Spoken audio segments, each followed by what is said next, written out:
Hello.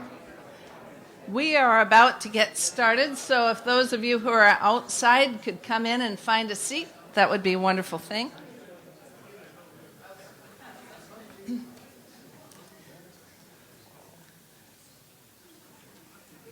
And while people are taking their seats, just a few housekeeping things. There is water in the back of the room and a little bit of fruit, I think, left. There is Wi-Fi here, and the Wi-Fi code is CUGH 2017. So you might want to know that. The bathrooms are out and just right across the lobby. So those are the most important things to know. Are we ready, Albulina? Great. Well, I am Catherine DeVries from the University and the G4 Alliance, and I'm thrilled, really, to welcome you all here to this first surgical satellite session for global surgery at CUGH. We were given this opportunity by Keith Martin. Thank you very much, Keith, and he'll be up in just a minute to welcome us. But I wanted first to thank the people who were instrumental in putting all of this together, and that is Walt Johnson from WHO. Walt, will you stand up? Guillermo Tefera from the American College of Surgeons. You already know me. And the G4 Alliance team, and this is truly a team effort. And so you see them all around the room, but if the team would just stand up so you know who they are, and some of them are outside. We also have team members from the University of Utah volunteering. We want to thank those generous supporters who made this all happen. Those are the Department of Surgery at University of Wisconsin, the American College of Obstetrics and Gynecology, the American College of Surgeons, Johnson & Johnson, Johns Hopkins, the Program in Global Surgery and Social Change, and the Leon and Sonia Rosenberg Family Foundation. So thank you all, and I would like to now introduce Keith Martin. Maybe some of you don't know Keith, but Keith is the man here who runs the Consortium of Universities for Global Health. He has been a firm supporter of global surgery and anesthesia, and he is the guy who enabled us all to be here today. So Keith, welcome.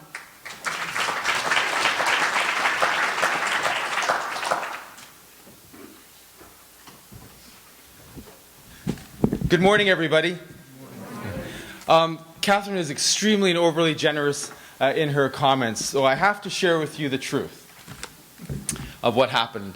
At the American College of Surgeons meeting that took place a little while ago, Dr. Tefera, Guillermo Tefera, was kind enough to invite some of us to speak.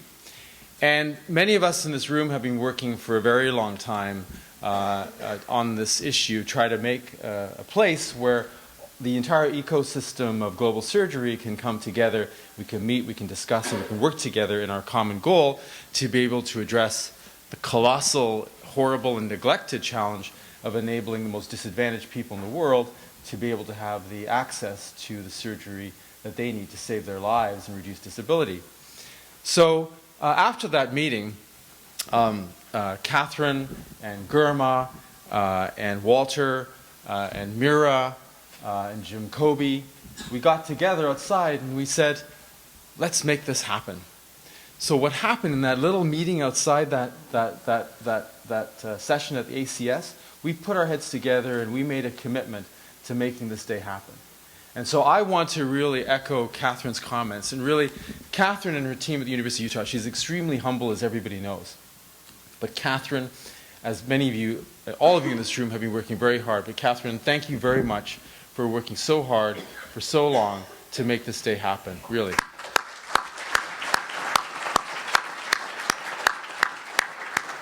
She and Ray Price and the whole team at the University of Utah, a fabulous group of people. You've been working really hard for a long time. So thank you for your dogged work to make this happen. And so many of you today have done that. I'd also like to thank the sponsors for without their sponsorship, this day would not happen. And I'd also like to introduce Dr. Ann Kurth, who's there. Dr. Kurth is the Vice Chair of CUGH. Ann is also the Dean of Nursing at Yale. So we need to be really nice to her because she's going to be capo de capo of CUGH very soon. But know this is step one, right? This is the first time we've done this. And I think we've exceeded our expectations. So know that our meeting next year, which will be in New York City, March 15th to the 18th, and the theme of that will be health inequities, a time for action. So this is the first time we're going to do this in New York City next year. And as I said to Germa, we're going to work together and make this larger. We're going to make this bigger. We're going to include all of the folks who want to come here and should be here. They're going to be here in New York City next year. So we look forward to working with you to that effect. I have only 22 slides today. Good. So for us at CUGH, as you can tell by the conference that we are going to have starts tomorrow, at the heart of what we're trying to do, one of our major goals is to improve the health and welfare of those who are least privileged. And apropos to our community here in the global surgery ecosystem, this is a picture that I took at a hospital in a country in Africa. This particular hospital serves 5 million people. It is a hospital to which many of our institutions have had long-standing relationships with. Our students go and study there. We do research there. On your left is the procedure room. That resembles, of course, nothing like what we see here. On your right is the nicest picture of the doctor's quarters. It's the nicest picture of the doctor's quarters. One of the things we want to do is work together, work with our colleagues overseas, and how we can enable working with them to be able to redress this situation, this inequality, which is unconscionable. We want to work to make sure that our relationships are going to be equitable, going to be fair, and we can leverage our relationships, of course, to be able to ensure that that procedure room does not exist anymore, and that we're able to enable our colleagues to help their patients in the way they want to do that. And I know everybody in this room is utterly committed to that objective. That's what you've done for your lives. That's what you've done before. That's what you do now. And that's what you're going to do in the future. So I will dismiss the other 25 or 6 slides that I had. Again, from the bottom of my heart and frankly, us at CUGH, I want to thank you very, very much. Most of you are surgeons. All of you work in dealing with this challenge. You know what it's like at the sharp edge of patient care. You've looked into the eyes of patients who have died because they can't access the care that they should have. You've seen the disability that is avoidable. You've seen the pain and suffering that could be and should be avoided. That's your commitment. And I want to tell you that's our commitment. We want to work with you to make that happen. And you're the experts. So you have a friend at CUGH. Again, I want to thank you so much for all of what you have done and what you do today and in the future. And know that we were standing with you to make that happen. So thank you so much. Well, thank you, Keith. We have Haile Debas, who is known to many of us as the senior, almost the father of global surgery in the academic sense, was going to be here, but for family reasons could not be. And so he sent a recorded greeting to us. And we're streaming this, so I hope Haile is awake and able to see it. But he sends his greetings, and we'll start that now. Hello, I'm Haile Debas, and I'd like to welcome you to the CUGH Global Surgery Satellite Session.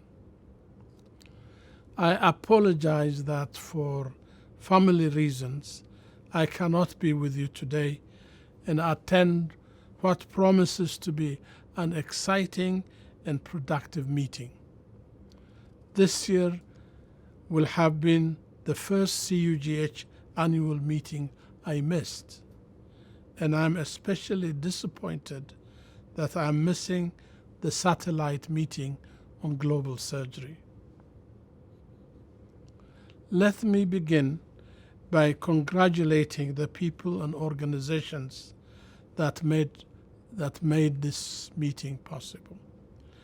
Our special thanks go to 3 key organizations which appreciate and support the role of surgery in global health: the American College of Surgeons and its Operation Giving Back program, CUGH, and the G4 Alliance. I congratulate and thank 3 individuals who brought the program to life: Dr. Catherine DeVries, Professor of Surgery at the University of Utah; Dr. Girma Tafera, the Director of Operation Giving Back of the American College of Surgeons; and Dr. Keith Martin, the Executive Director of the Consortium of Universities for Global Health. The evolution of global surgery has been rapid, and this meeting, attended by leading global health experts, attests to its importance. Not so long ago, surgeons and anesthesiologists spent much time in trying to convince policymakers that surgery is an important component of global health. Now we have passed that stage, and in 2015, Dr. Jim Yong Kim, President of the World Bank, aptly stated that surgery is an indivisible, indispensable part of healthcare.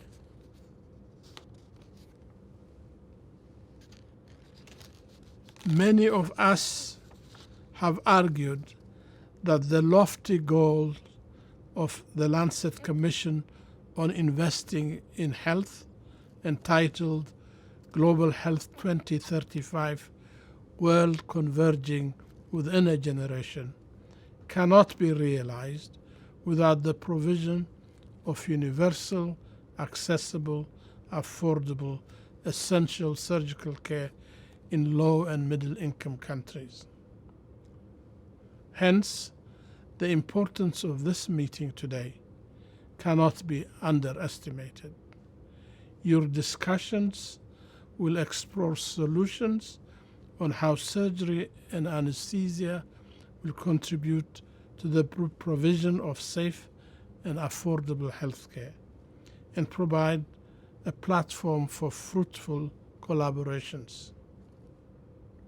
We must all advocate vigorously that universal essential surgical coverage should be the ultimate goal.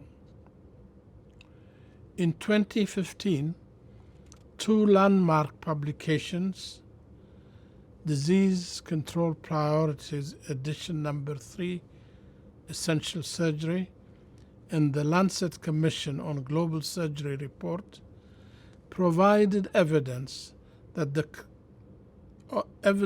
the critical importance of essential surgical care.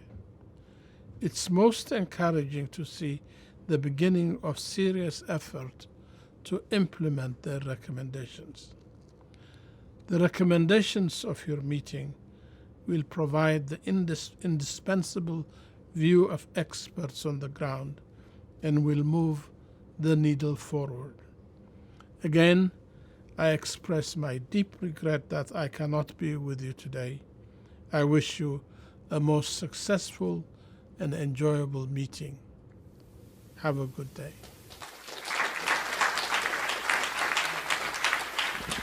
Good morning, everyone.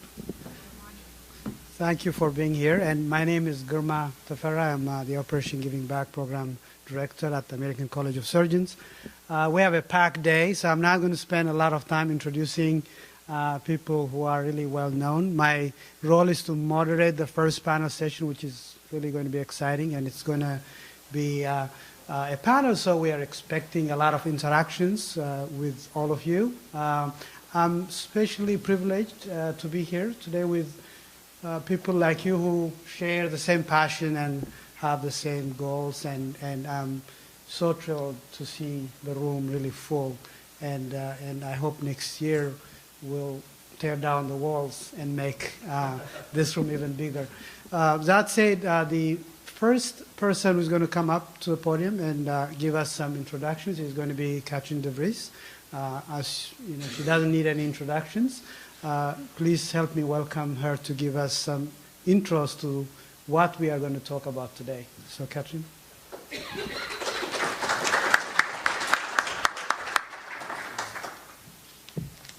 Well, the theme of CUGH this year is ecosystems. And it's ecosystems in healthcare in general. But we believe that ecosystems equally apply, not sure this is working, to surgery ecosystems. So we want to think about surgery as an ecosystem because it really requires all of us in many capacities to participate.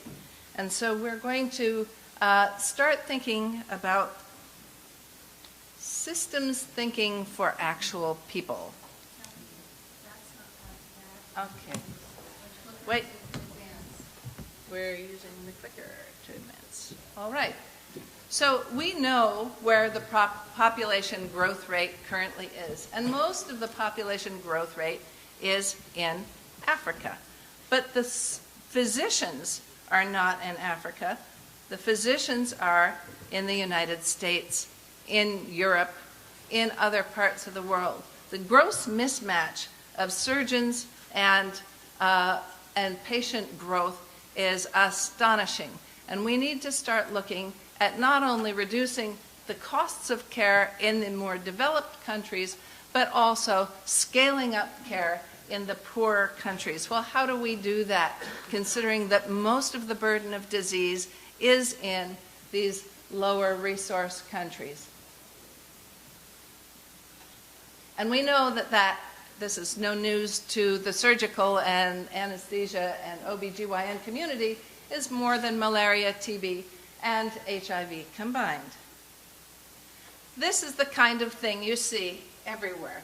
There are mothers and babies sharing gurneys out in the hall. The resources are terrible, not just for maternal and child health, although that is a really, really big problem. It's also for the whole context of surgical care, and we know that you can't provide it without that. Our patients, on the other hand, come from some very poor circumstances. No running water often. Sometimes they're living in conflict zones where just to get into the operating room, you have to pass through this sort of security. And this is not unusual.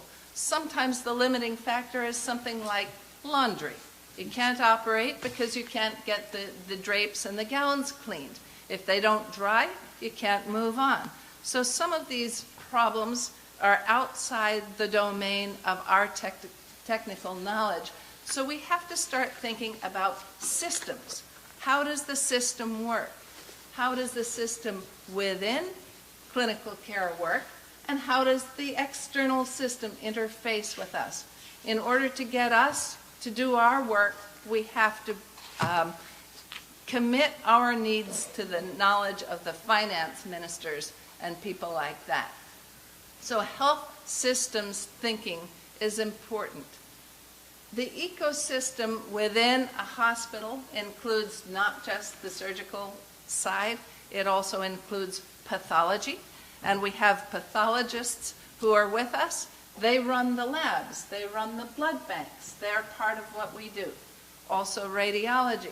So there is a big need to scale up, not just at the primary level and community level, but up to the third level hospitals. We need to scale up at all of these sites. So we're looking for safety, we're looking for quality, and we're looking for accountability everywhere. And that is what we're talking about when we're talking about the global surgery ecosystem.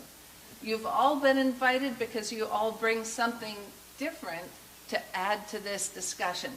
And where the different panels are going to be talking from slightly different perspectives.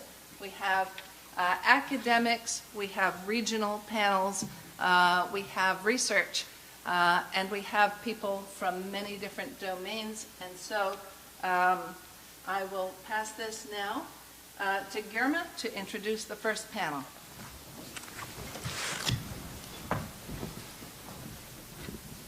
Thank you. Thank you, Catherine, for this initial remarks. And so we'll go right into business. And what I'll do is I'll call upon my panelists to come up here one by one. And we're not going to do a lot of introductions, but you have the bios, so you can always reach out to them and have more information if you need to. The first one I'll call upon is Dr. Bernard Metz. He is a professor of anesthesiology and chair of department at the Pennsylvania State University College of Medicine. The next person who is going to be our panelist is Dr. Barbara Levy. She is the Vice President in Health Policy at the American College of Obstetrics and Gynecology. The next person I would like to call upon is Dr. Michael Wilson. He is Director, Department of Pathology and Laboratory Science at Denver Health. And we have next Jackie Rollins. She is a certified registered nurse anesthetist and also a certified adult nurse practitioner. And Dr. Jackie Rollins has a lot of international involvements. Last but not least is Dr. Peter Kilmarks, who represents the Fogarty Foundation. So do we have enough chairs for everyone? We do. Okay, perfect. So with that, so the charge we have given to our panelists is to do a little bit of a brief introduction about themselves, tell us a little bit about their organizations, how they are involved, and some gaps and challenges as they see it. These are all really global players, both individually as well as the institutions they represent. And then we'll open it up for probably 30 to 40 minutes of panel discussion so that you all can contribute and ask questions and also express your opinions. So without any further delay, I would like to call upon Dr. Metz to start his first remarks. Thank you. How do I get to the slides? They're there? Just a clicker away? I'm not sure. It doesn't show on that. Okay, good. Well, good morning, everybody, and thank you very much for the invitation to be here as an anesthesiologist. I make no apologies for that fact. And I wanted to give a little bit of a perspective from the anesthesia side of things. And so I've called this, I just want to see if it'll transition. How does it Yeah. The global anesthesia crisis. I'll just get this out of the way. No, it's okay. I'm just going to try. It's got a different slideshow here. It's a little difficult to talk to two different slides there. And I've called it the global anesthesia crisis. And after Supertramp's 1975 album, Crisis, What Crisis? So, as I said, I make no apologies for being an anesthesiologist. And I bring the perspective from the American Society of Anesthesia Global Humanitarian Outreach Committee, which I chair, as well as from the World Federation Societies of Anesthesiologists. So this is our world. I hope this is our world. It's not moving.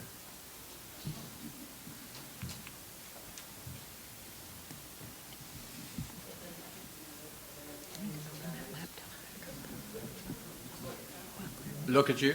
Okay, this is our world. Next slide, please. All right, this is our world.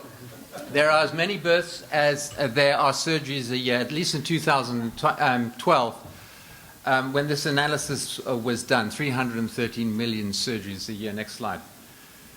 The provision of care is of anesthetic care is very different in different countries. Here we have our operating room at Hershey Medical Center. In fact, I was providing anesthesia there 2 days ago. Next slide, please. It's very different. Some time ago in Uganda, if you look at this slide of an operating room, I'd like you just to have a look at this. There's anesthesia equipment, but it's not attached to the patient. There are no monitors at all in the operating room of the patient's welfare. The patient is probably receiving ketamine anesthesia. There are 2 surgeons. The surgical light isn't working. It's pointing in the wrong direction. And there's no anesthetist in the room. Next slide, please. The Lancet Commission was established. Many of this is a refresher knowledge for you, as you know. In 2004, to investigate essential surgery and anesthesia as a global health concern. Next slide, please. Dr. John Mayara was the principal who presented the 230 global surgery in a very nice document. I will be reflecting on some components of this document as we move forward. I would like to do so by addressing it under 3 headings. Next slide, please. The care provision and education, the resources, as well as the anesthesia outcomes and safety that is a problem around the world. Next slide, please. The Lancet Commission identified that there were 16.9 million people who lost their lives from lack of surgical care. Contrast that, please, with the people who lost their lives from infections, and you'll notice that it's 4 times the amount. Now, I can't actually read this comment from here, but it caused the surgeon to address the fact that this was the first time in history that surgical mortality was greater than infectious mortality in the world.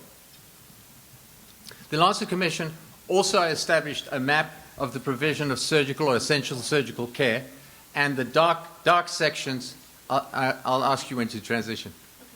And the dark sections of the slide will show, unfortunately, poorer care than the light. Next slide, please. The light section, of course, reflects where we are in the United States. And next slide, please. The dark section. The dark section. It's like being anywhere in the world. There's always technical issues, right? Thank you. Give him 30 seconds. He's going to plug that. All right. Okay, so it's called a pregnant pause.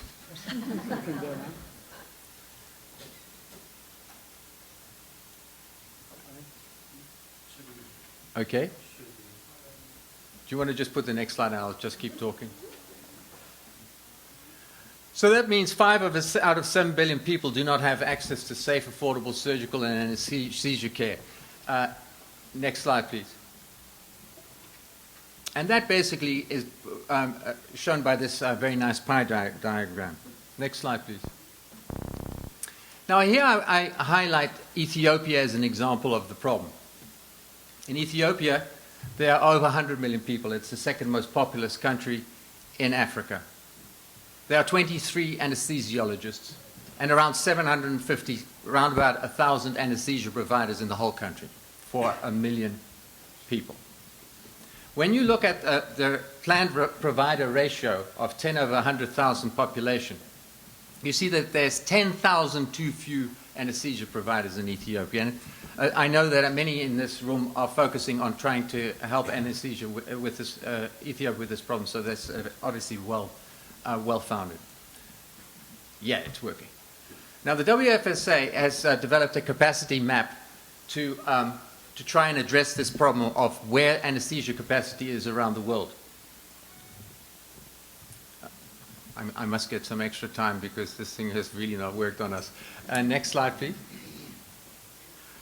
So let's look at the resources. Next slide, please. Now, in 2007, Sarah Hodges, giving a lecture series in Uganda, did a survey of the 100 participants in Uganda at the time. And from this survey, there were a number of comments, and I wanted to just present some data to show the lack of resources in such countries. One of the comments was the EMO vaporizer has not been serviced for 20 years. The inflating bellows are broken. We no longer intubate and ventilate patients except by use of ambubag. Oxygen is not available. Next slide, please. And the next, and the next, and the next. And basically, these tables show the lack of resources, including electricity and water, in a country like this. Next slide, please. And it witnesses, again, this same picture made by Sarah Hodges, presumably at the same time. Next slide, please. In terms of outcomes and safety, which is the meat and potatoes of this particular presentation, anesthesia, outcomes, and safety. Next slide, please. We can divide countries up in proportion to their Human Development Index based on life expectancy, education, and income into high human development countries and low human development countries. Next slide, please. When we look at anesthesia mortality, both sole mortality and contributory mortality, we see that there's a differential of 5 times that amount in the low Human Development Index countries. And when we compare that to surgical mortality, we see that the ratio is only twice. Next slide, please. If we track this over years, from the 70s to the current time, we see that there's a decline or an improvement in anesthesia sole mortality. If you look at this upper section of the slide, you see how, unfortunately, it seems to be getting worse in the low development countries. Next slide, please. Similarly, while we see a downward trajectory, we see a lack of improvement in anesthesia mortality. Next slide, please. And yet, when we look at total perioperative mortality, next slide, please, we see that that does seem to be improving. So the question arises, is it that anesthesia is becoming less safe in these countries? And a possible explanation for this is one we might find in Ethiopia. In Ethiopia, I told you there are 23 anesthesiologists. There are 300 surgeons. Now, 300 surgeons are often well-trained and capable of doing the operation. They go into the operation, but there's not the anesthesia provision to provide the safety that's required for the surgical interaction. Next slide, please.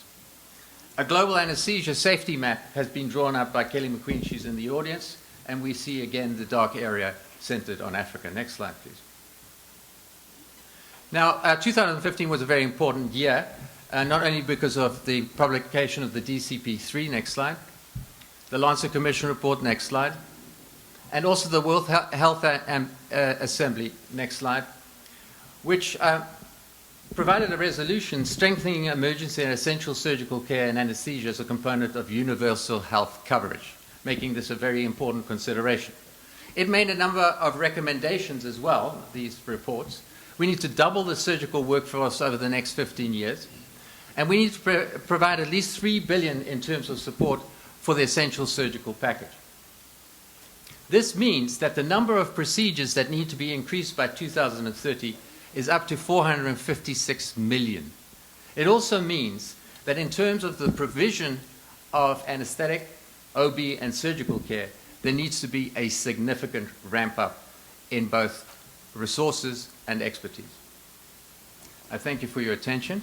I would just like to add that we're doing this as a two-part. Dr. Liz Drum, also from the WFSA, will be providing at a later panel some of the potential solutions that we can bring to this problem. I thank you for your attention.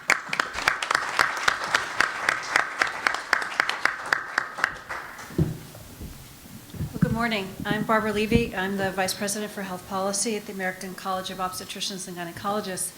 And I'm going to go on and talk a little bit about surgical care and OBGYN.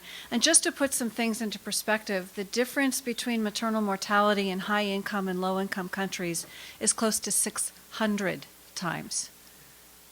600 per 100,000 in sub-Saharan Africa, and in some of the best countries in Europe, it could be 6 per 100,000. So major, major differences. The American College of Obstetricians and Gynecologists has been involved in working in global health for at least 20 years. We started with Save the Mothers work from the WHO back in the late 1990s in South America, and we've expanded our work over the last 4 or 5 years into sub-Saharan Africa, South Asia, and other areas. And we're really involved in trying to do exactly what Dr. DeVries talked about. It's building a system, building a sustainable model. Instead of going in and doing some work and leaving, we're trying to build systems that will sustain the work that we do. And much of what we're doing here is working with our colleagues, our professional associations in the countries to help them with advocacy, to help them with the work that they need to do to make this work. We have a wonderful collaboration with the Ethiopian Society of Obstetricians and Gynecologists. Many of you work in Ethiopia. What you probably do know is that the Ethiopian government has decided to increase the number of medical schools, to increase capacity, but they've done that in a wholesale manner without having faculty, without having core curriculum, without having competencies established for the residency training programs. So in collaboration with our colleagues in Ethiopia, we're trying to determine what an obstetrician gynecologist needs to be in Ethiopia. What are the skills they must have when they finish their residency training program? What skills do they need to maintain? So we're working on continuing medical education. We're working on research capacity so that they can publish their journal. Many, many things going on, and a very large effort to build that structure in Ethiopia so that we don't have to go into individual hospitals and do training one-on-one, but that they, our colleagues there, will do that work. And there's a lot of culture involved in trying to get the private practice OBGYNs out in the communities where there are new medical schools to have the background to become professors, teachers. They don't know how to teach. So we're training trainers in Ethiopia. In Malawi, we're doing a very small project in Lilongwe that's really about implementation science. Many of you, I think, know that the maternal mortality rate in the U.S. is climbing. That's an incredible embarrassment for us and as a nation and for us as a professional association. And in collaboration with HHS, we've had a project going on here in the U.S. for almost 2.5 years now called AIM, the Alliance for Innovation in Maternity Care. And it struck us as we were doing this project in the U.S. that there's a great deal that we could leverage from that project in a low-income setting, and we wanted to see if it could work. So with colleagues in Lilongwe at the Kisumu Central Hospital, we put one of our projects in place to see whether we could leverage that work. And it's really implementation science work. It's work on team building, capacity building, finding the places where there are gaps. For example, at one of the central health centers, they couldn't call an ambulance to bring a patient to KCH because they didn't have any more minutes on their phone. So it's finding those things, as Catherine talked about, that really make a difference. It's about having hemorrhage carts that we built out of old end tables and having the carts stocked every day to make sure that they had the things that they needed. So in Malawi, we found a lot of challenges. It's a very low resource area. If I showed you the pictures of 6 women per bed in the postpartum area, think about infection in that scenario. Think about cesarean delivery, anesthesia, all the things you might imagine are problems we have found there. But what we have found is by building systems, we get engagement. An engagement of communities, and that once they realize that what we're trying to do is help them help themselves, it makes a huge difference.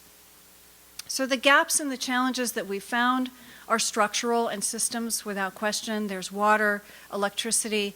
To prevent postpartum hemorrhage, there are certain fundamental, very inexpensive drugs that we need, but those drugs have to get out to the health centers. And oxytocin, one of the fundamental ones, requires refrigeration. Well, at the health centers, their power goes off for as much as 20 hours a day. And how are we going to keep the oxytocin functional? How are we going to make sure? So what we did was build in a risk assessment for every woman coming into the health center. They fill out 3 or 4 checkpoints about how high risk she is. And if she's high risk, they start an IV. They alert the central hospital. And when they don't have oxytocin, they'll transport the patient at high risk for hemorrhage. so that we're intervening much earlier and able to get the patient where she needs to be to get the care that she needs. There's a lot of advocacy that we all need to do. We need to engage our colleagues in country to be able to get the ministries to provide the resources. And we talked about that in anesthesia, but it's true for all of what we do.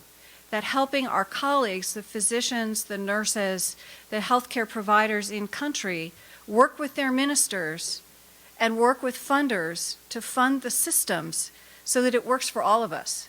Not that we're trying to do anesthesia here and surgery here and obstetrics or GYN surgery over here, fistula, but that we're all coming together and advocating together for the systems that we need. Workforce development, huge issue.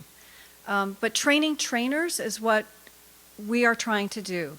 If we go in and just do a training and we train 1 or 2 or 10 or 20 people, that does not sustain the process in that country. But going to Ethiopia and helping the professors train their residents, their medical students with core competencies, with the skills that they need to practice in their country, we think is a really sustainable model. And finally, there's a lot of process and care coordination that, truthfully, we're learning to do here in the U.S., and we can transmit. AIM Malawi has been a real eye-opener for us. What we've learned is that they can teach us as much as we can teach them, and that by engagement, we all learn a great deal. And finally, I want to share, and we've all talked about this in advance, is coming up with metrics that we can all use that are simple, that are easy to collect, that we can use collectively to measure our success and to fail fast, learn what doesn't work, and move on. So there's a lot of work to do. It's systems work, it's implementation work, and it's really fishing together with the people in country so that we do our work. Thank you.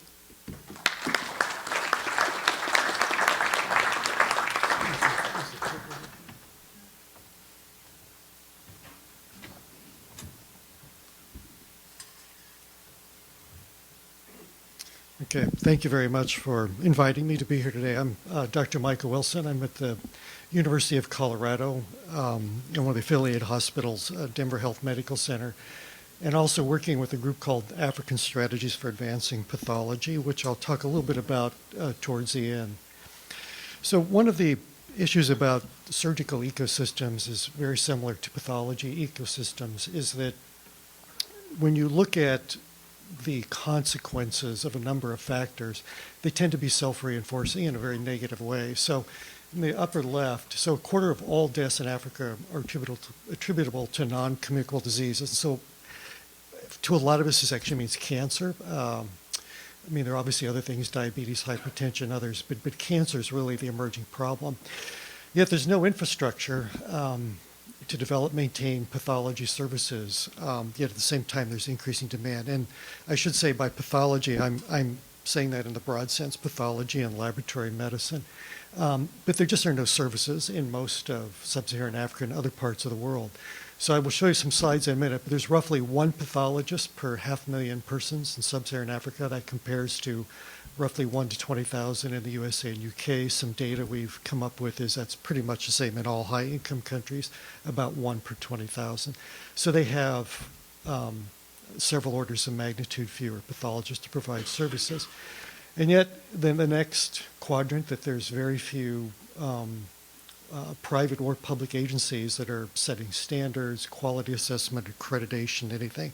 And this tends to just cycle around and feed upon itself. And we've seen this in all disciplines where we've talked to people about it, that this is a very negative reinforcing cycle that so far we've not been able to break out of. So here is, it's hard to read the lower left, but this slide is actually almost identical to one you've already seen. This is availability of surgical services, and the darker the worse, and you'll see sub-Saharan Africa and the southern parts and central parts of Asia. So there's really almost no surgical services. And yet, if you look at pathology services, it's exactly the same.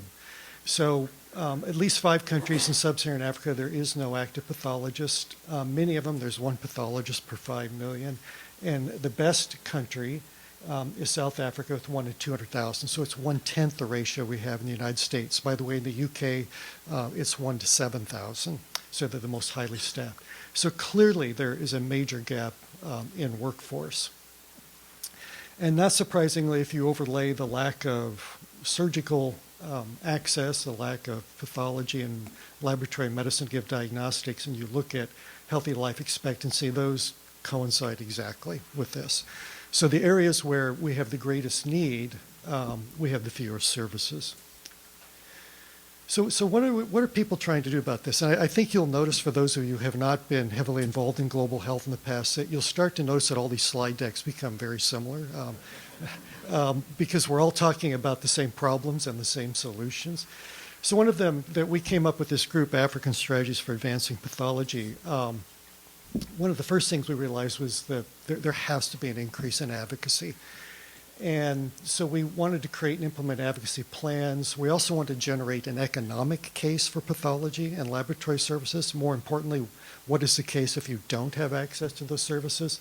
And then raise the pathology profile in the medical community. As you've already heard, one of the problems is that where providers in a lot of the world have not had access to services, they actually don't know how to use them, when to use them, why to use them. We saw this most dramatically when they rolled out some of the rapid diagnostic tests and microscopy for malaria. It took WHO over a decade with hundreds of millions of dollars just to tip the balance to where more than half of patients receiving therapy actually had a diagnosis. That was a decade of work. Many places are not used to having access to them. They don't know how to use them. And so that is going to be a huge issue. We have been working very hard on the advocacy. So another thing you'll hear about is this Disease Control Priorities 3, DCP3 series is coming out right now. For the first time ever, there's a chapter in pathology. Working with a small group of people on that. It's interesting because when you write the chapters for DCP3, you have to have an economist as one of the co-authors.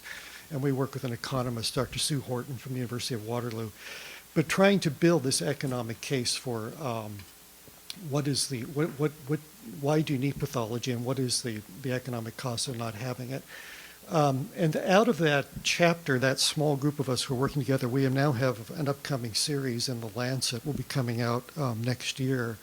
And the hope in talking to the editor is that we'll actually have a Lancet Commission on Pathology as well. Because clearly people globally have not realized what the absence of diagnostics has resulted in. There also, for the first time ever, in an upcoming essential package in WHO, there also will be sections on pathology. And for the first time ever, it seems hard for me to believe, first time ever, WHO actually now has a pathology consultant. It seems kind of obvious after this many years that there would be one, but we finally have a consultant at WHO. The next thing is to make pathology and diagnostics work. So again, you're going to see this sort of same slide. We don't have networks for teaching and training in most of Africa. The current capacity to train pathology and laboratory medicine workforce that currently exists in sub-Saharan Africa is so small that to get to the US standards would take 700 years at the current rate. And so one of the things is you're not going to just rapidly build up that workforce by increasing the size and number of medical schools. We know that, for example, medical schools in most of the world tend to be much smaller than we're used to, so there are very few medical students come out, so there are very few people in the pipeline for workforce development. But we really need to increase that. Clearly need better standards for what acceptable practice is. We talked a little bit about that as a group.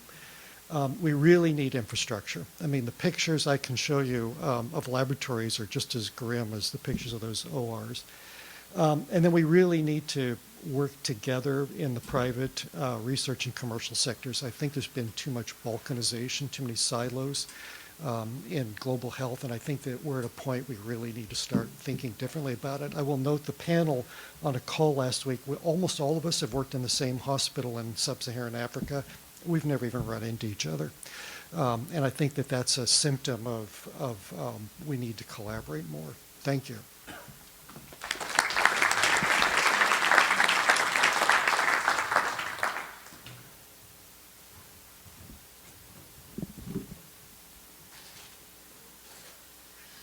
Well, good morning. I'm Jackie Rolls, and I'm the president of the International Federation of Nurse Anesthetists. I'm delighted to be here on behalf of nursing and advanced practice nursing, in particular nurse anesthesia. I want to take a few minutes this morning to tell you about the IFNA, as we call it, and give you a little glimpse into what we've been doing. We were founded in 1989 when 11 countries came together to charter an international federation aimed at nurse anesthesia, and this came out of our colleagues meeting together through the International Council of Nurses. Today, we have more than 42 country members. Over 70% are from low and middle income countries. So while we do have some higher income countries, obviously, that are leading the way, we are really trying to reach out and help the low and middle income countries. We have 4 standing committees. We have developed a model curriculum for nurse anesthesia. And I think this has been one of the best things that we've been able to share with countries. Several countries have adopted it through the Ministry of Education, as this will be the training program in their country for nurse anesthesia.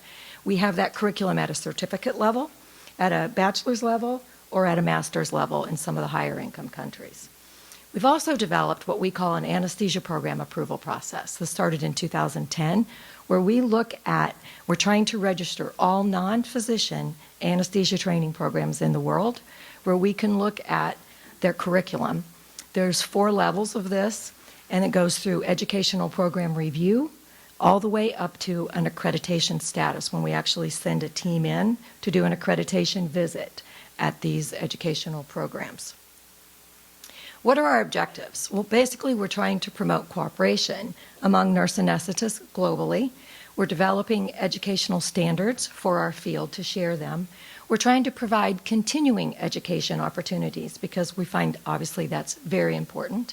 And we're trying to assist our nurse anesthesia associations within all of these countries to help them with their standards and obviously improve the competencies of the many nurses that are giving anesthesia. Most of the time, nurses are pulled in and just given some on-the-job training. Sometimes it's a week, sometimes it's a month. Oftentimes there's no didactic training to go along with it. So we're working as technicians, not understanding the pathophysiological processes. And we need to beef that up so that we're better at differential diagnosis, evaluation, understanding trends, and providing safer care. We're trying to promote the recognition of nurse anesthesia as its own specialty, that it does need additional training. And one of the big things is maintaining effective communication and cooperation with our anesthesiology colleagues and other members of our healthcare team and the community of interest. Overall, to increase the access to anesthesia care and the safety of global anesthesia care. Why don't we have more country members? I have people ask me that sometimes.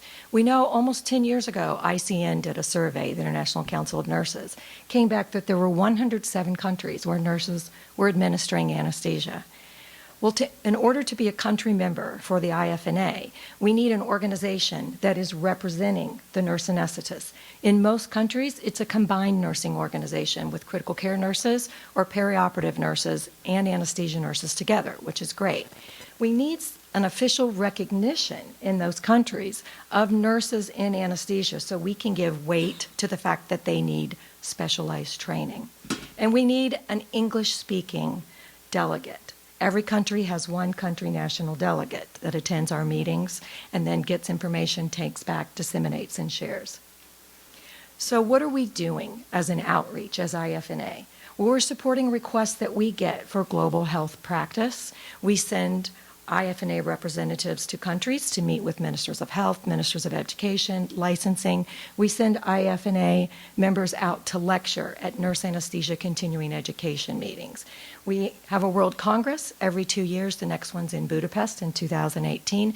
And we do have funds to support the country national representative from our low and middle income countries to attend that board meeting so they get all the updated information to take back to their countries. We share our standards. Many times it's a local level, a regional level request, and sometimes it's a governmental level request. And they want to know what's the scope of practice of a nurse anesthetist. What are the education and practice standards? And then also we share those model curriculums.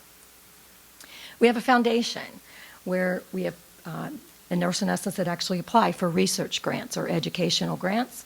We have a student-faculty exchange program. That's a new program we've implemented. And then we work very closely with the International Council of Nurses. We have membership with them. We attend their meetings They have a biannual big congress. This year it's in Barcelona. And on the off year, they have what's called their Nurse Practitioner Advanced Practice Nursing Network meeting. We send representatives to that. We also meet with them yearly, a member from Education and Practice Committee, to look at what we're doing with our revisions. They have endorsed our standards.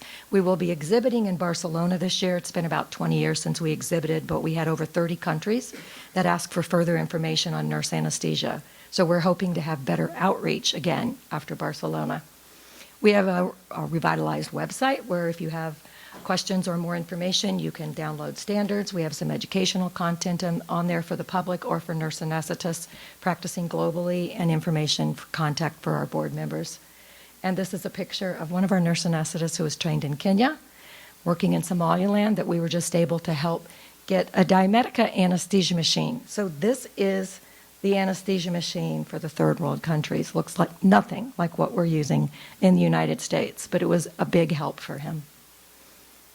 And I just want to say thank you for the opportunity to give you a little glance into what IFNA is doing, and I hope to partner with many of you in the future.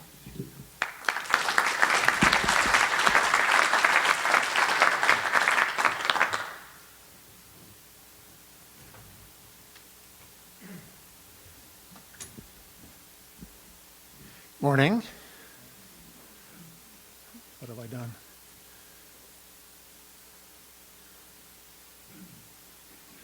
Okay, I see I've lost my formatting, but I'll carry on just the same. I'm Peter Kilmarks. I'm the Deputy Director of the Fogarty International Center at the National Institutes of Health. My background is in internal medicine and infectious diseases, and I've been a couple of years at NIH. The previous 20 years I was with CDC, mostly in Africa and in Asia. So at the Fogarty International Center, we believe that biomedical research capacity is a critical part of the ecosystem of the healthcare ecosystem, and that's our mission, is building the biomedical research capacity, especially in low and middle income countries, as well as building partnerships with the other 26 institutes and centers of NIH to work internationally, to work globally. As you know, there's not a National Institute of Surgery. It's a little bit spread among cancer and heart, lung, and blood, and the other institutes. So that's really our role, is to bring those groups to global work and international work, and to facilitate that. I'm going to give some illustrative examples of the kinds of work that we do as the Fogarty International Center. We believe in the importance of having a pipeline of researchers, of biomedical researchers, and starting early in the career. And so one of our main activities is the Fellows and Scholars Program, where we work with about 50 early career doctoral level people, mostly from the U.S., but also from low and middle income countries, and giving them time to really launch their research careers. So as one example, Dr. Robin Petros was one of the Fogarty Fellows in 2010 to 2011.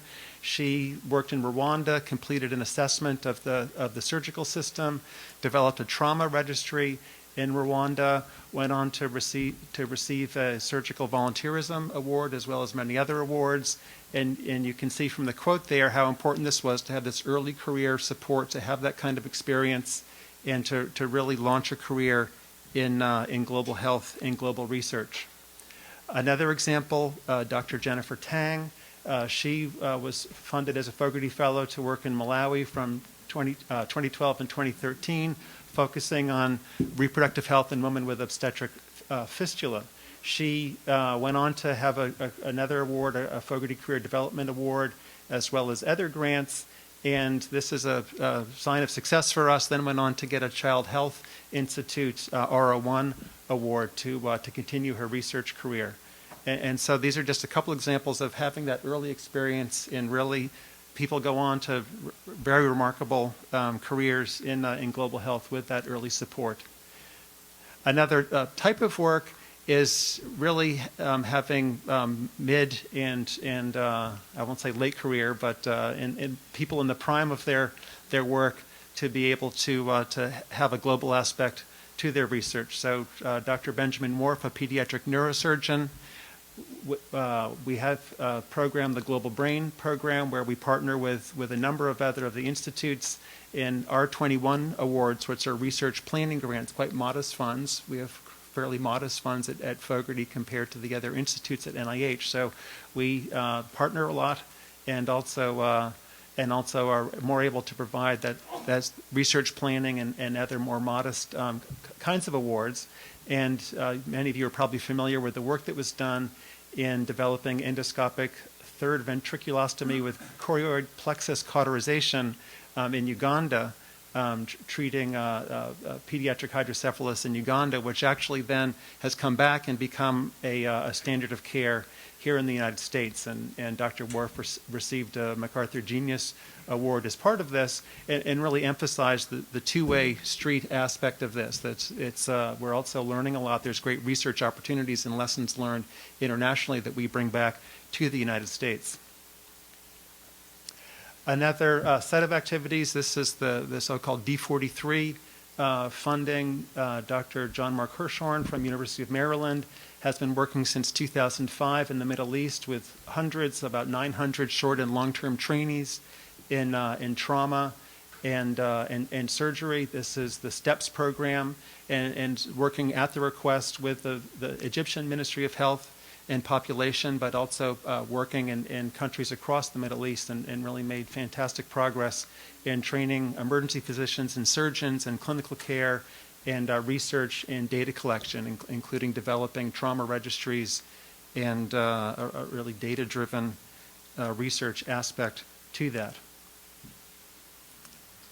I think this is my last example, and I wanted to talk about the MEPI, the Medical Education Partnership Initiative. This is, we've worked with PEPFAR funding over the prior 5 years to develop medical education in sub-Saharan Africa in 11 countries. One of the countries had a linked award with other funding from NIH, from the Common Fund of NIH, and from other of the institutes in Mozambique to develop a surgical program there. So this has really helped to develop the surgical education as well as surgical research in Mozambique. We're pleased that we have additional funding from PEPFAR to continue sort of MEPI 2 to carry on with the Medical Education Partnership Initiative.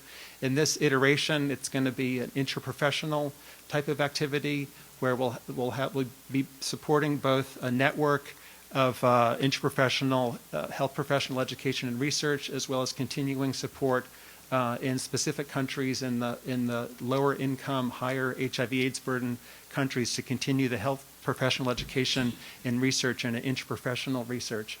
I see Peter Donker and Miliard Derbu are here as leaders in this program, and we really want to welcome joining. I think it fits well with this interprofessional ecosystem discussion this morning, that the intent of this activity going forward is to really have an interprofessional focus of the education and the research activities.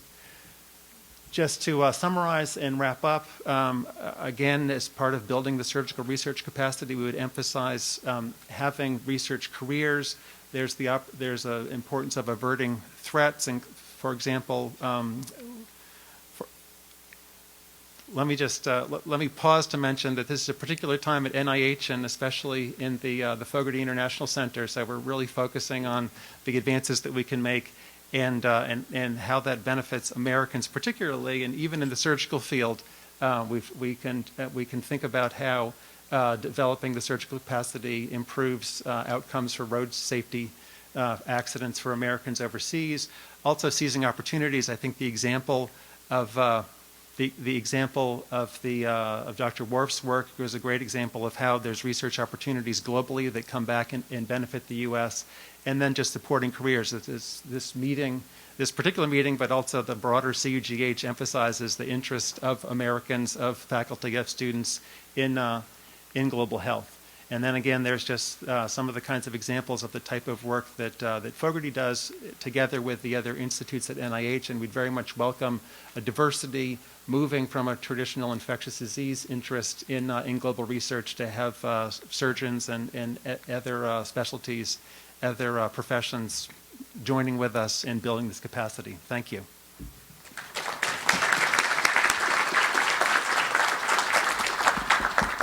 Well, thank you for my panelists who really have stayed on time. We have about 20 minutes. It's going to be open for discussions, comments, questions. I really learned a lot. This is just a mini ecosystem here. We need a lot more, as you can imagine.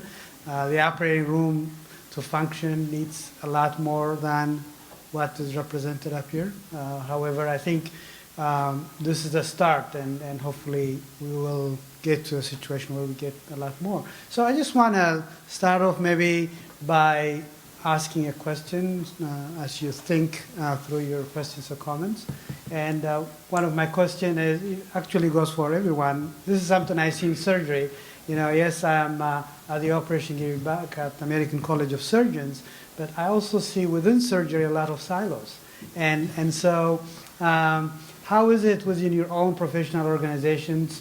Do all anesthesists talk to each other, or does OBGYN or pathology or nursing, do you guys have a way to get the efforts even within the same organization together? Because I think there is one more layer we have to work through. So a few comments on that, and then I'll take some questions from the audience. Sure, why don't you? Well, we definitely recognize that within OBGYN, which is an obviously very broad field. We've got fistula surgeons, we've got people working on cervical cancer prevention, cervical cancer treatment. We've got the obstetricians and maternal fetal medicine folks, family planning, all in the different silos. And as the American College of Obstetricians and Gynecologists, what we realized is that the universities are on the ground, and that what we needed to do is bring our university colleagues together in one room and try to figure out what everybody's doing and collaborate in a way that these programs can coalesce in a more constructive and cohesive way. And I will not tell you that we've accomplished that well. We are a work in progress, but just trying to do the outreach to figure out who's where and what are they trying to do and how are they being funded and how can we support in a broader way as the professional association to ensure, for example, that if there's a faculty person from University, I'll just pick one, Pennsylvania, going to a particular hospital in Ethiopia, and I need a faculty member to support a resident from University of Chicago who's going out, how can we collaborate and make that work so that each of us is not reinventing the wheel, providing too many resources for infrastructure and not for actually getting the work done? I could respond. You asked the question, how do we co-relate within the institution? Well, for surgical services and anesthesia services and OB services, we have something called the Peri-Op Council. I think you can hear me at the back. So when we started with the surgical safety checklist, for example, everybody had input, nursing, OB, anesthesia, surgery, etc., into how that would ultimately be. And I think it's probably one of the reasons that the surgical safety checklist, or the timeout that we use or call it in the United States, has been quite successful. I think this is a huge issue for everyone because all of our disciplines are very subspecialized in the U.S., and we have specialties, subspecialties, and some subspecialties, and we tend to run in different circles. We really, live in different worlds. And so trying to get all of those people together is really very, very challenging. The other thing is that, particularly in pathology and laboratory medicine, is that a lot of our professional societies aren't always aligned with their interests, and trying to get them to do things together has been very challenging. And I think the third thing that's really difficult for us is that when you go around the world, there are different workforce models. So the way we're organized in the U.S. is very different from the United Kingdom, very different from much of the EU, and particularly in the low and middle income countries. So it isn't always easy to go out and say we want to do X because the way we do X here isn't the way they do X there. And so trying to get everybody on the same conceptual page is really one of the earliest hurdles you have to overcome. I think from the nursing perspective, I want to look at the boots on the ground. So the countries and where we're actually speaking about, and that nurses are doing the lion's share really of the patient care, being the eyes and the ears for the surgeons and for the facilities in pre-op, sometimes intra-op, and the same nurse will do recovery. So communication is key, and that we need to be able to communicate open and honestly, and we're trying to train the nurses to be able to initiate maybe a difficult conversation sometimes about advocating for the safety of the patient. Here in the United States, we're all really kind of spoiled. We have great standards, we have great educational training programs, and we do have a lot of silos that need to be broken down so that we can be a better role model for the rest of the world. But I do think communication is key, and respect for all the team members, and that nursing does touch every aspect across. And in nursing, we have to make sure we have very good communication. Fiamu?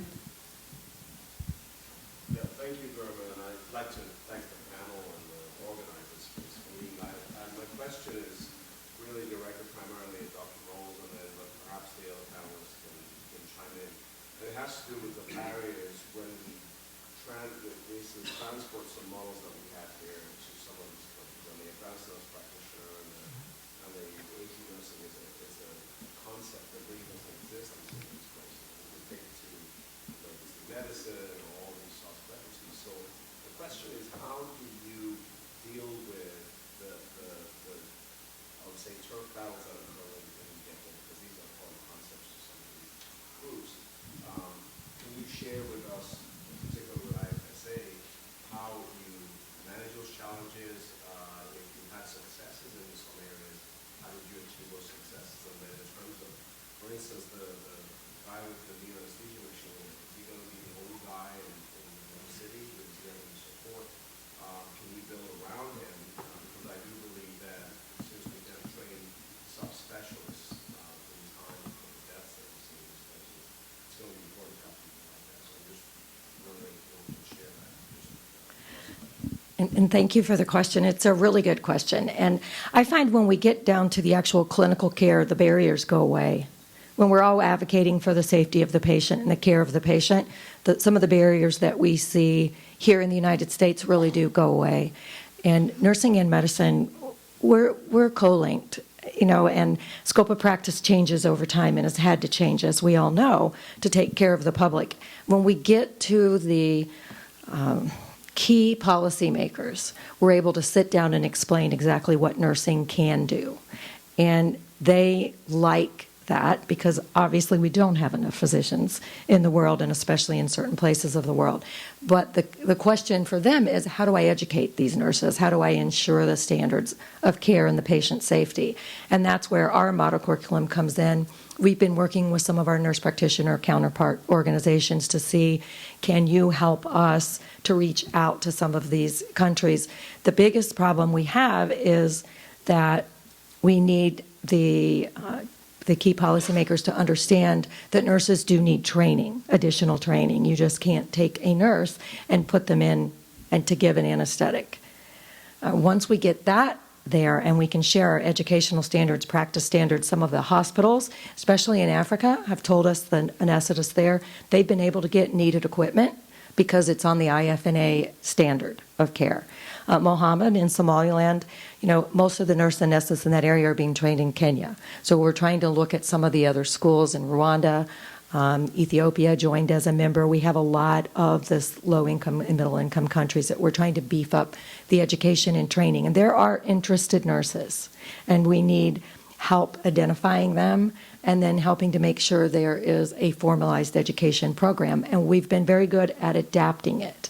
So, for example, in Indonesia 2 years ago, we were asked to meet with the Minister of Health, Minister of Education, the licensing branch. They had closed formalized nurse anesthesia education. They noticed that their outcomes were poor. And the Ministry of Health did a survey, and they needed 22,000 anesthesia providers. There's 1,000 anesthesiologists, 3,500 nurses giving anesthesia in Indonesia. And they had closed their formalized education programs. They adopted our model of curriculum, and now they're opening schools. We have 5 opening in Japan. Japan's obviously not a low-income country, but they have a huge discrepancy in anesthesia providers. So I think it's communication, it's awareness of what resources are out there to help you, and then getting the boots on the ground, people equipped with what they need to be safe and competent in their care. And we are seeing that some countries are now starting to officially recognize advanced practice nurses, which is very helpful. I can just add that going forward with the MEPI program and the Partnership Initiative for Health Professional Education and Research, we're really stressing the interprofessional aspect of education. And so the different cadres are actually experiencing working with each other as part of their training and not just meeting each other for the first time after they're graduating and starting their careers. And also going forward, the AFRI Health group is moving beyond just the medical profession and including also becoming an interprofessional organization. I'm sure Peter and Milliard could tell you more about that. Could I just make one more response? I think certainly as an anesthesiologist, you know, different specialties, and I can imagine in pathology it's a similar thing. Certain specialties are not very attractive for people to go into. And it's our salary structure and politics and respect, and those are the factors that play into it. And so to develop specialties like anesthesiology or pathology, my wife's a pathologist, by the way, we need to really elevate and make it more attractive for people to go into that specialty if we are going to grow those disciplines within countries around the world. And that's a big aspect of what we need to try to achieve to enhance the care there. Dan, and then My name is Jim Gallagher. I'm from Weill Cornell in New York. I'm a burn surgeon. I think everybody can hear me, right? yeah, Yes. Sorry. Doesn't need to be on. So, Dr. Martin showed a picture earlier of the current state or the state of a healthcare system that he and his university have been linked with for a long time. And so I feel certain, I think that for global ecosystem development in surgery, I think that the university like medical center, Weill Cornell in New York is linked with one in Tanzania, and I've been going across that bridge about burns. And I've been frustrated that in New York there isn't sort of an urgency or a knowledge. Our global health department with medicine is involved in it, but I have not seen any tangible progress in the surgical area in 10 years. And I think this is the correct direction. I was wondering if anybody is aware of a really successful model of the two university concept to say that this is certainly correct and this is certainly the way it works. So I'll answer for University of Michigan and Ghana has had a collaboration for about the last 22 years in obstetrics and gynecology, and they've built a really robust program in obstetrics and gynecology in country. They're training and sustaining those doctors who are staying in country and providing very high quality services.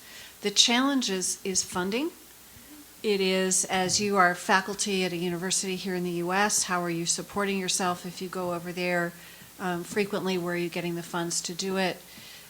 We're also finding that particular hospitals or particular countries, we spoke on the phone and we're all in Ethiopia, we're all in the same hospital. Sometimes we're all there at the same time, but we're not working together to try to build an infrastructure in the university in Ethiopia, in Addis, to cohesively build programs.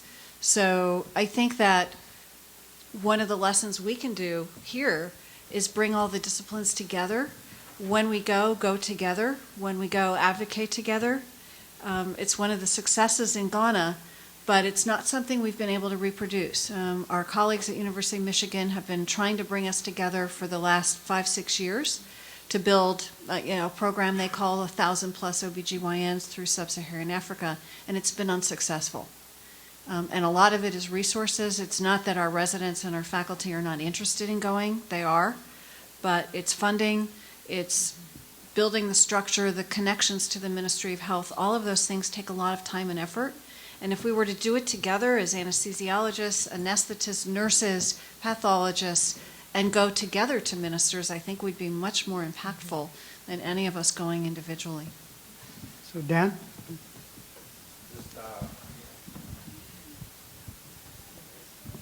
Dan Deckelbaum from the Center for Global Surgery, McGill University Health Center.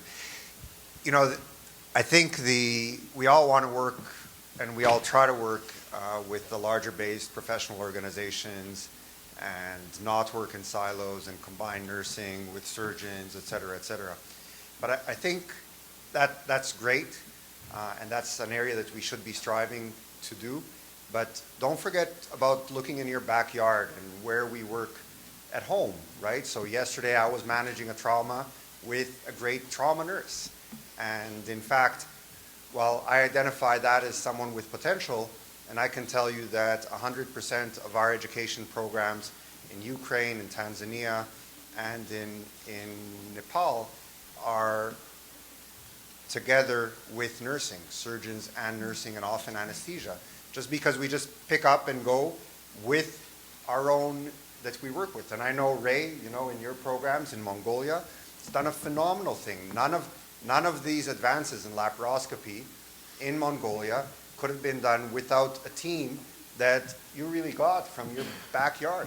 It wasn't necessarily an affiliation that started up here with the larger based professional organizations. It's let's see who we work with, who we get along with, and just pick up and go. So for interest of time, I'll just take one more question. And I think the issue of partnering and how is best done is probably going to be addressed a little bit in one of the panels later on today in the afternoon. And I know there are some good examples as well. And I just want to plug in also a potential gathering for surgeons who are really late in this public health kind of arena.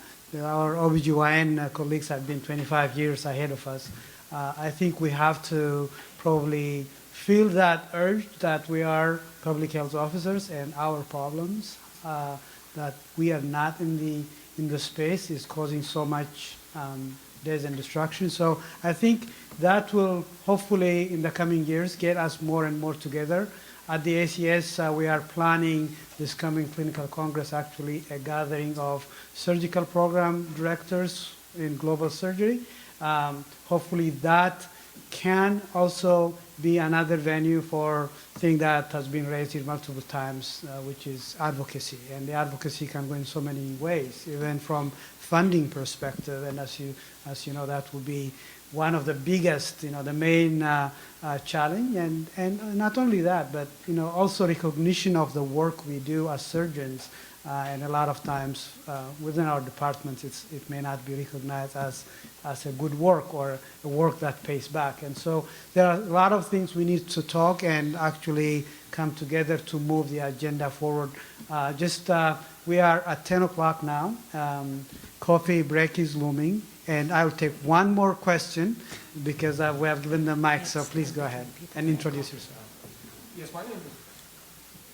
Hello? Yeah, my name is Vince Medina, and I'm with Montero Medical Missions out of Chesapeake, Virginia. I'm relatively new to mission work, global outreach mission work, and I know that there's other missions organizations that go out there and do mission work, like Dr. Glenn Fieldhold here with Mission to Heal. My question is how can this organization and what you're trying to do, and I think it's great this consortium, but how can organizations like mission work that go out to low income and middle income rural countries and try to do that type of multi-surgery work, multi-specialty work, and how can these missions organizations fit into this, and how can they leverage the work that this organization is doing? Because there's many out there that are doing those international grassroots work in mission, nonprofit kind of work. And when it comes to funding, I heard the gentleman, right in our own backyard, we have resources, but it may boil down to funding. But how can we leverage something like what you're doing here? Anybody with the panel can answer. Well, I'll tell you in Malawi that the ministry is very interested in that very subject, and in fact are doing a landscape analysis of the mission work that's going on. And in order to give missions the opportunity to work in Malawi, they are now having a registry of who's out there. And what we're trying to pull together is an opportunity. For example, if I've got a patient who's bleeding at area 25 and it's 25 minutes to get her into the central hospital, but there's a mission hospital 2 minutes away, how can we leverage the opportunity for public patients to get to the nearest facility? So they're pulling together, but it's a drive by the ministry to say they're not going to give people licenses to work unless they participate in this registry and participate in a broader effort to bring all of us together. We all want to do the same work, and forcing us to collaborate because we are so siloed. So that's one example I can give you of a ministry that's recognized that problem and is really trying to address it. Well, please help me in thanking the panelists here. I think the conversations should continue, and that's why breaks are important.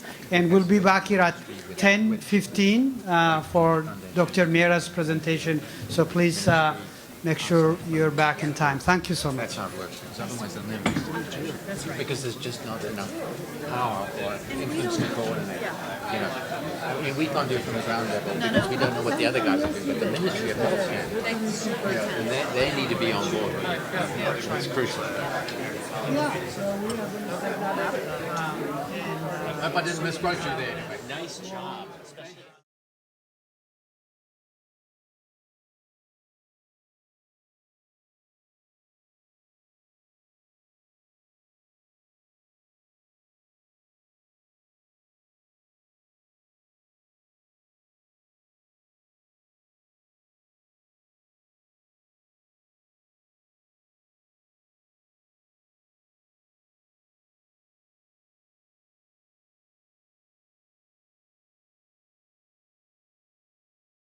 When Gurma says that I'm one of the giants, I don't feel like I've done anything compared to what all of you in the room have done. Quite a crowd today. I'm impressed with the turnout. In fact, I'm a little concerned. Can you guys way in the back row? Can you see me okay? Okay. Oh, and now we have no slides. There we go. Oh. All right. So you can see I was going to talk on global surgery and tactics in the SDG era. And I'm calling a little bit of, hey David, can he hear us? All right, and I'm calling an audible from the line.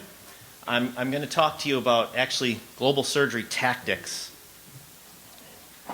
Oh, and by the way, I posted this talk on Twitter, so you may download this, do whatever you want with it. There are no proprietary issues. You can use it as you wish.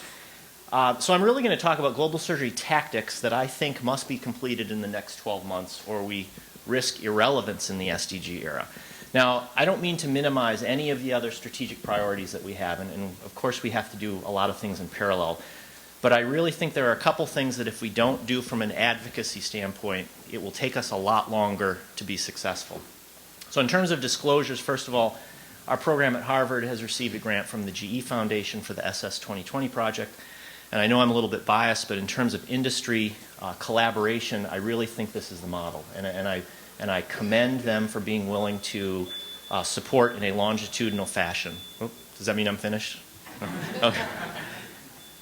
So, roadmaps. Everybody's heard about roadmaps in politics, in global health, certainly when we take a trip. Now, does anyone recognize this, the AAA triptych? Who's used one of these? Oh, a lot of people have used this. Well, so I've used one of these. You used to walk into AAA and then they make this little thing for you. Now, of course, we all use this now. Everybody uses global maps. Now, I commend our community because we didn't have a triptych for global surgery. We didn't have something off the shelf that we could say, okay, here's our roadmap for global surgery. We literally have been making this as we've gone, and a number of the presenters have shown the progress that we've had in the last decade or more. And as was mentioned, 2015 was a big year, and I won't belabor this slide because it's been shown, but this doesn't even do justice to what everyone in the room has done. So there are a lot of other activities that have gone on before this and alongside of this that are the reason why we're here today. Now, I really think we're at somewhat of a tipping point here.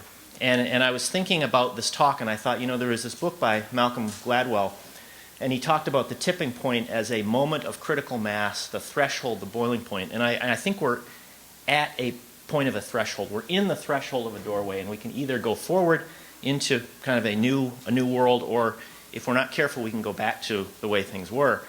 Now, Malcolm Gladwell talks about 3 rules. He talks about the law of the few. So this is about people.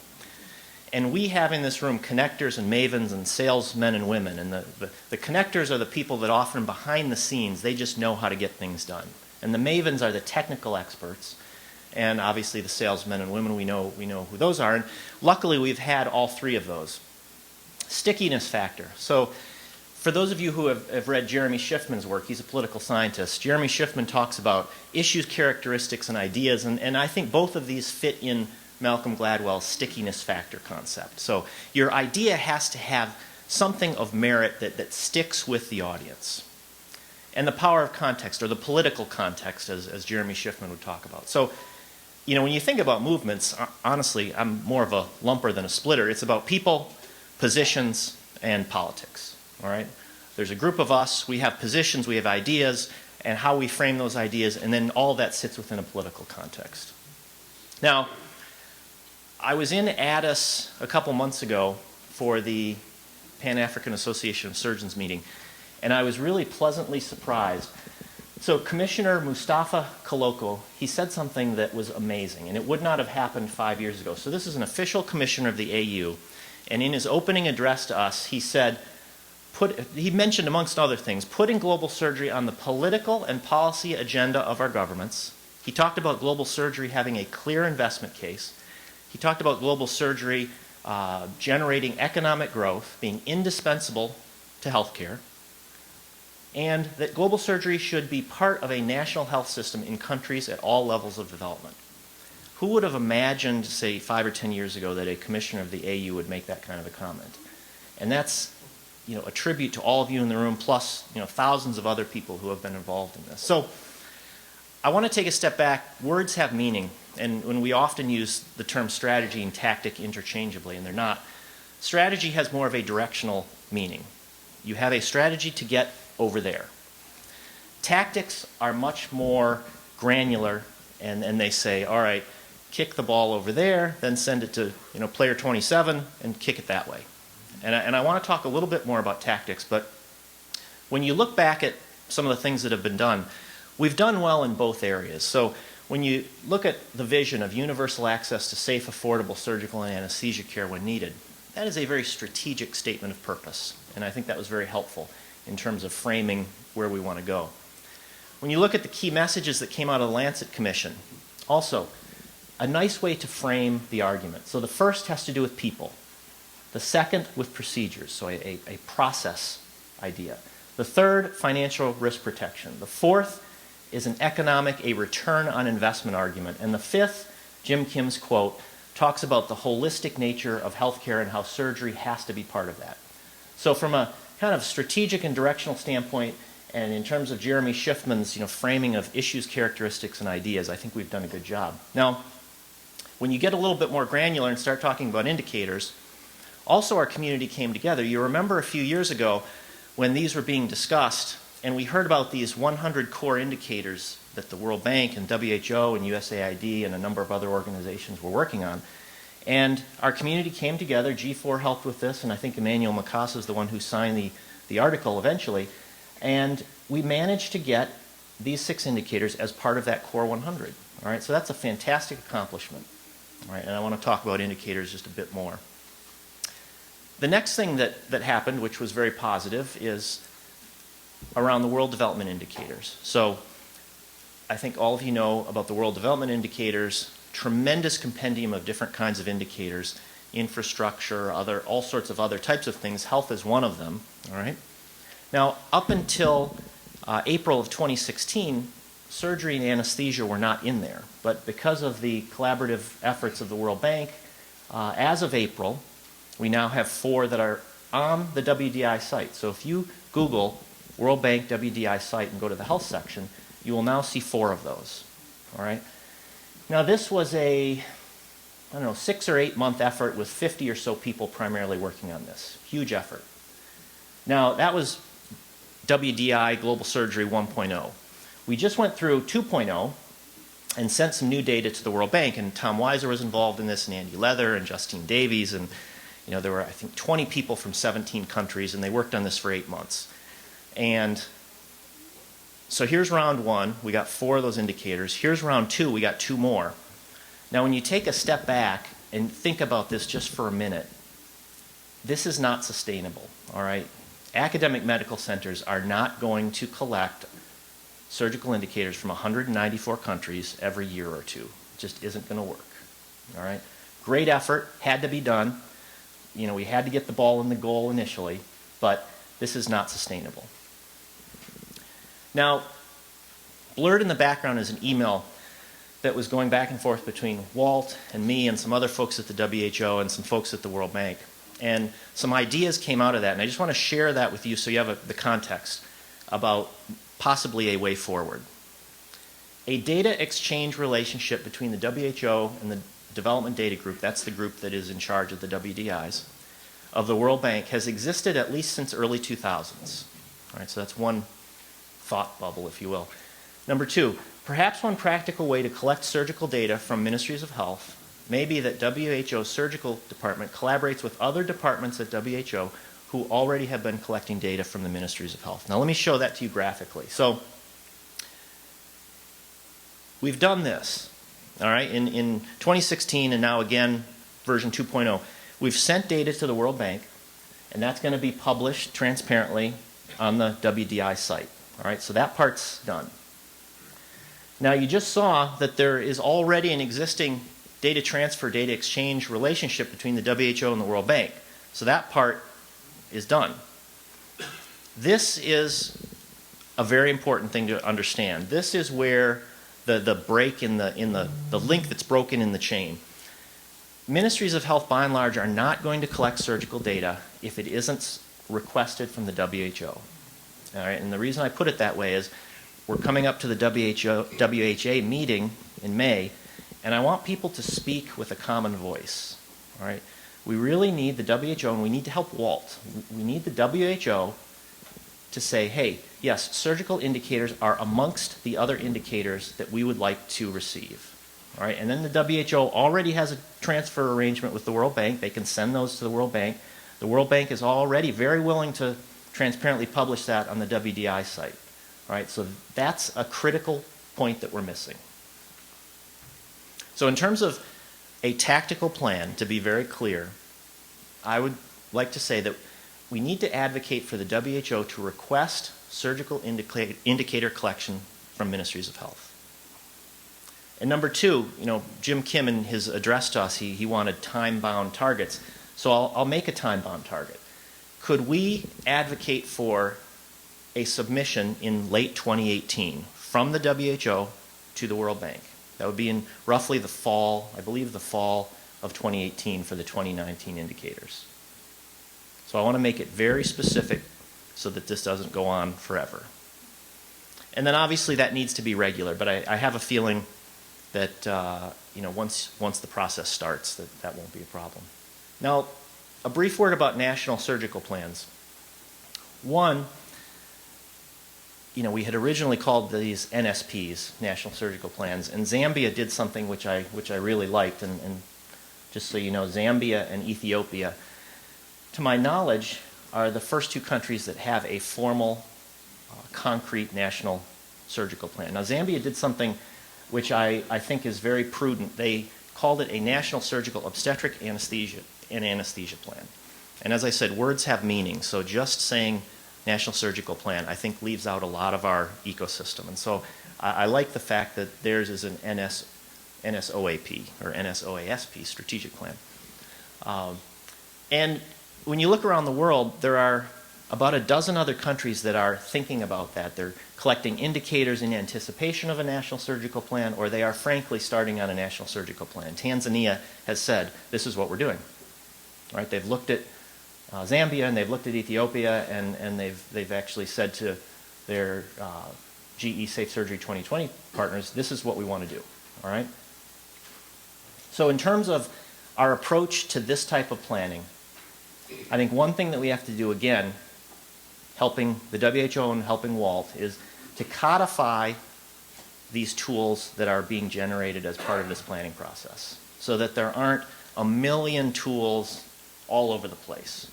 And Walt's already working on this, and it would be really nice to have a WHO compendium of different types of tools that can help countries. So if they say, I want to start on this, there are 12 different types of tools that they can use. Second, mobilizing us. And I'm preaching to the choir. I mean, obviously this is what we're doing and this is what we want to do. Both academic medical centers and industry. All right, and that's why I kind of called out GE, because I think they're doing exactly what industry needs to do, helping countries get across that threshold from plan to implementation. All right, it's one thing to have a paper plan, and it's another to take it the next step and implement it. And we're seeing that happen in Zambia and Ethiopia, and it's not easy. All right, so you can't work with a country, draw up a 40-page strategic plan, and then say, okay, on your own. Right? It's very difficult to actually implement this. And then, securing resources, that's a never-ending battle. And I think that will obviously be a combination of countries making commitments internally to fund surgery, and then certainly for certain countries, external funding. So if I were to leave you with 2 points, if you only remembered 2 things from my talk, I would say I think our tactical priorities in the next 12 months are, number 1, working with the WHO to ask ministries to collect surgical indicators with a specific goal of a submission in 2018 to the World Bank. And number 2, and I don't think anyone will disagree with number 2, our academic communities working with these countries, these early countries that are putting their plans together. My concern is that if we have 3 or 4 or 5 or 6 countries that do this and it goes nowhere, that other countries are going to say, well, that was just kind of a waste of time. So I think we need to help, particularly the first 4 to 6 countries, transition from a plan on paper to actually implementation. Now, I'll leave you with the famous quote to go home with, and that's, I think we need to stay on target here for the next 12 months. Stay on target, those 2 targets. And with that, thank you very much for listening, and welcome any questions. Thanks.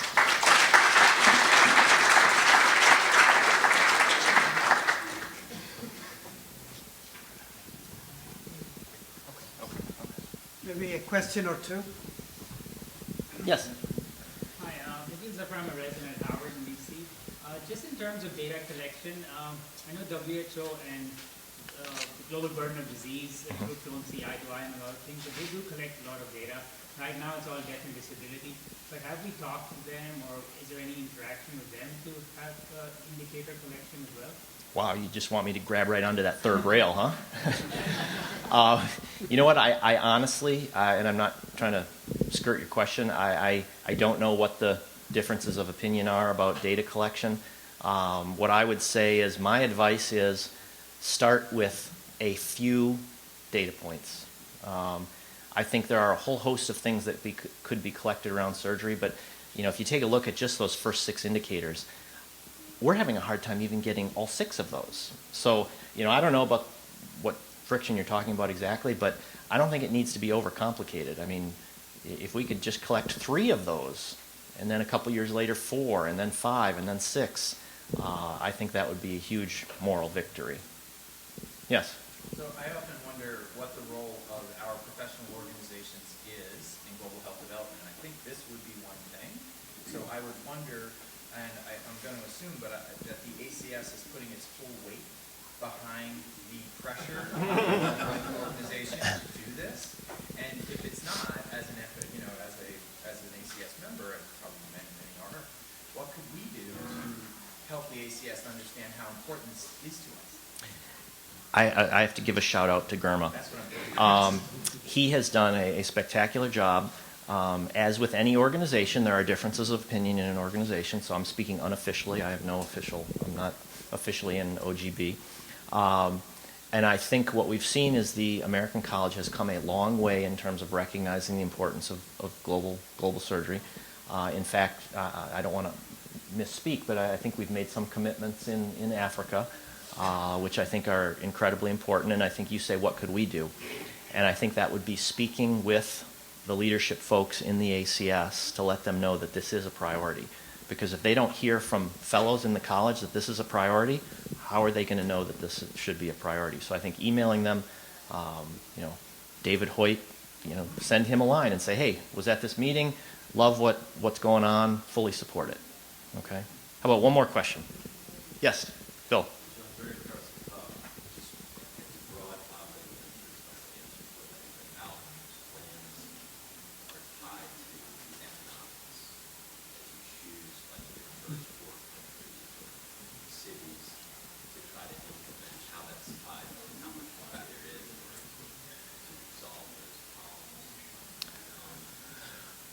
Well, I'm not exactly sure. Can you repeat the question? Yeah. Well, just how the economics are, how much money there is in order to act on, your plan. What would be the way in which you approach that? I'm curious how you approach that with ministries and governments. I would frame it a little differently. You need a willing participant in the country. So going to a country and trying to get them to do something they don't want to do is never going to work. So you look at Zambia, they literally, and I've told this story 100 times, they literally raised their hand and said, we want to be the first country that does this. So one, you need a willing government. Zambia and Ethiopia have both been willing to say, okay, we're going to look at the costing for that, right? And they had a costing component to it, and they knew that they were going to put internal resources to it. There will be many countries that can make those types of internal decisions and might be able to do it on their own, and then there will be countries that can't. And I think that's, even in the countries that can, quite honestly, you see what GE is doing.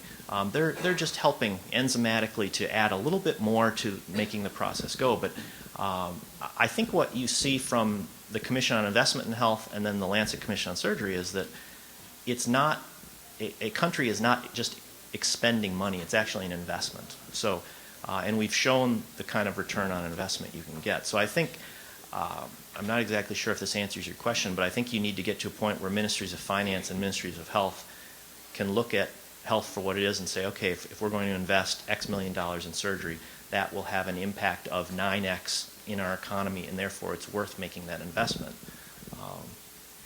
So, thank you very much.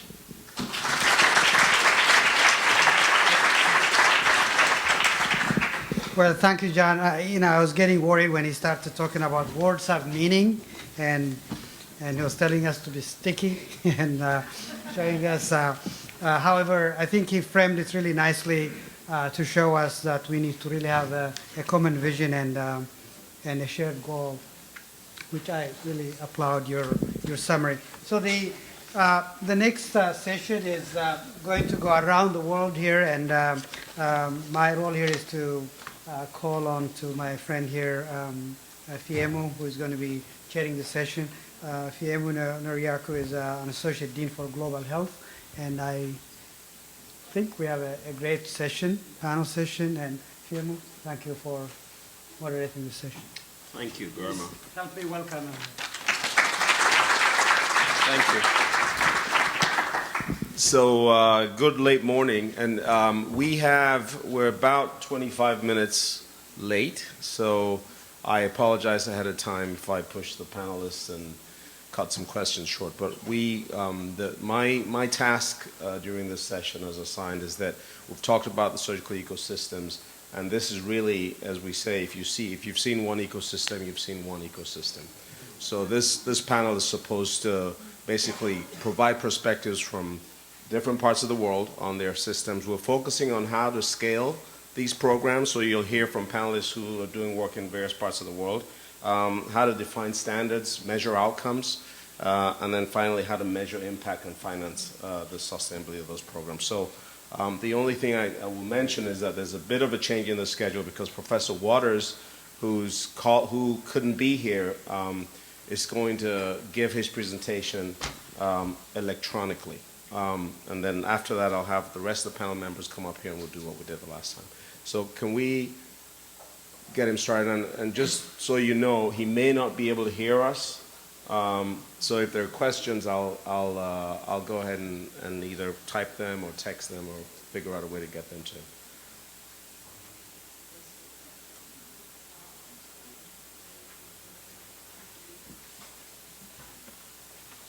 And just by way of introduction, he's a professor of and past president of the Royal Australasian College of Surgeons, and has done work in Papua New Guinea and Australia and New Zealand for many, many years. He's going to talk about surgical metrics. Can everyone see my screen okay? And can you hear me as well? Yes. Okay, I hope it's loud enough. I have a few people who've stayed up late at night in Australia with me to join your meeting. And I'd like to say at the beginning how grateful I am to have the opportunity to speak with you, and also to say that I agree with absolutely everything that John Meara has just said to you about the need to engage the countries and their ministries of health. And that this particular talk, which comes from the South Pacific and Australia and New Zealand, will illustrate some of what John has been saying in practice. And I would like to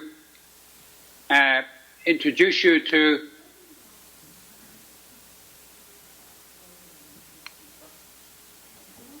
Bill Tangy, who is in this particular picture here at the Pacific Island Surgeons Association, and to say that collecting the Lancet indicators has been one of the tasks that have been taken up with great enthusiasm by surgeons throughout the South Pacific with the support of the Royal Australasian College of Surgeons.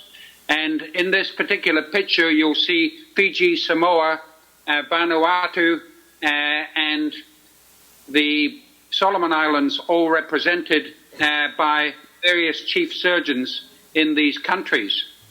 And we have been involved in one way or another with the collection of the 6 Lancet indicators over the last 2 to 3 years. And in fact, Tonga was one of the first countries, along with New Zealand, to collect perioperative mortality rates, even before the Lancet Commission reported on them.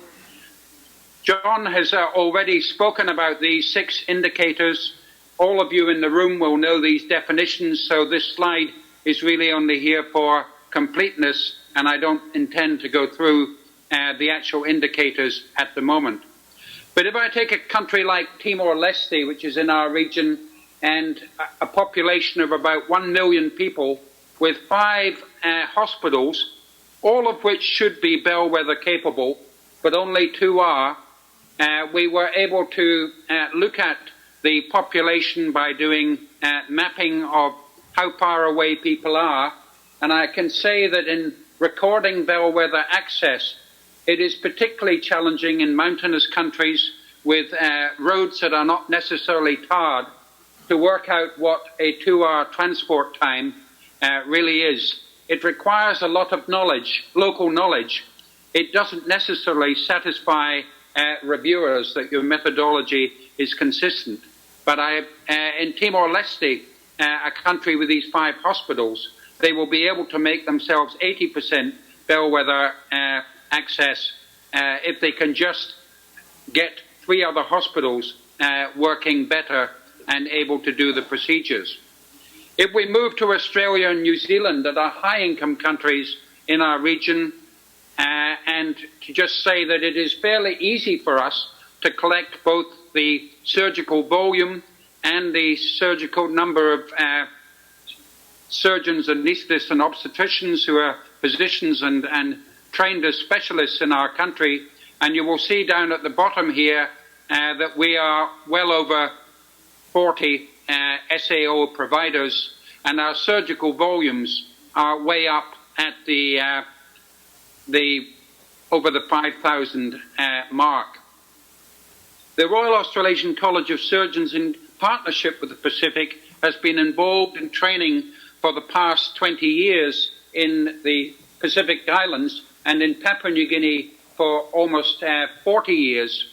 And there are over 100 surgeons trained in Papua New Guinea and over 40 trained now in the other Pacific Islands and about 7 in Timor-Leste. This is a picture that just shows you that over the last 15 years of involvement in Timor-Leste, Timorese surgeons have gone from being registrars or doctors pre-training to actually being leaders of surgery in their own country. And down in the bottom right of this picture, you'll see one of the Papua New Guinea trained Timorese obstetricians, who's now the director of the hospital. In Timor-Leste, as in Papua New Guinea and in some other Pacific Island countries, we do rely on nurse anaesthetists to provide many of the anesthetics, and 21 nurse anaesthetists were trained in the first 5 years of our programs there, and they now provide 90% of all the anesthesia in the country. It has been challenging in counting surgeon, anaesthetist and obstetric providers to only count the physician providers, and we will need to have some way of agreeing to be consistent in counting the metrics of those countries that wish to use alternate trained providers of surgery, anesthesia and obstetric care. We've been involved in developing a postgraduate specialty diploma that involves 18 months of training in many of the specialties, and although these people are not fully trained, again, these are medical providers who will be doing much of the surgery, anesthesia and obstetrics in a country like Timor-Leste that has very few doctors. And we are involved in training allied health workers in the Pacific as well. Now, if we think about the indicators, you can see the surgeon, anesthetic and obstetric density for our region, for the countries that I've chosen to show in this graph, and it ranges from Timor-Leste 0.9 up to Australia with 64. But you'll see that the majority of Pacific Island countries shown here have very low numbers. You will also see that if we go to surgical volume, that although Australia and New Zealand have good surgical volumes, and there's a couple of smaller populous countries that have adequate surgical volumes, Timor-Leste is at 433, the Solomon Islands 868, and Fiji 1500. We provide also some of the can-do operations that were listed in the Lancet Commission report that can be delivered by volunteer specialist teams. And here you'll see a theatre scene from Papua New Guinea where the visiting pediatric surgeon from Australia is supporting the Papua New Guinean trainee pediatric surgeon who's now a qualified pediatric surgeon.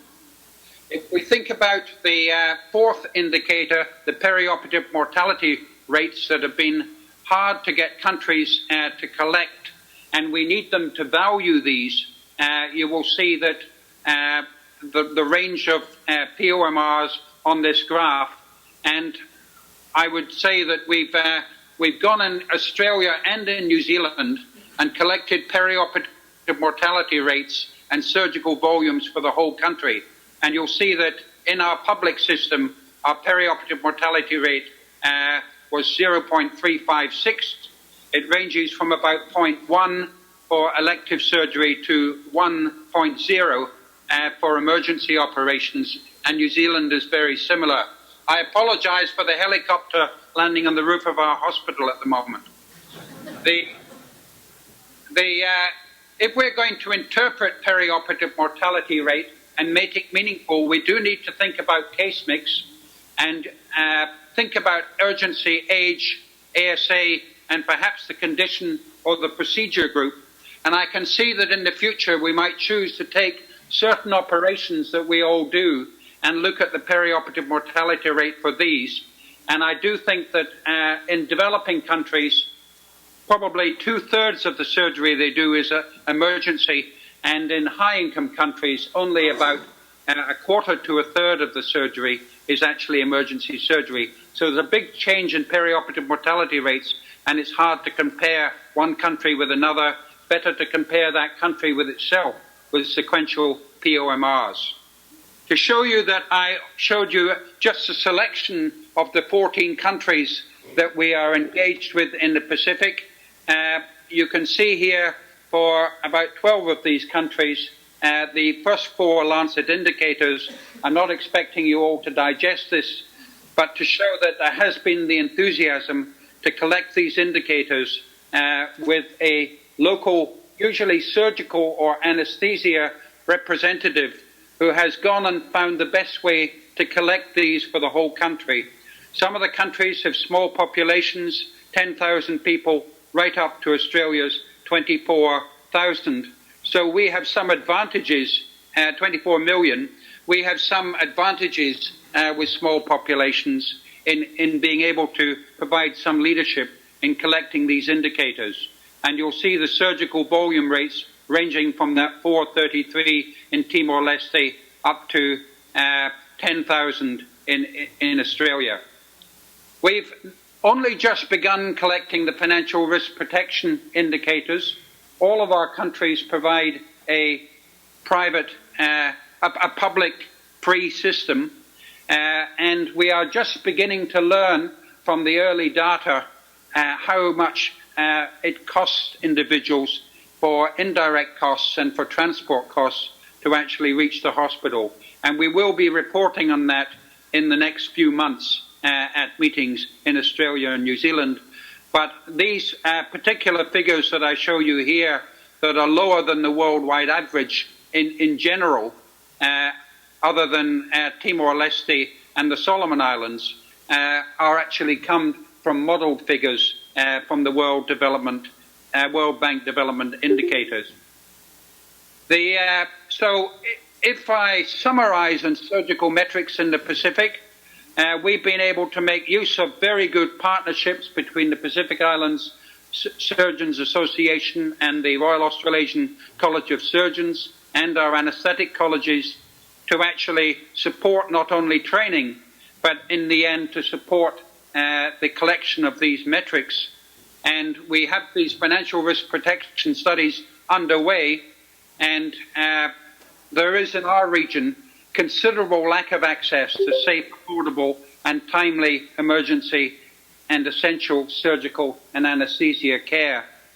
And we believe that our next job is exactly what John Meara said, is to get, if WHO were to request our ministries of health to provide this information, they would be far more likely to value it, rather than in fact it being done in often a rather individual way in each of the countries, and often without a lot of electronic support.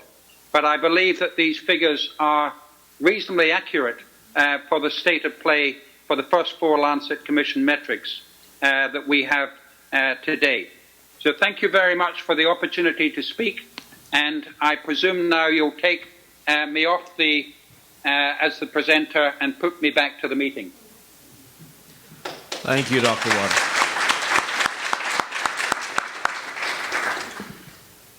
By my calculation, it's 1 o'clock in the morning tomorrow where you are, and I wish I looked so good at 1 o'clock in the morning. But if you give us a few minutes, we'll get the rest of the panel and hopefully get some questions to you, Professor Waters. So let's, if I can have the panel, members of the panel come up, and I'll just introduce you as you come up. Dr. Shenglin Tang is Professor of Medicine and Global Health at Duke Global Health Institute, and is the Associate Director of the GHI for China Initiatives.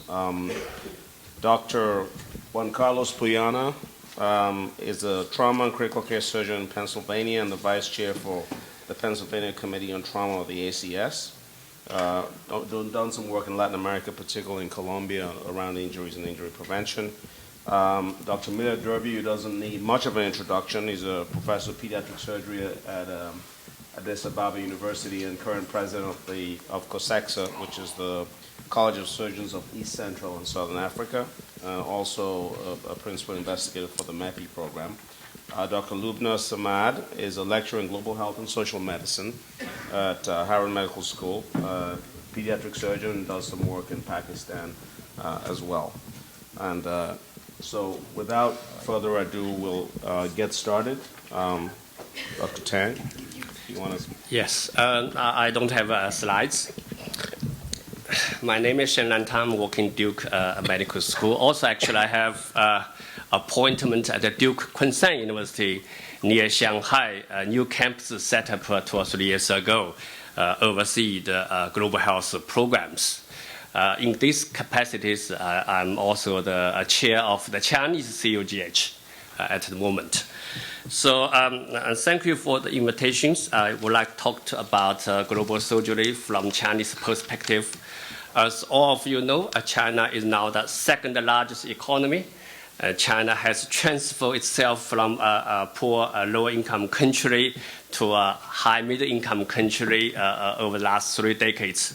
So China has really changed rapidly over the last 30 or 35 years. Access to quality surgical care has improved dramatically. Also, the access to surgical care varied a great deal from one place to another in China. Let me give you examples. China started to undertake a nationwide hospital survey in 1993. Based on that survey, it was estimated among these hospital admissions, only 15% of inpatients had a surgical operation. Now, according to the recent National Hospital Health Survey, a third of inpatient, i.e. hospital admission, had surgical operations. So the access to surgical operation has improved dramatically. Using another example, the C-section delivery C-section for baby delivery back to later 80s, early 90s in the western part of China, C-section rate was only probably 3 or to 5%. Now the C-section rates for baby delivery in western part of China is reached about more than 20 or 25%. So these kinds of change has been progressing and also is good. But on the other hand, equity in access to surgical operation has been very much problematic. On the one hand, there are overuse of surgical operations in urban areas and in the most developed areas of China. For example, C-section rates in urban areas has been as high as 60 or 70%. Lots of public hospitals in China, in order to generate more revenues, the overuse of surgical operations. On the other hand, in the western countryside of China, the lack of access to surgical operations. I want to raise 2 big challenges in terms of access to surgical operation in China. One is maldistribution of health workforce. Now, young surgeons or young medical graduates are very reluctant to work in the countryside of China, the western part of China. So unlike 30 or 40 years ago, when the Chairman Mao and the communist regime forced qualified physicians, doctors to work in countryside, at that time, even the sub-district level or county hospital usually used to have very good surgeons to do operations. Now, you hardly see any new young surgeons or new medical graduates willing to work in the county level, district level hospitals. So maldistribution of health workforce is big challenges if we really want to achieve the health SDGs. Second is catastrophe expenditure particularly for surgical care. Also, China launched a new round of health system reform since 2009. By today, almost over 95% of Chinese population are covered by 3 mainstream health insurances supported by Chinese government.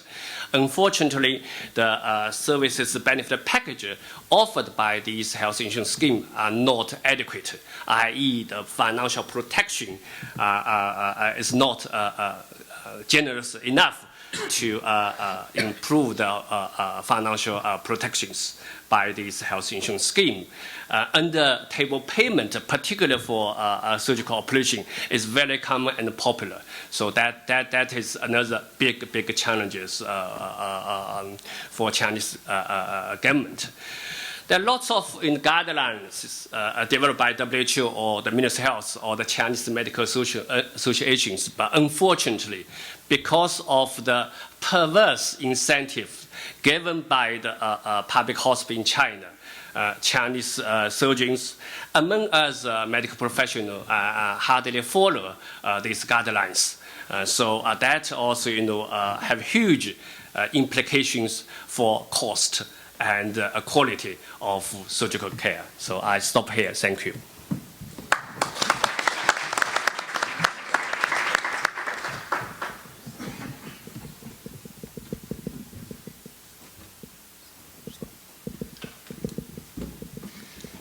Good morning. Thank you very much for the opportunity to be here. It's a real pleasure to share our experience with this group. I'm going to change a little bit the format of the presentation, and coming from Dr. Mayara's strategy, which is this is the battle we want to win, and moving to the tactics, this is how I'm going to displace the soldiers. I'm going to tell you about what is it like to be a soldier down there. And I say that because I want to give you my bias as a trauma surgeon. And I want to do that because I don't think we have enough trauma surgeons doing global surgery. That may be my own mistake. And by doing that, I want to share with you my very personal experience. We all come to global surgery from different places.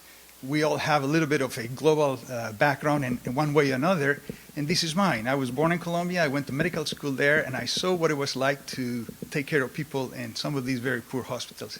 I did my training at McGill, and I saw what it was like to have a single-payer program, which is very good, actually.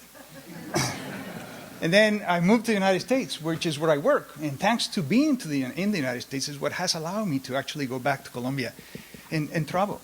And I don't want to spend a lot of time. 7 minutes is not enough to tell you about a whole continent. A whole country, never mind a continent. But I want to make a few areas, and although I modify my slides, I just want to say 2 words about Havana and Cuba. And I think we need to learn from them. I don't think there is anywhere else in the world who have the group of people who have the greatest experience in doing global health and global surgery. And it will be nice that they will be here. It will be nice that we share with them. And it will be nice that we actually integrate with them. So talking about global surgery in Latin America and not mentioning Cuba will be a terrible mistake. I don't have a lot of experience in Cuba. I was part of the first ATLS in Cuba, and that allowed me to see some things there. And then my own bias. 5 minutes. Oh, wow, you're very strict. This is what I want to share with you. I went to the National Academy of Science. I was very pleased to be part of this committee meeting that has been meeting since September last year to present a new document to the new administration. We were charged with giving President Trump what is it like to invest in global health. Needless to say, at the moment the election changed, we changed the whole format and our perspective. And the first thing they ask you at the National Academy of Science is, what is your conflict? We have to declare our conflict. And the next one is, what is your bias? And they all want to have a bias. So I think they invited me there to talk about trauma. So this is the experience we have in Colombia. I'm going to briefly talk to you about it. We have the opportunity of working with Fogarty, and it's too bad that Dr. Kilmark is gone, because Fogarty is going to change. Whether we want it or not, the reality is that the resources we're going to get from Fogarty to do global surgery, to do trauma, to do any of the things that we want to do in this group are not going to be there. We were fortunate to work in capacity building and information systems. This is how we collect that data that we think can actually be used to fill some of those surgical indicators. It's not that easy. It is very challenging. We had trained Colombians. They had been coming to the University of Pittsburgh for the last 10 years, and they had gone back to Colombia. This is the first thing I show you. I show them when they come to Pittsburgh, and they know that that's where they need to be. And we have been very successful in helping these Colombians to engage in research.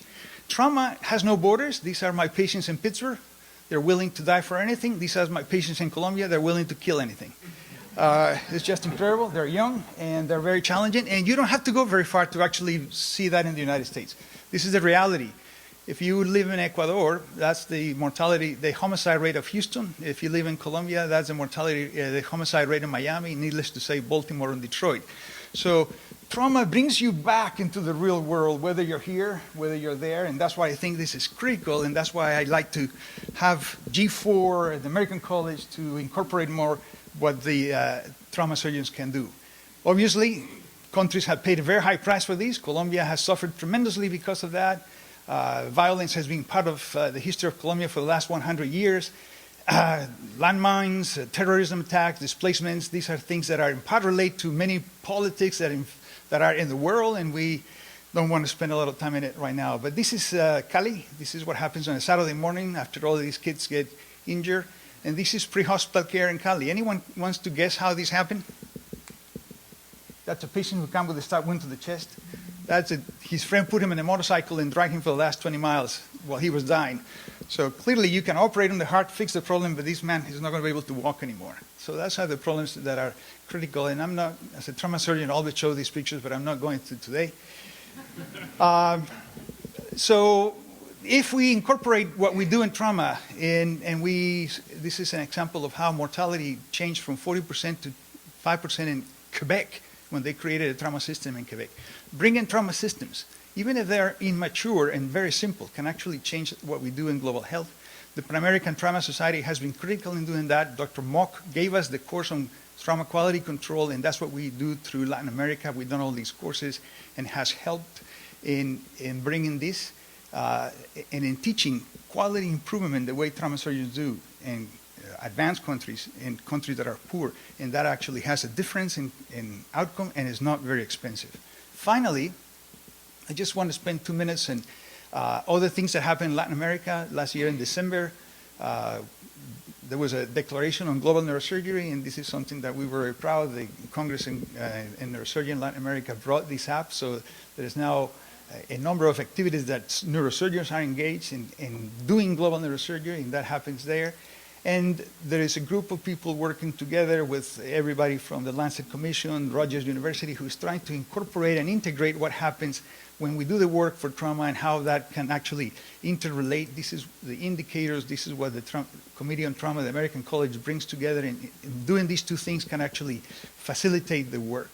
Finally, this is work from Kenya. This is a little instrument that someone developed there. He created this rubber band. This rubber band has data collection data points. You take a picture of these, and your telephone converts that into data. So when you're having trouble in doing electronics, there are people out there solving these problems very well. Anyway, I'm going to finish here. I think that the glass will never be full, that we just simply need to enjoy life, what we feel in the glass. And the National Academy of Science has given 3 reports in the last 10 years. In the last 15 years, one was in 1997. The next one was in 2007. This report was supposed to come out at this meeting, but it was not ready. So this report is now completely different and is targeting how we're going to convince the new administration to actually make a business out of global health. Thank you very much.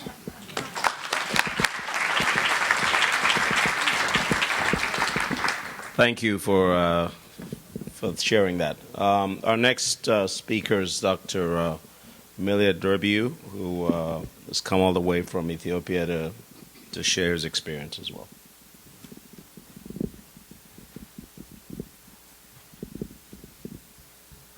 Good morning.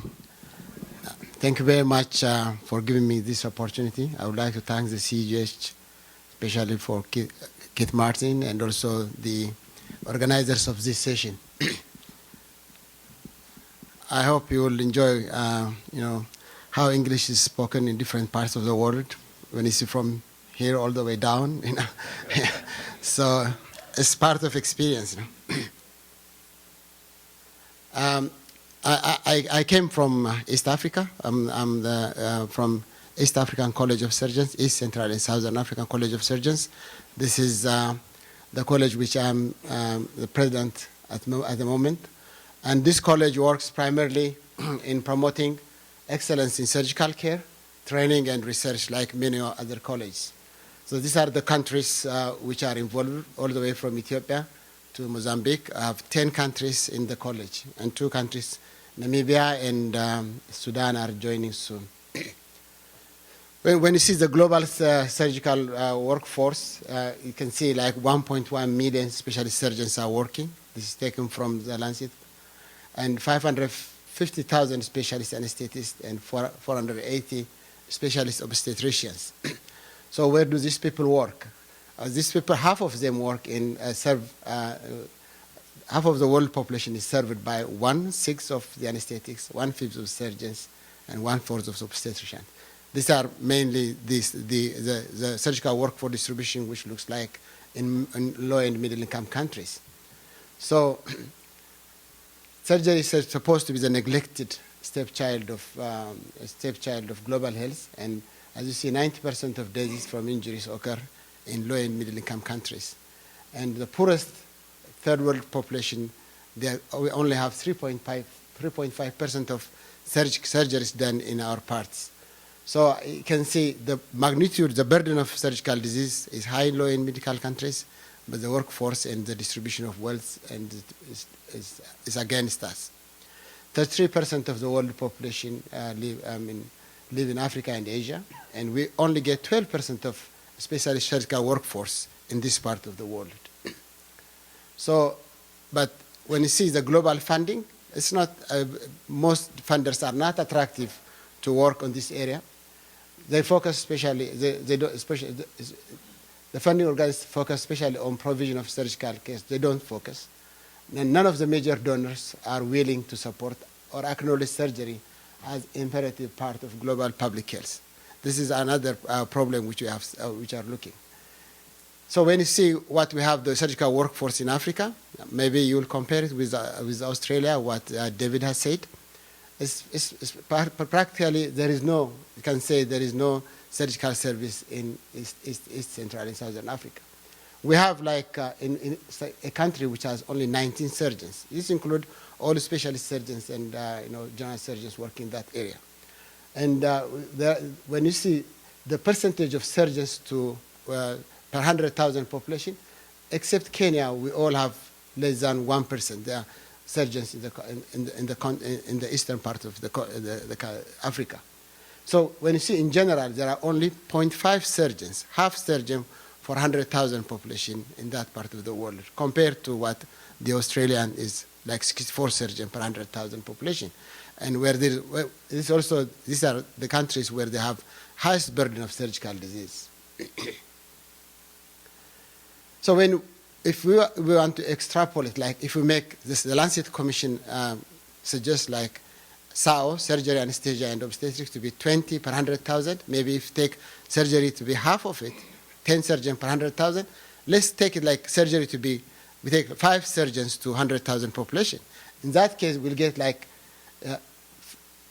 for 20,000 population, if we extrapolate with this, today, in these 10 countries, we need 12,400 surgeons. This is, even we take half of what is suggested. So we have a population of more than close to 350 million, but the surgical workforce here is 12,000. What we need is 12,400.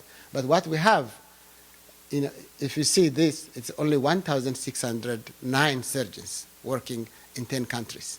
These are the number of pediatric surgeons practicing in United States of America, where they have like 350,000 population, almost similar population. So I think this is very much neglected, we are very much neglected. It's beyond stepchild, when it comes to Africa.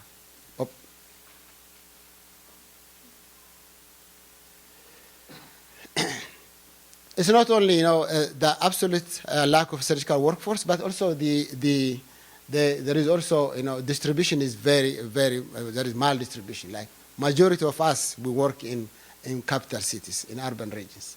So we work like 85% of surgeons serve 15% of the population, and that's what we see in Africa. We have a lot of indicators. A lot of people are advocating about surgery. There are different measurements, but one thing is clear: there is surgical workforce deficiency in the country, and also there is the desperate need of workforce. So we can't improve what you don't measure. That's why the Lancet Commission, G4 Alliance, and other working, helping us, and that because of that there is a lot of change. Advocacy is going fastly, but advocacy should go with implementation. We are measured many times. And you can't, because if you see that, we're trying to measure the same thing, but we should change. We can't fatten, a cow by measuring a million times. the same 140 pounds. So implementation is important, and no or less interest of donors are not interested to contribute. And when you see the African, our achievement in College of Surgeons, we are producing as my surgeons. We are mainly training college. We are college without boundaries, but we train a lot. We train now. We started training in 2005, and we are making a big change in training. But the support which we get is very less. We are very much determined for support. But we have the support with the financial support, but human resource support, all of you are working, almost all of you are working with us. You are our $1 billion support for us, the human resource from developed countries as well. So you can see how we can make a change in surgery, in surgical workforce since our implementation in East and Central Africa. Today, this year, we have made a big change. Now we have like 415 trainees which are in different parts of Africa. We also work satellite countries in some of Central and Eastern, Western Africans as well. This is my, thank you very much.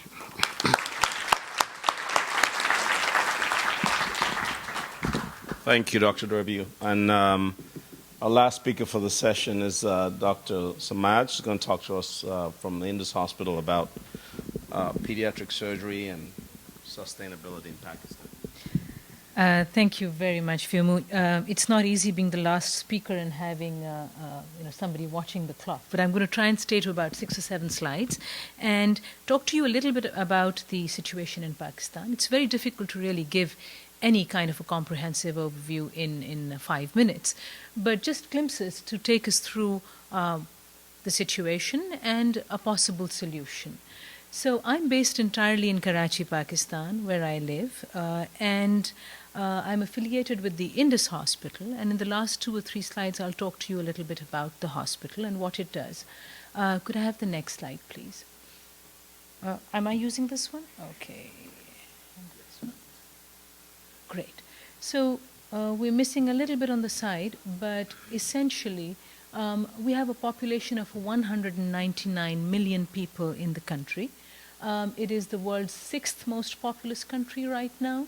The per capita health expenditure is 129 USD, and I think it's 65 million people earn less than $1 a day.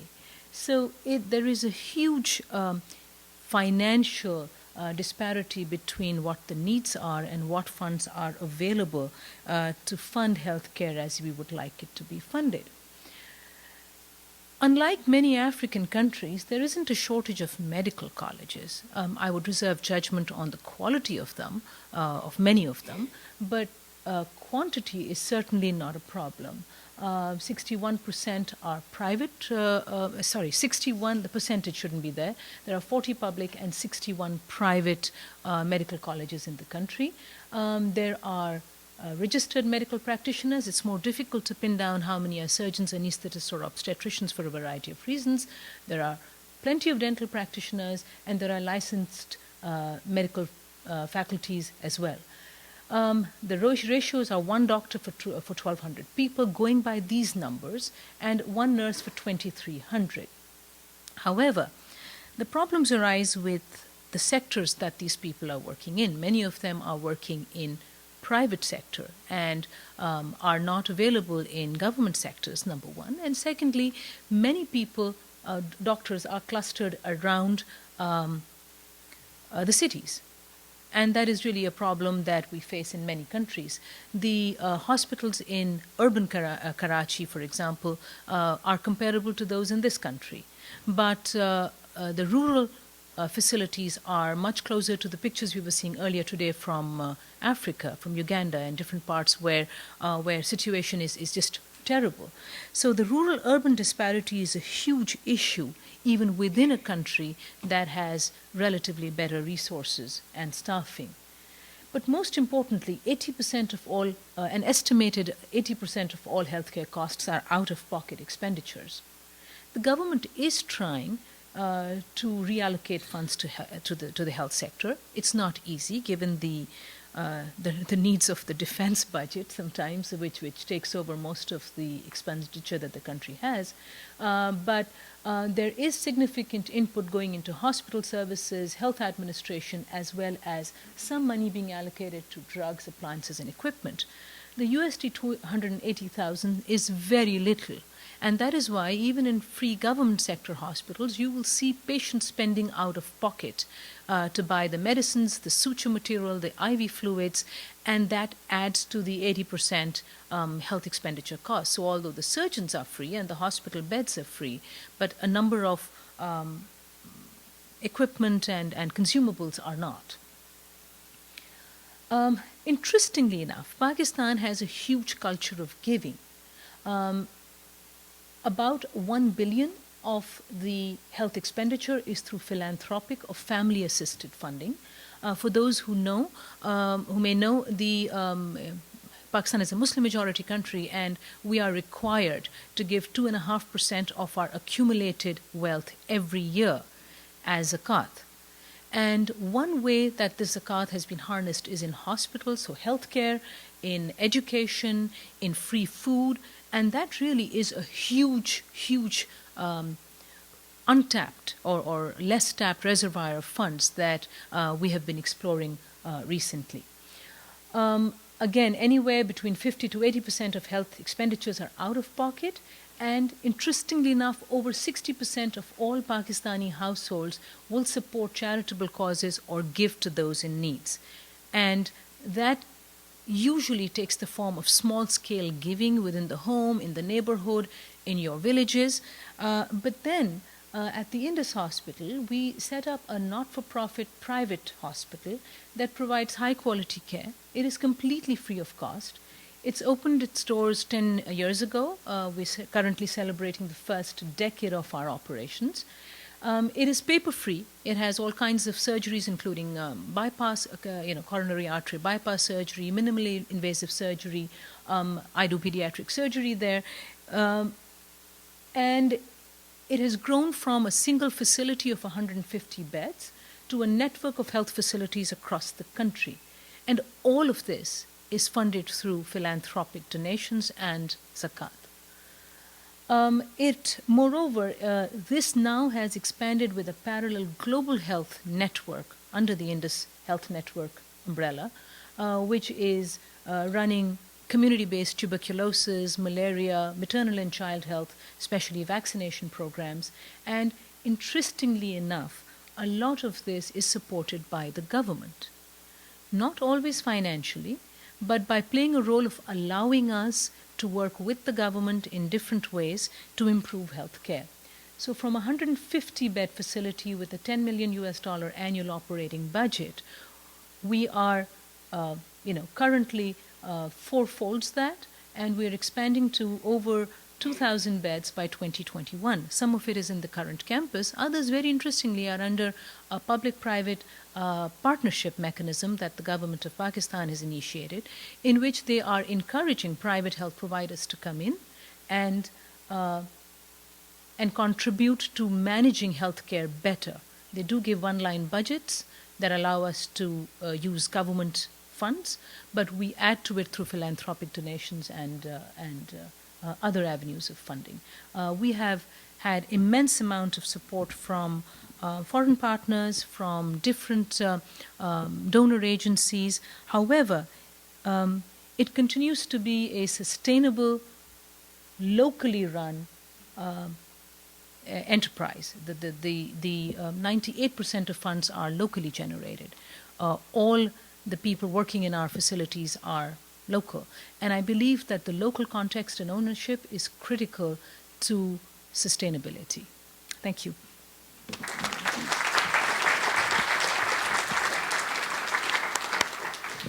You all have to agree that the panel not only shared stuff, but they're under the target time. So please give them another welcome. So how much time do we have for questions, Catherine? I think about 3 or 4 minutes, 5 minutes. I'm going to have a riot up here. Okay, so global surgical metrics, that's what it sounds like we're going to be doing. In fact, we may have a button next year for for this, but I'd like to invite questions now from the audience. I have my own questions, but I'm not going to hog the microphone. Kelly. Can you check if Professor Waters is still there? I'm still here, yes.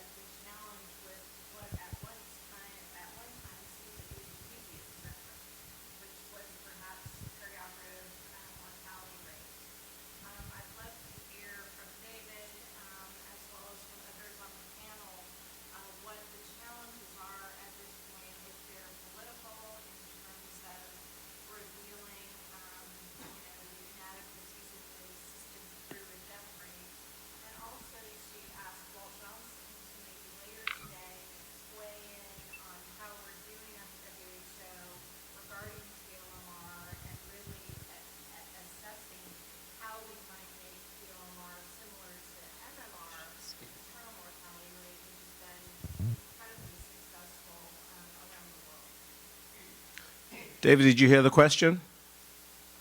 Yes, I did hear the question, and I think it's a very good question. And I think that was Kelly McQueen asking it. Is that correct? That's correct. Yeah. So the answer is, I think that WHO were very right about a decade ago in ensuring that this metric was measured at discharge from hospital, and not in fact trying to take it out to 30 days, that many of us living in high-income countries are able to record, and has some meaning. But it is just impractical to be able to follow up the majority of your patients after they leave hospital in low middle-income countries. So I think the first challenge has been to get influential people in the West to accept that in fact death before discharge from hospital is in fact a valid measure. And I certainly believe that it is. And I think that there's no point in just recording it at 24 to 48 hours, although that has some value to anesthetists where many of the anesthetic deaths occur in that period. And I think before discharge from hospital is correct. What we've noticed in the Pacific is that people have been clinicians have been enthusiastic, both surgeons and anesthetists, to collect this data. And so I believe that we do need to have this strategy that John Meara was outlining, that we really need WHO now to start to ask the ministries for this information. And I think certainly in my region of the world, there will be no shortage of clinicians who are only too happy to engage with their ministries and help them collect it until the system of collecting it is established in that particular country. Maternal mortality rates have been very successful, but it actually took many years before they became successful. And I think we will do it a little bit quicker, but it will still take some years to get a sizable number of countries recording this data. Yes, they're worried about it, but I think if we're able to understand perioperative mortality rate by emergency and elective, by age group, sometimes. It was bound to happen at some point. Complex, there you go. And that cannot embarrass. Thank you. Thank you, David. Comments from the panel? No. Any comments to the question about POMR as a measure and getting it to the level of MMR and other metrics? I can share you my experience in collecting data from a trauma registry in Guatemala, which is mortality. We want to know how many of these people don't make it. And I think the difficulties in the field are still need to be sorted out. It is just, one thing is to ask the ministry to do that. One thing is for the ministry to go and ask the data. The other is to actually get people to do the actual work of collecting the data. In Guatemala, they put a bomb in the hospital, and our two data collectors sent me an email saying, do you mind if we don't go to the hospital for the next 2 weeks? Of course, you don't want to go to the hospital. So I think there are some realities that we still have to figure out how to do. So, I mean, but do you think that the WHO, and people can chime in from the audience, do you think that the WHO has a mandate that if they ask, that the ministers will deliver? Somebody laughed. Okay. Well, if there are no further questions, let's go ahead and say a huge thank you to this panel, and thank you for spending the time.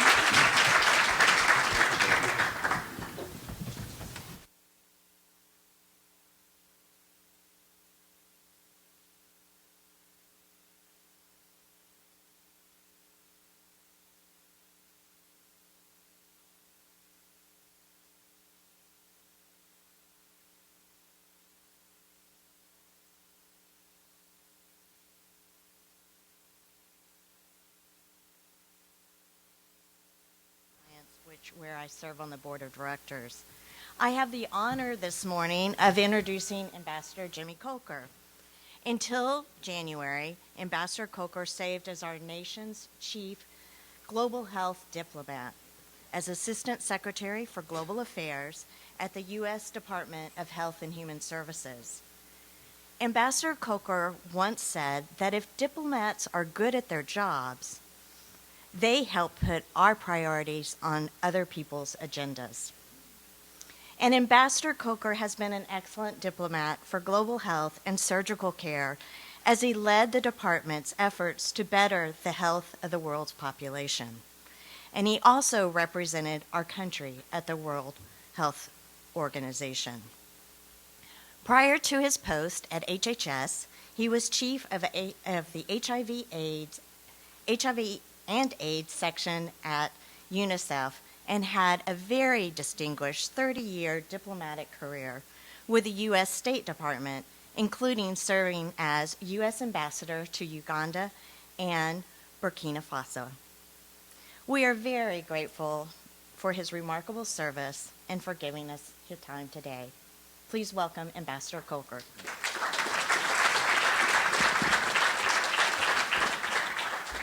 Thanks.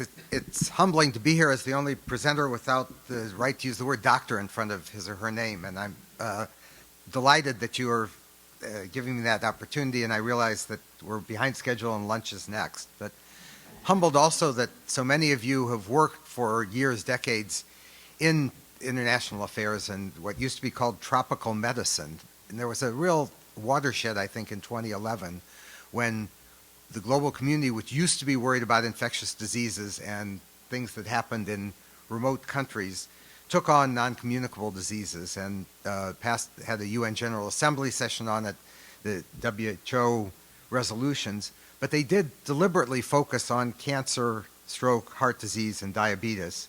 And at the same time, U.S. finally signed on to resolutions that talked about universal health coverage. And as you know from the debate in our own country just the past month, that the essential benefits package is quite controversial. What is being covered? What does universal health coverage mean? And how do we define what's being covered? The WHO in its resolution in May 2015, to which many people have referred, uses words carefully. It's strengthening emergency and essential surgical care and anesthesia. It's based on the premise which we've heard updated here, that hundreds of millions of surgical procedures are performed annually. They calculated that 11% of the global burden of disease are conditions that can be treated surgically. And the resolution has 9 actions for member states and 14 for the Director General to report back. And I looked at them here, and action number 6 for member states is to collect and compile data on number, type, and indications of surgical procedures performed, referrals, perioperative mortality in their respective countries, and to share such data as appropriate. Also calls on member states to document, monitor, and evaluate access to and quality of services. The WHO Secretariat is to facilitate collaboration among member states to share and exchange information, skills, and technology, to establish mechanisms to collect emergency essential surgical and anesthesia case log data, increase understanding of unmet needs, improve global capacity in the context of universal health coverage, devise meaningful and reliable measures of access to and safety, to collect and assess reported cost data on delivery. So all of these mandates are there, but exactly the question to the last panel, are countries doing this? Largely no. And even though they've themselves voted for this resolution. But in Dr. Mera's, I think, very wise summary of what needs to be done this year, the last of the instructions to the Director General is to report to the 70th World Health Assembly in 2017 on progress and implementation of this resolution. So not only is the door open to this, but she's actually required to come and report on what we're asking, which are some indicators, some better collection, and some ability to use that data to meet unmet needs and to fill gaps. Also, the new Secretary of Health and Human Services, of course, is an orthopedic surgeon, and he, I think, will follow the tradition of representing the U.S. and giving a statement to the World Health Assembly. So perhaps putting this issue on his agenda with his own personal experience might be one of the goals in implementing what I hear is a strong vote of confidence for getting the WHO to help countries collect this data and then using it in a way that's most useful to all of us. The surgical lobby, I think, did a very good job. You should not underemphasize the importance of having the side meetings in both 2014 and 2015, and also having the Lancet article connected to that. That is the way to influence World Health Assembly activities, and I think the work that's come from that is really important, because just as surgery, anesthesia, trauma care, and others realized that the universal health coverage and NCDs did not necessarily make them automatically eligible, the same is true for mental health, for vision, hearing, dentistry, for things even outside the health system but which have huge health consequences, violence, pollution, road safety. All of these are now on WHO's agenda. We've had resolutions on every single one of those topics. And the question is, how do you get an organization that has about $2.4 billion a year budget? When I was at UNICEF, where I used to work, has a $4.4 billion a year budget. Global Fund and PEPFAR are each over $5 billion. So when you're looking at proportion compared to mandate, WHO is hurting. That's very likely to continue with almost no chance of increases in global resources going to international health from developed or donor countries. And WHO's reaction to the very justified criticism that they weren't prepared for Ebola and were doing things that perhaps were peripheral to their core mandate in countries where outbreaks or other things might be a threat, they now have told WHO country offices to try to have no more than 10 priorities. And of course, there were a number of them that had 25, 30 different activities. And as you can imagine, in many countries, if you have 10 priorities, surgery may not make the list of 10. And that, it does seem to me to be a challenge to all of us on how to make that happen. I think what you're doing in terms of national coalitions is important, but there's a new paradigm, which is that where some donor-recipient relations and foreign aid seem to be last century kinds of ideas. Countries want technical partnerships, and those of you who are connected to universities know that there's a tidal wave of young people interested in global health careers, and in the medical profession, much more consciousness of what you can do internationally. And so, but at the same time that the countries want our best experts to train and build capacity there. They're not looking for us to run primary care programs in low and middle income countries. And there have been a number of references to the medical education partnership that Fogarty Centers runs. And that did change the paradigm, whereas most NIH grants have gone to U.S. institutions, which then find foreign partners or foreign cohorts to do their research. MEPI gives the money to the African institutions and said, yes, you need a technical partner from the U.S., that's sort of part of the deal, but you pick the field in which that is. And countries, as we heard, Ghana took emergency medicine as their priority, and even though it's AIDS money, that kind of program, I think, is a great paradigm for professional organizations like yours and the institutions you're associated with to really try to adapt what we know to the needs of emerging health systems, and to do that in a way that's mutually beneficial. So I know time is short. Thanks very much for including me, and I'd love to hear from more of you.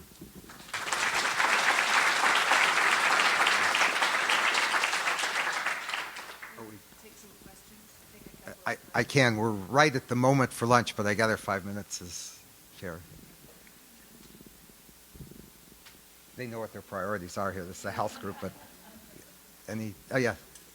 Thank you so much, Ambassador Coker. I'm Monica Kerrigan with JPIGO, and I was wondering if you could perhaps comment. You've done such a great job being a global health diplomat and also helping the U.S. government be in the forefront of pioneering so many things. And I was wondering about the issue of that we discussed a little bit about linking safe surgery closer with maternal health, given the U.S. government's funding out there, CDC, and other foundation funding. And any of your thoughts about how you might help us frame this issue more powerfully and compelling? Thank you. Sure. I know the JPIGO and a number of the rest of you really have been in the obstetrical world, maternal and child health, for a long time. And there are cesarean sections, emergency response to childbirth complications are recorded in many countries, and certainly it was the one quasi-surgical aspect that was in the Millennium Development Goals. Sustainable Development Goals opened the door much wider to saying this is a priority. Because there are so many priorities, it's not at all clear that people would associate that. So I guess my tactical advice would be to build on that base, to use the measurement, the facilities, the infrastructure, the coordination or lack of coordination between obstetrics and other parts of the medical community and surgical community, to see where that is working, how it can be expanded incrementally to deal with more of these questions. So we don't have to reinvent things. Most countries do have obstetric care that includes surgery, so let's see how that can be done in more facilities, more trained people, but also to use those steps to look at what are the other indicators that we can build on quickly to try to expand. That would be my amateur suggestion. Thank you, Ambassador Kathleen Casey with the Resistance for Peace and ASAP and Street Alliance. Thank you so much for not only your comments today, but for your support and advocacy over the many years that you've worked with this community. My question to you is, given the current U.S. climate towards global relations and your experience in receiving requests for support from various communities, how would you advise that we best frame our request to Ambassador Price to see the value beyond, obviously we know the data and the economic arguments, but given the political climate and the list of priorities, what would be your suggestions for framing that discussion? Sure. Well, I have the luxury of being here as a private citizen, so I'm not solely representing anyone else. But first, that almost every government, including our own, sees health as an outlay, as an expenditure, when in fact it should be reframed as an investment. And the kind of, I think, helping people avoid conditions that would require surgery should be a goal, and certainly can be proved to be cost effective. But also the idea that access to these procedures makes healthier people that then return to the workforce and so on. So making the economic argument is important. It also really is, when we're talking about making America first, if we put America first, it's because we have an enviable scientific and technical base here, and we have a group of people like the ones in this room who are highly motivated to be able to learn from what's going on overseas, but also use the expertise that we have to deal with challenges and opportunities, again, before an outbreak becomes an epidemic, or before the situation of the healthcare becomes a crisis in a number of other countries. I think surgery can make a virtue of necessity, and almost none of the funding for your international activities comes from foreign aid budgets or from U.S. government directly. I mean, Fogarty has we're talking about a couple $1 million a year with the MEPI program, was really HHS's contribution. CDC has people in a number of countries who can facilitate things, but we don't have surgical experts from the U.S. government anywhere in the rest of the world. So the virtue of that necessity is that the kinds of coalitions that you have, both at country level, at community level, but especially with private sector, with universities here, can be reinforced. The competition for that money outside of the government is going to be even more fierce because the government may be pulling back from some areas. But it does seem to me that this is what America does and should stand for in the world, and that you are great representatives in saying, this is what we're doing, what we need from you, U.S. government, our endorsement, facilitation, being sure that you're paying attention to these questions and encouraging other governments to do the same, and in counterparts, in the kinds of relationships that we all have with counterparts in other countries, bringing those to the attention of U.S. embassies, to U.S. departments here in the U.S., and looking at best practices that we have or ones that we've learned overseas that can be that two-way street. So the presentations here have been so impressive. I think you're on the right track. I don't think you have to invent something. I think that data is already there. Thanks. I see people heading for the exits. I'm happy to answer another question. Thanks. Well, I'd like you to join me in thanking Ambassador Coker. Perhaps what we need to do is frame this as a really good deal. And lunch is on. There are boxed lunches outside. We'll regroup here at 12:45 for the next panel sessions.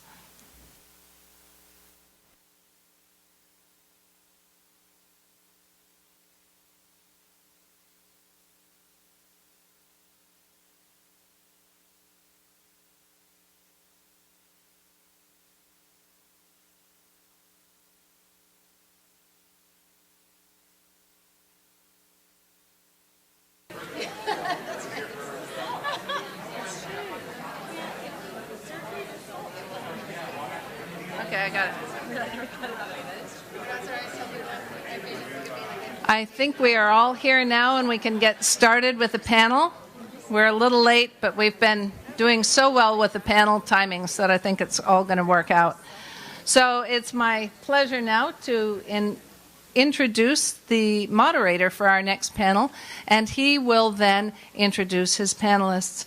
Dr. Rick Hanker is faculty at the University of Pittsburgh Nurse Anesthesia Program. He's coordinated the development of nurse anesthesia programs through the health volunteers overseas in Belize, Cambodia, Laos, and Bhutan, and practices clinically at the UPMC Presbyterian, as well as several other places. So we're very pleased to welcome Rick to anchor this panel.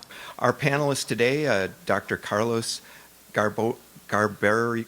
Oh, you know, I practiced this at lunch with him for about, and Dr. Piana was even helping me with this name. But Dr. Carlos Garbero.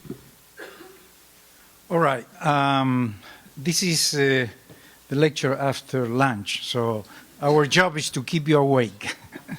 Anyway, so let me give you an idea. This is the 2020 vision for Loma Linda University. We are building two hospitals.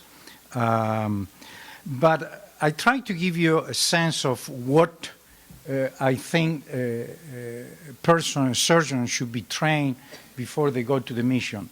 And this is, we look at these things in our institution. First, I went to the GIST meeting in Geneva, December 2015, and I think I abstract important things from there.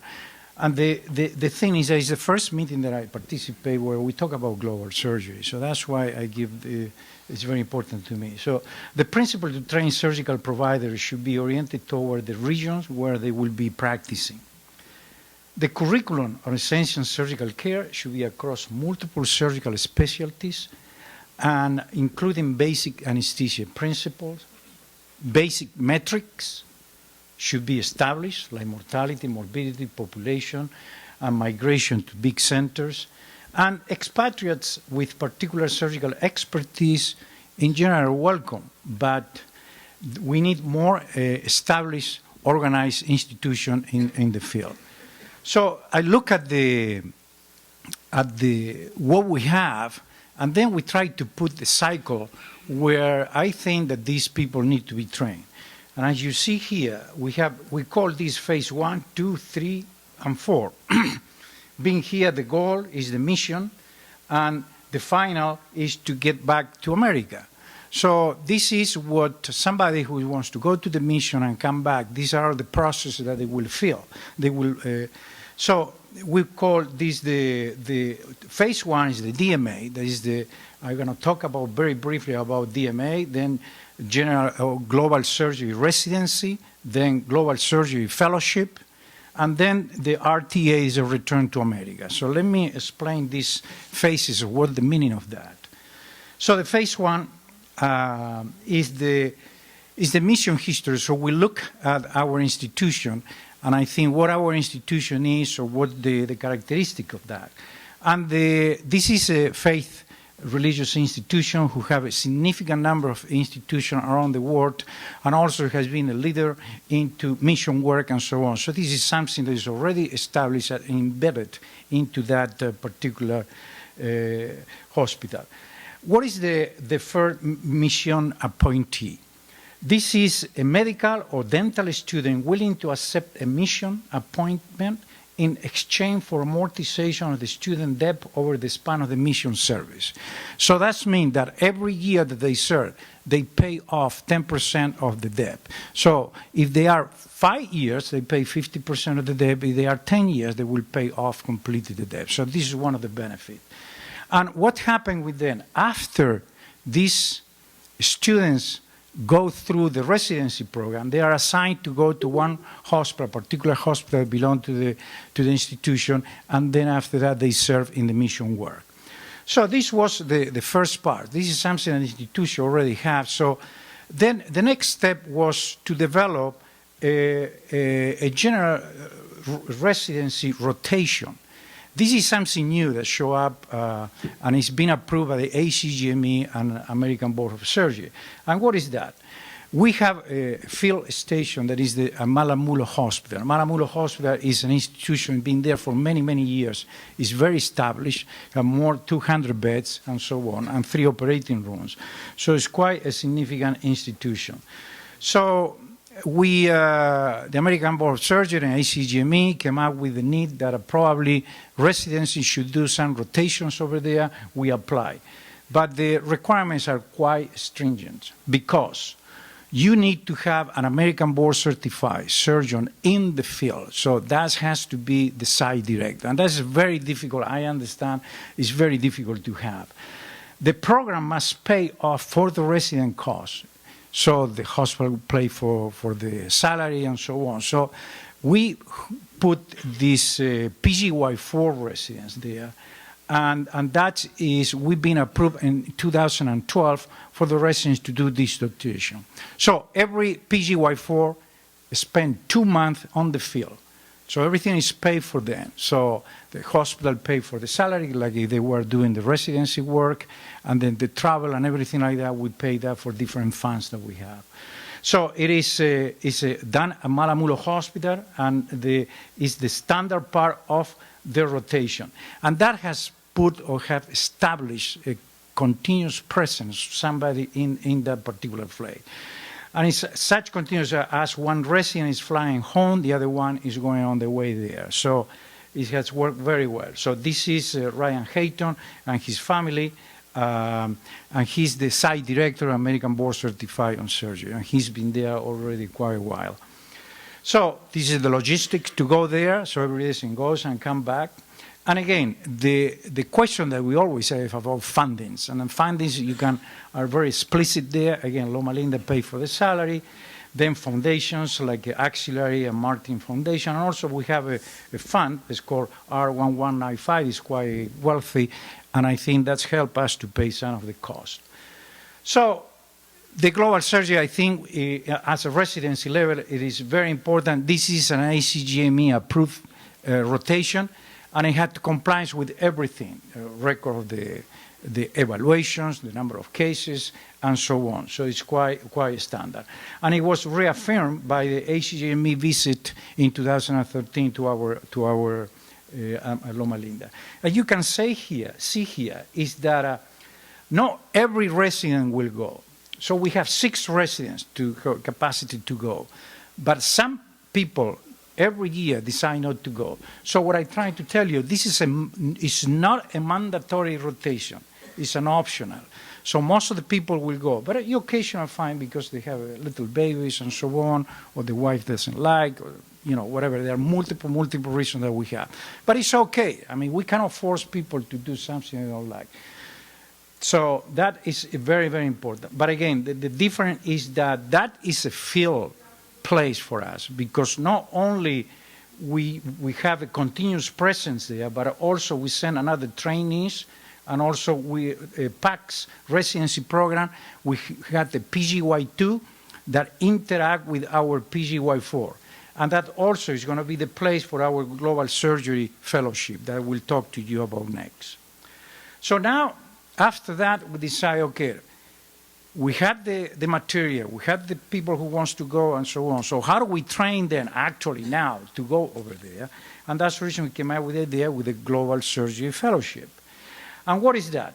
The goal is to train American Board of Surgery general surgeons to be competent and capable in the global surgery field. And the aim is that to train surgeons to operate in situations when there are no other specialties and you are practically in your own. This is a non-ACGME approved, and the funds are coming from external funds and also for some clinical revenues. So I can tell you today officially, last week, this fellowship has been approved. So for the GME office in my institution. So this is announcing today in this meeting, and I use the opportunity specifically for that. So now the news has to go out, and we need to find a fellow now for August 1st. It's a little bit late on the year, but this is how things come, and then we couldn't say no. So this fellow is going to rotate in the different specialties, and also is going to have a field rotation for about 3 months in Malamulo.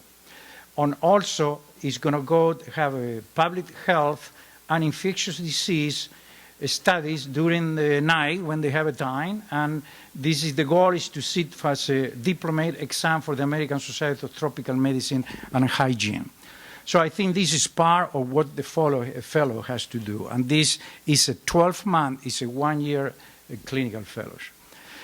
And then the last part of this cycle is the return to America. What is this? What's the main complaint of these people going to the mission? They are 5 years, 10 years. They are scared to come back. I have talked to many of these guys. They say they feel they're disenchanted. They feel that they don't keep up with the technology and so on. So how do we help these people to get integrated into America as they do the mission? So we put something like that, and then we start doing that already. Look at that. We have our site directors, Ryan Hayton, who every time we have been doing this for the last 3 years.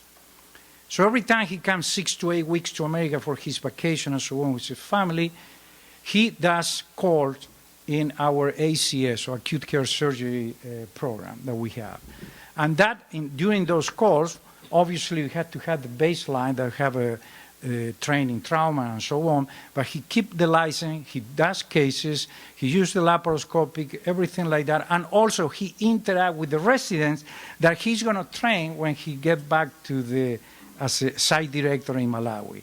So we start doing this for the last 3 years, and he's he's been very helpful for him to do that.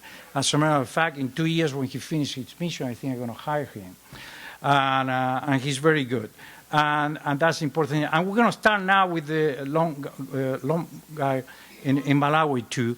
We're going to have the other person going. So the idea is to get 5 places, so in such a way that we create 1 FTE in the ACS service. So in such a way they rotate the whole year.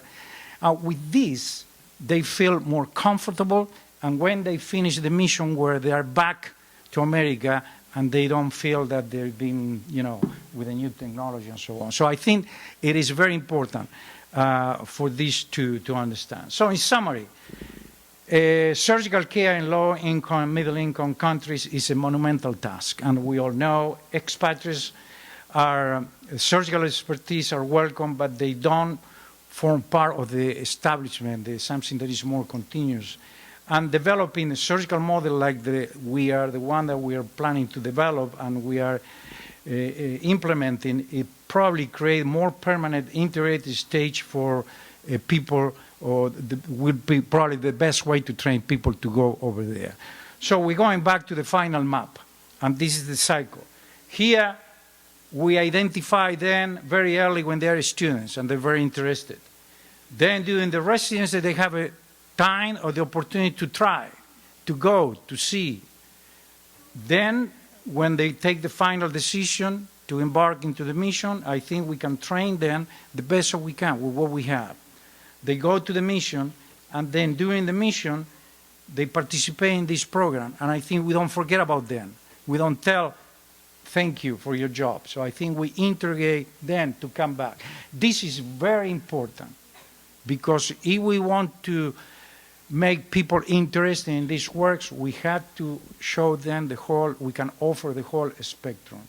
So I think this is the way that we see at this point. Thank you for your attention.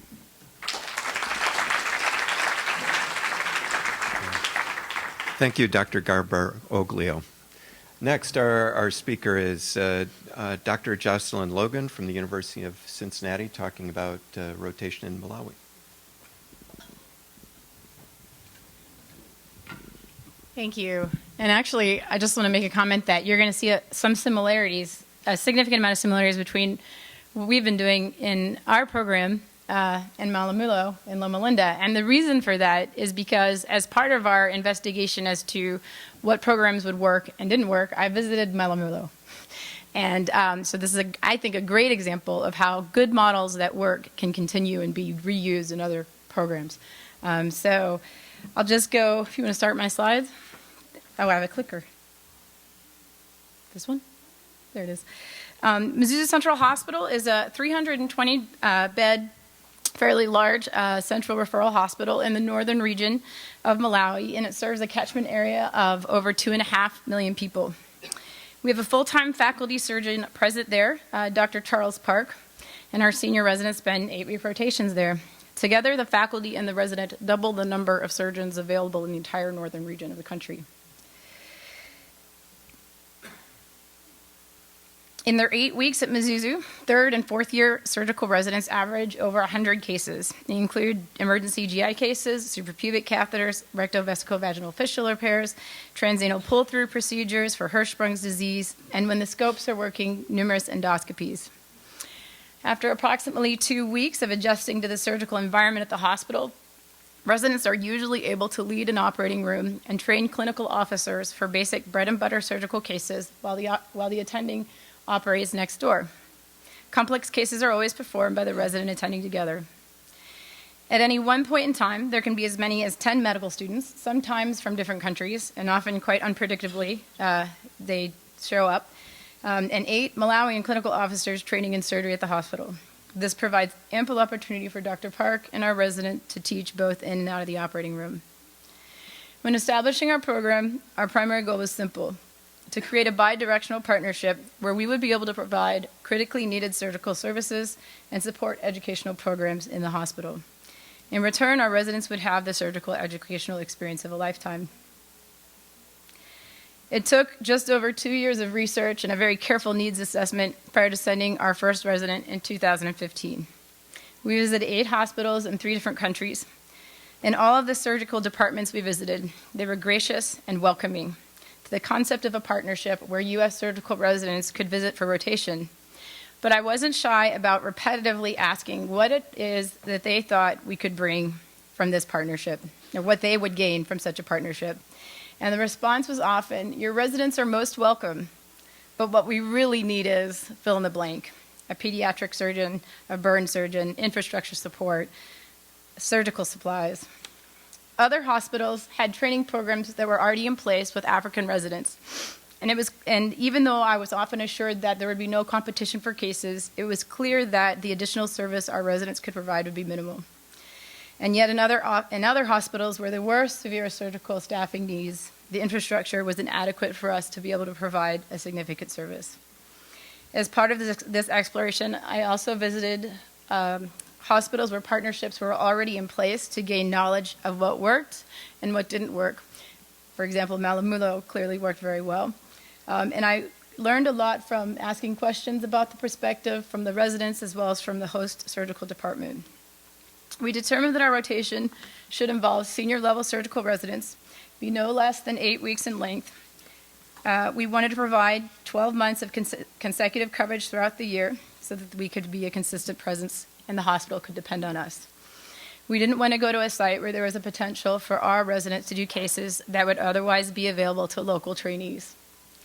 We identified Mzuzu Central Hospital as a good partner because of the relatively strong surgical infrastructure, the breadth of case volume, and the critical need for surgeons. All of this was coordinated with a champion from the hospital, as we felt it was important to have someone from the host institution that believed in the partnership as much as we did. Our champion was Dr. Douglas Lungu, the surgeon and medical director of the hospital at that time. In addition to meeting with him in Mzuzu, we brought him to Cincinnati for a week for planning and also so that he could see our program and culture and envision how best he could utilize us in Mzuzu. He describes our program as critical to improving surgical care in the region.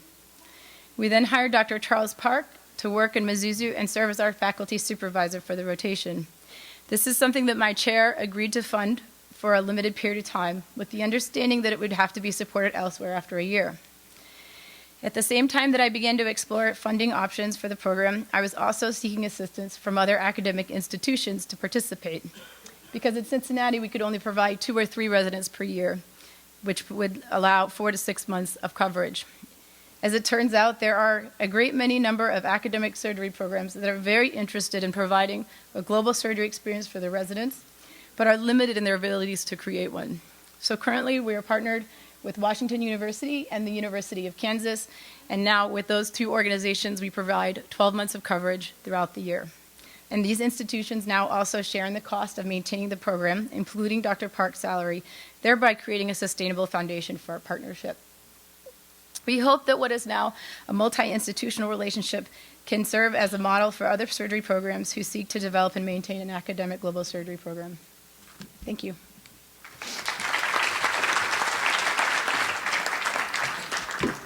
Thank you, Dr. Logan. Next, Dr. Faye Evans from Boston Children's Hospital. So I actually don't have any slides. I was told I had 5 minutes to speak, and I thought it'd be easier just to not have any slides at all. What I'd like to do is actually share with you about an anesthesia program. It's actually an educational program that's being led by the WFSA that I've been pretty involved with. As you've kind of heard today, many of the educational initiatives that are out there really focus on increasing the numbers, either of MD or non-MD anesthesia providers. And, you know, we seem to be really interested in training the specialists. But the reality of anesthesia in these settings is really that most of the anesthesia care is done at the district level hospital by the non-physician anesthesia provider. And I would assume most of you know, but maybe you don't know, but the training that these providers receive is really quite variable. Some may have had some type of formal training, but some of them may have just had on-the-job training. But what they all have in common is they work in isolation, they have minimal resources, and they have no mentorship or opportunities for continuing professional development. So what I'd like to do is talk to you about the SAFE project. And SAFE stands for Safer Anesthesia from Education. And what this project aims to do is to provide these physicians, or not physicians, non-physicians typically, working out in the district hospitals with relevant refresher course training that emphasizes the principles of safe anesthetic care, and in particular, assessment, vigilance, and competence in essential skills. There are now 2 SAFE courses that have been developed by the World Federation Society of Anesthesiologists and the Association of Anaesthetists of Great Britain and Ireland. One is in obstetrical anesthesia, and I think we can all understand why that's really important. And that was actually developed back in 2011. And the other one is in pediatric anesthesia, which was just developed 2 years ago. These are really different than traditional refresher courses where we go and we just sit in a lecture. Instead, they're really based on adult learning principles. It's all about active learning. There's very few lectures. In fact, in the whole 3-day course that exists for each of these, there might only be 5 lectures. Mostly it's small group learning with a maximum of about 8 to 10 people. And typically we have discussions, case-based scenarios, and skill building. So this is a very new type of learning for them to participate in. The course content was actually developed with input from providers from both the high and low resource settings. And the topics were chosen based on what they and we felt would be relevant for their setting and is modifiable. Clearly, we can't cover everything, so we want to cover the topics in obstetrical and pediatric anesthesia that are relevant for their setting and can help them to provide better care for their patients. The courses are run with local anesthesia leaders, which often are the MD anesthesia providers and often the support of the national anesthesia societies. We don't just fly in, run a course, and leave. We really rely on our local partners to make this happen and choose who would be appropriate for attending the course in the first place.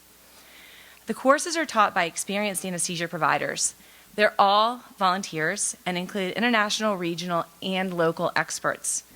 As part of these courses, we do run a Train the Trainers course where we kind of identify the able participants, and we teach them how to learn to deliver the course themselves. That way, the whole goal is to make it independent and sustainable, so that once we've trained our local providers, they will then run future SAFE courses. In fact, all the equipment that we bring in to run these courses, which is pretty low fidelity, we leave there for them to run future courses. The goal is to not take anything home with us. You might be asking, well, how do you know if you're making a difference? Monitoring and evaluation are really an important part of this program, but as all of you know who are involved in educational initiatives, they can be really challenging to measure. So, of course, we do the typical pre-course and post-course knowledge and skills test. And participants are also asked to keep logbooks where they actually are asked after the course to record cases where perhaps the information that they learned on the course might have had some impact on the care of a patient they took care of. And I mean, clearly what we're really interested in is practice change. You know, sure, we're interested in the knowledge here and there, but are they able to take the knowledge that they gain in this course and actually do something with it? So recently, the SAFE Project has appointed SAFE Course Fellows who, for the 6 months after the course, they go back out and they basically serve as mentors for the participants, clinical mentors for the folks who are participating in the course, to get a better understanding of, is this course really making the difference in improving care? Thus far, the WFSA, since 2011, has supported the training of over 1,300 providers with SAFE OB in 17 countries. And since 2014, over 600 providers have been trained on SAFE PEDS in 6 countries in East Africa. I have to be honest, from personal experience, the most amazing part of being a part of this project isn't really the knowledge conveyed, it's the networking that happens. It's that building of an anesthesia community that really develops. What happens is you let people who might have been anesthesia practitioners, MDs typically, who have been working in the city, who think everything's great, all of a sudden they become a lot more aware of what's happening in the district hospitals, and they become a lot more engaged. And all of a sudden those folks who've been working out in the district hospitals by themselves aren't feeling quite alone. And they're able to have mentors who can actually help them identify problems and find some local solutions.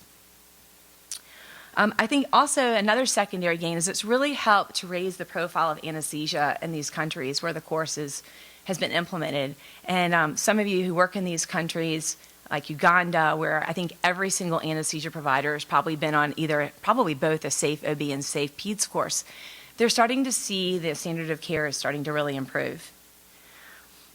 For me personally, I've been more involved recently in SAFE PEDS, and what I've noticed is it's really helped to build national and regional networks in pediatric anesthesia all over East Africa. And it's kind of cool. One of the unexpected outcomes we found is after a trainer's course we ran in Uganda, they got together and used WhatsApp to create a WhatsApp group, Anesthesiologist Africa. And they're continuing to network among themselves and mentor each other and just, again, trying to find local solutions to the problems they face. I just want to say it's been a real privilege and opportunity to be a part of this project, and I hope we can continue with these efforts. Thank you.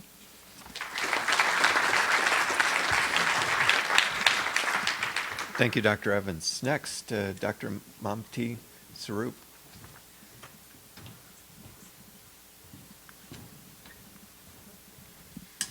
All right, before I start, how about everybody stand up and like just stretch for a second? All right.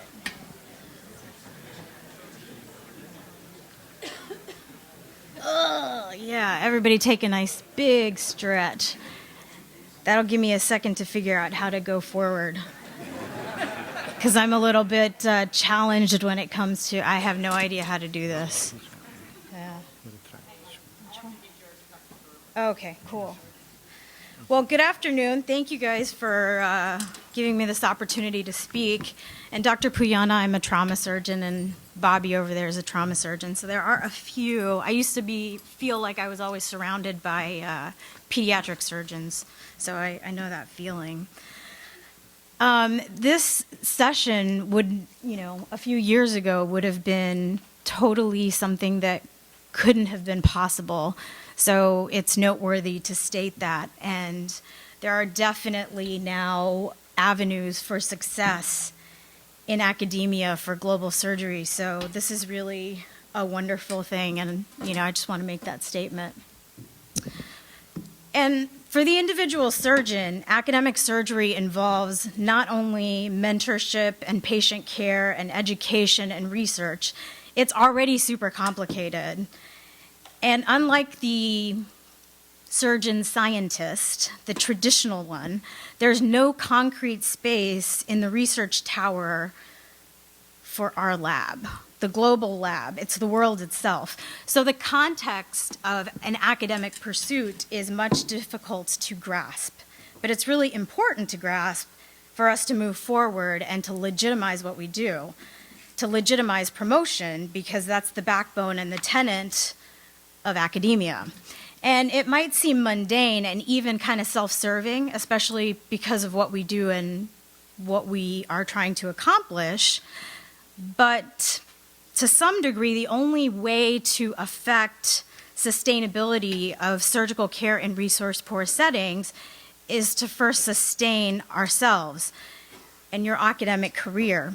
Or to borrow a phrase from what we're all familiar with, you need to put oxygen on yourself before assisting others. This is easier said than done, since support for global surgery has been a challenge, but times are changing. So I'm going to tell you a little bit about a survey. In 2009, a survey was conducted of international surgical efforts in more than 100 U.S. academic surgical centers. We recently sent out a follow-up survey, and a comparison highlights the progress being made. In 2009, only 40% of programs surveyed were involved in global surgical efforts. In 2017, more than 2/3 of programs are now involved. 8 years ago, 75% of departments had no means of recognizing global surgical work, and only 21% of those surveyed stated that they could use this as credit towards promotion. By this year, the number of people who've actually used it for academic credit has more than doubled to 48%. There's also been a sense and a significant increase in professional enhancement and institutional recognition and improvement in U.S. trainee education. Additionally, in 2009, most international programs were either funded by charity or unfunded. There has been a significant increase in intramural and extramural funding for global surgery. Of note, you see that in 2017, this number here of unfunded programs hasn't gone down significantly.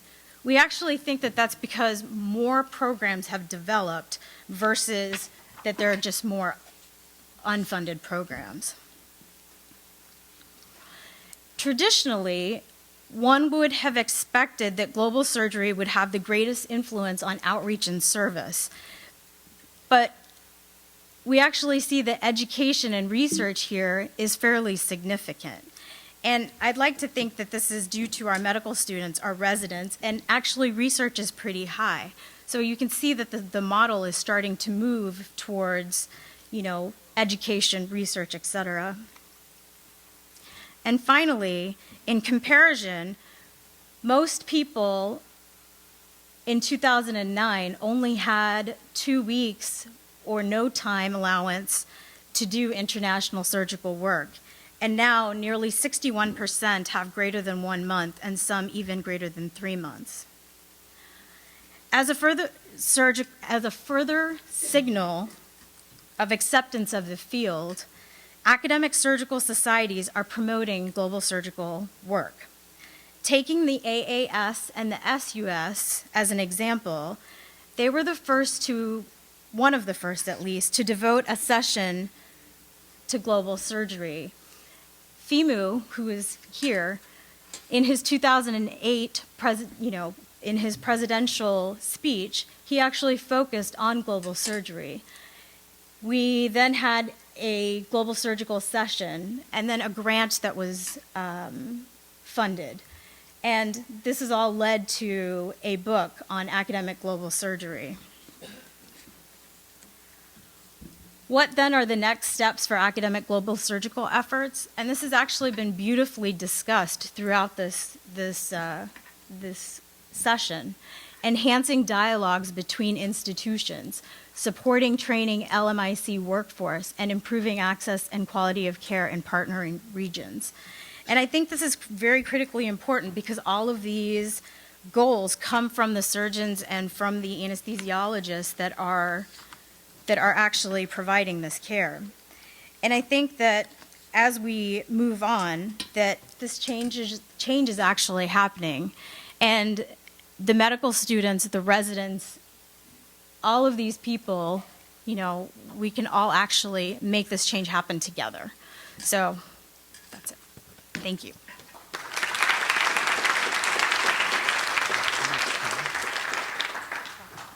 Okay, we have 5 minutes for questions. Are there questions from the audience?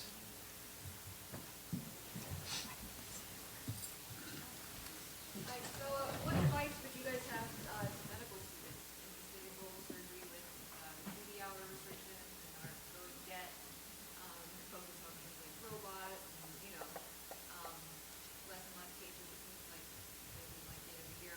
How can we best prepare ourselves for a career in global surgery to be a broad-based global general surgeon? I'm going to answer that being the anesthesiologist. Be really good at what you do. I think your first goal as a medical student is to become a doctor.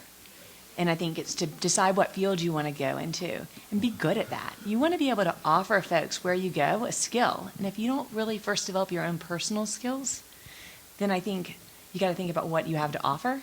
But don't lose that interest and that passion, because it'll be a little bit more difficult as you get older to be able to do it. But I think you need to have the skills first. And find that skill that burns you, right? Like she's saying, to be good at whatever, you decide to do. Find what actually ignites you about what you do. And then when you have the chance to go back, go back. Mm-hmm.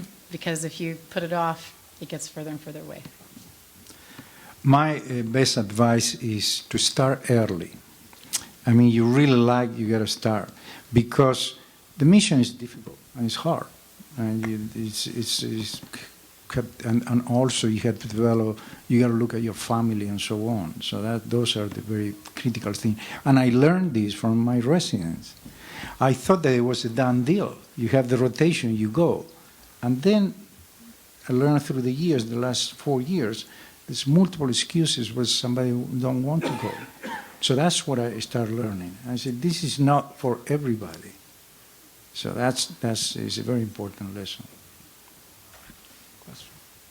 I'm impressed that Loma Linda and Cincinnati that you give ACPME approval and general surgery credit for this time out of country. This is neurosurgery, that's virtually impossible. And do you have a suggestion on how we can get the American Board of Neurological Surgery to be a little more open-minded about training outside the U.S.? I think that using the example of general surgery, why not? I think this is the opportunity. This is the opportunity. I think now everybody is more open to this experience. Everybody wants to do that. And I think talking back to the board of neurosurgery, I think they will eventually consider that rotation. I was. Yeah. Yes. I think I wasn't a part of anywhere near the decision-making process, but from what I heard, you have to also harass them like to death, like just keep going back and back and back. That's why it's important. ACOGME is very difficult to deal, and as all of you know. So that's the reason, and the fellowship, to start, we want to stay away from that. I mean, not to try that. And then as I predict that there's going to be multiple global surgery fellowships in the near future. So that's, at that time they will talk. But it is difficult. Is that true in like OBGYN or other specialties? What you've done? I know in my hospital, the OBGYN is applying and trying to do the same thing that we do because we have the field and they're going to be doing to Malamulo. So that's. And for a long time, the American Board of Surgery did not, it took a long time for them to recognize that they needed to approve it. Okay. Dr. Piuana. I just want to ask you, what do you feel about reciprocity? You want to do things for your residents in all these countries, and clearly there are Christians there. You're offering a number of things for your host. Why cannot they come here and offer? Welcome. I wish I could know that. I mean, I don't know. I said, why we cannot train in the same...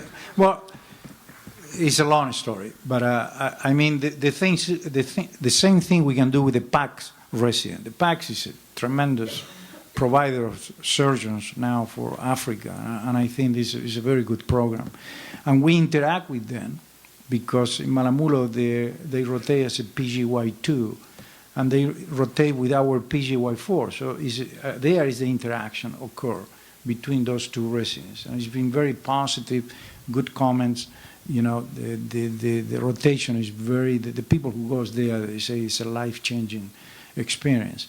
So, yes, I agree with you, but I don't foresee in the United States to do something like that. Especially, yeah, they can come, as they can. We have visitors from other universities, but they come here, they stay 1 month, and we have others stay one year, but they cannot touch a patient, you know. So that's difficult. In anesthesia, there are observerships out there. Again, in this country, they can't practice, but they find these observerships actually quite beneficial. We've done it both at the fellowship level and at the residency level. I'd say they're still young in their development, but there's a lot to be learned by just looking at the systems and how we do things, not always just how you do it, but everything else we have, of which oftentimes it's not quite so complicated. They've just never seen a well-functioning system. One more question. I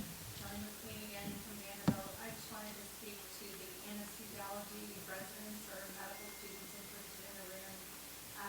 Anesthesiology has also navigated ACGME approved rotations during residency up to 1 month at a time.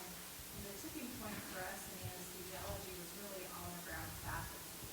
I think that's similar in surgery. We can't really do it without that. But once we established on the ground faculty at Vanderbilt, for instance, we send 6 residents a year to a site in Kenya and numerous other residents to other sites that have the similar supervision. Okay.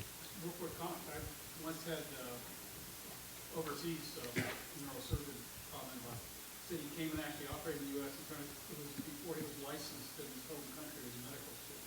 So if you get the people early, then they can come over and operate in the U.S. as long as they haven't finished their training, basic training, licensing. Interesting. So you sneak a medical student into the OR. Okay. Interesting. Well, thank you very much. I'd like to thank the panel for sharing their expertise on these partnerships.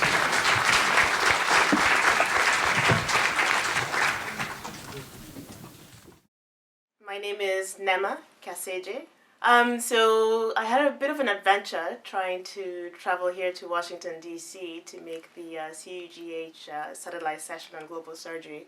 I was traveling in from Buenos Aires, Argentina, via Mexico City, and Atlanta, and got stuck in Atlanta because there was a tornado and all flights were canceled, and we didn't get to DC up until the following day.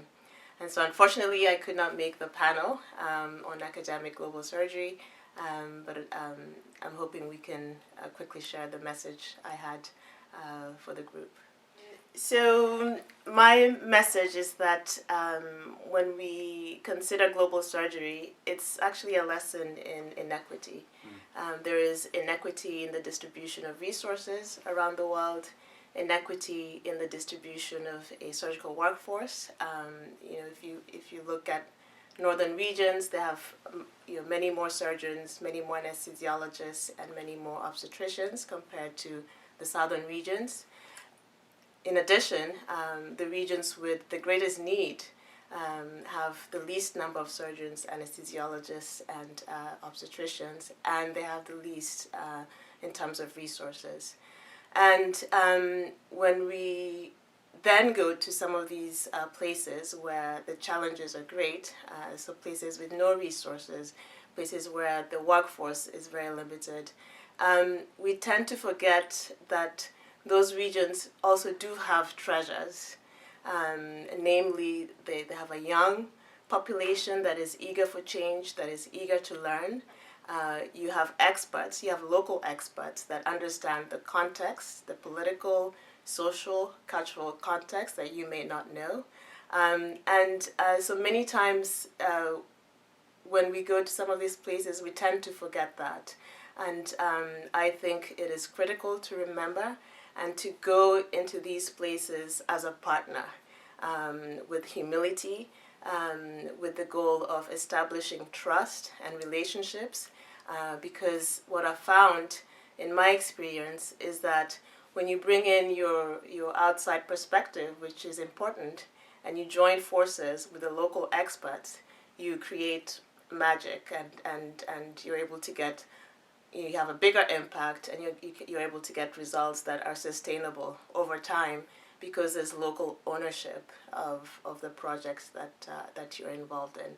So that's the key message I wanted to give the group, is that partnership is the model for any kind of capacity building efforts that one may have for regions that are struggling with resources, struggling with the number of surgeons, anesthesiologists, and obstetricians, and struggling with a high burden of surgical disease.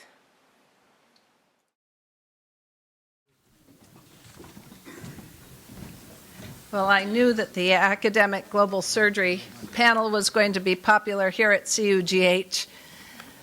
So let me now introduce Brendan Allen. Brendan is the executive director of the G4 Alliance, which is the Alliance for Surgery, Obstetrics, Trauma, and Anesthesiology. Brendan will tell you more about it. I happen to be a member of the Permanent Council, so I will recuse myself and let Brendan tell you more about this organization. Thank you, Catherine, and welcome everybody. It's great to be able to speak to you all today. As Catherine mentioned, I'm the Executive Director of the G4 Alliance. I'm also an Honorary Fellow at the Nossal Institute for Global Health at the University of Melbourne. I say that only because it's my one vain attempt at being anything remotely academic and aligned to this group of academic clinicians. I think the G4 Alliance is symbolised by the title of this presentation. We are a partnership for advocacy and action to increase prioritisation of surgery around the world. We're a coalition now of more than 80 organisations. They're working in over 160 countries. And our essential role is to advocate to make access to safe, affordable and timely surgical obstetric, trauma and anaesthesia care a global health priority. We advance awareness, political will and resources to achieve these goals. We have a simple mission of advocating for the neglected surgical patient. Our vision is one of universal access to quality care, and our target, which has been defined by our membership, is safe surgical and anaesthesia care for 80% of the world by 2030. How are we going to do that? By providing a platform for organisations to engage and support increasing access to SOTA care.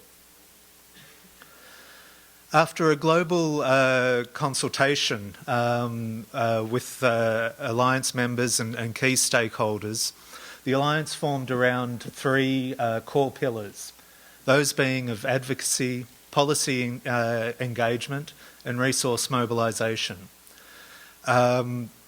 I think I've missed a slide, but that's fine.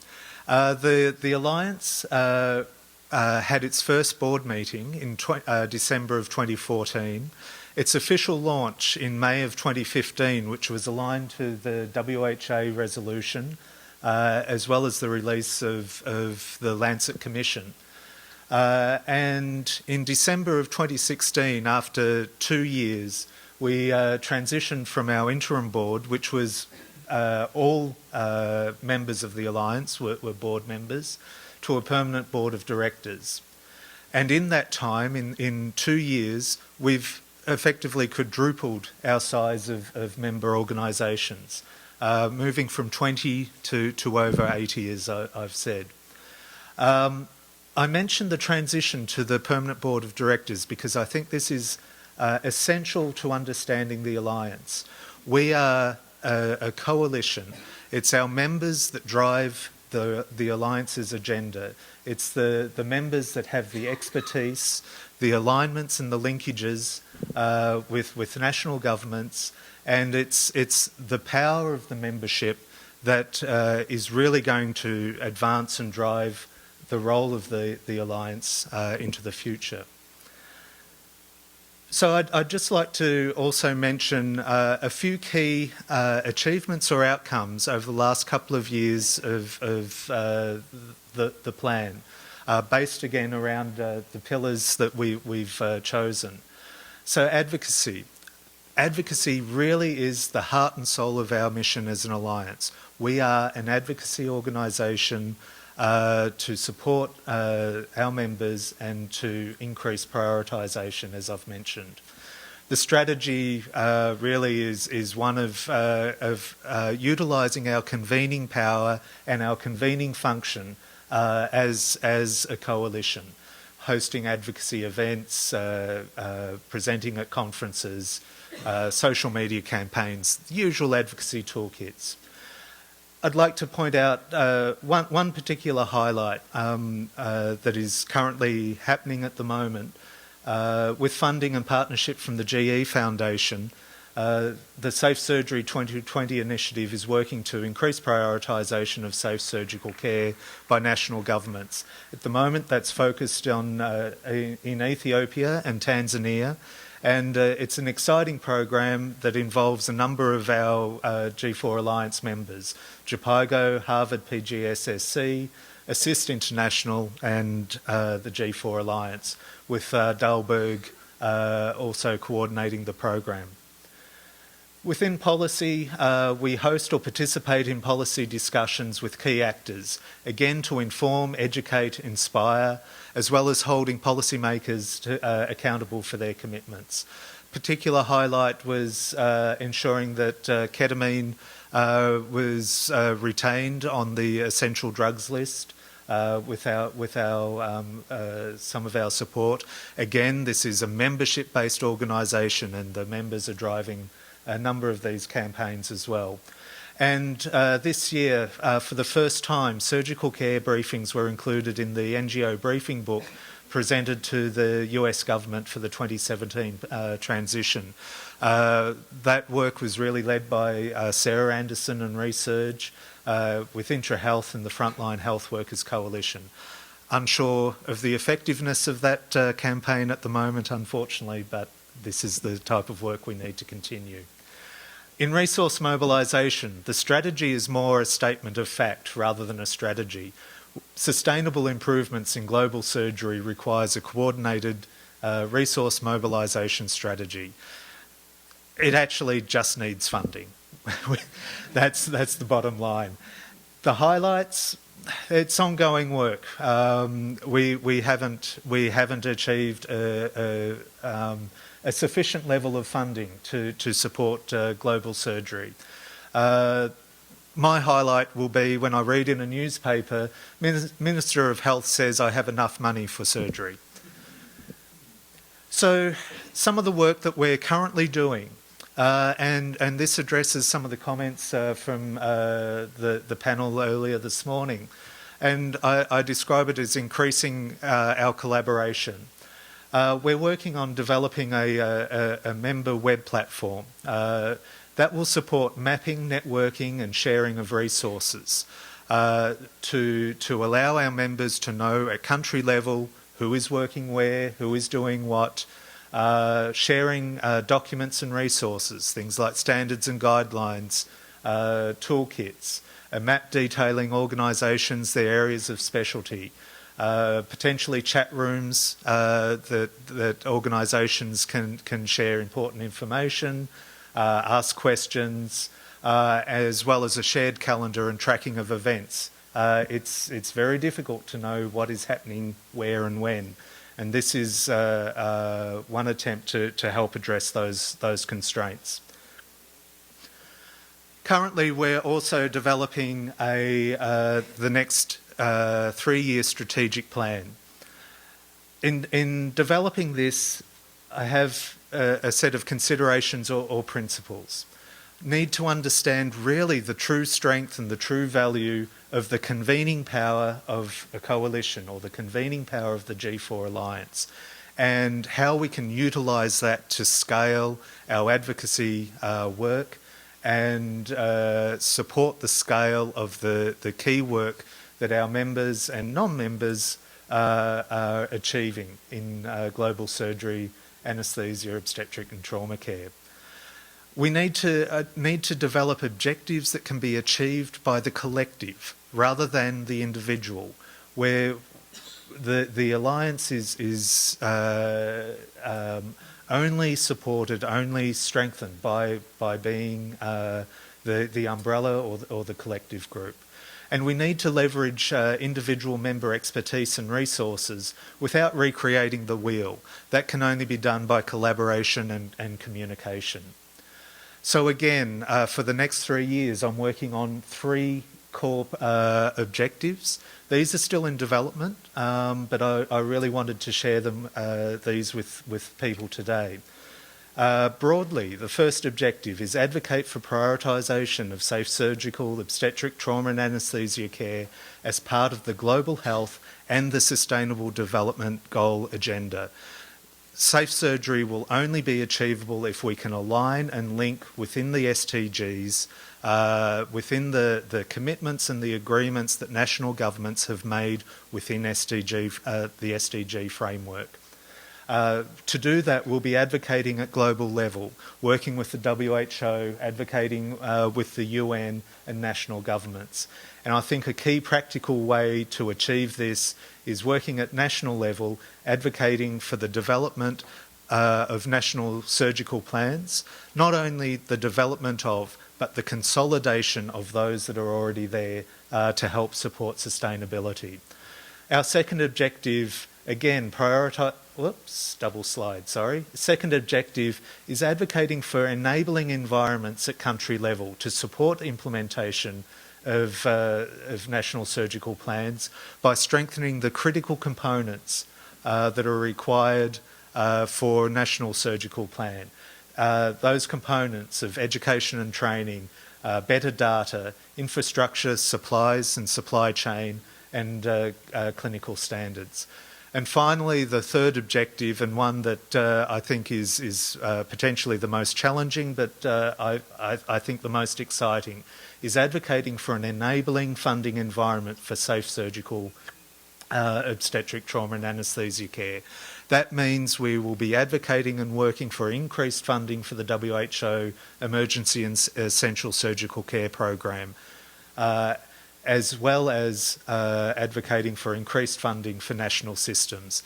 What that looks like, that could be looking at working with universal health coverage, ensuring that essential surgical components are included in UHC packages. Might be advocating for strengthening a tax base, sin taxes or what have you, tobacco tax, that may be aligned to supporting strengthening the health system.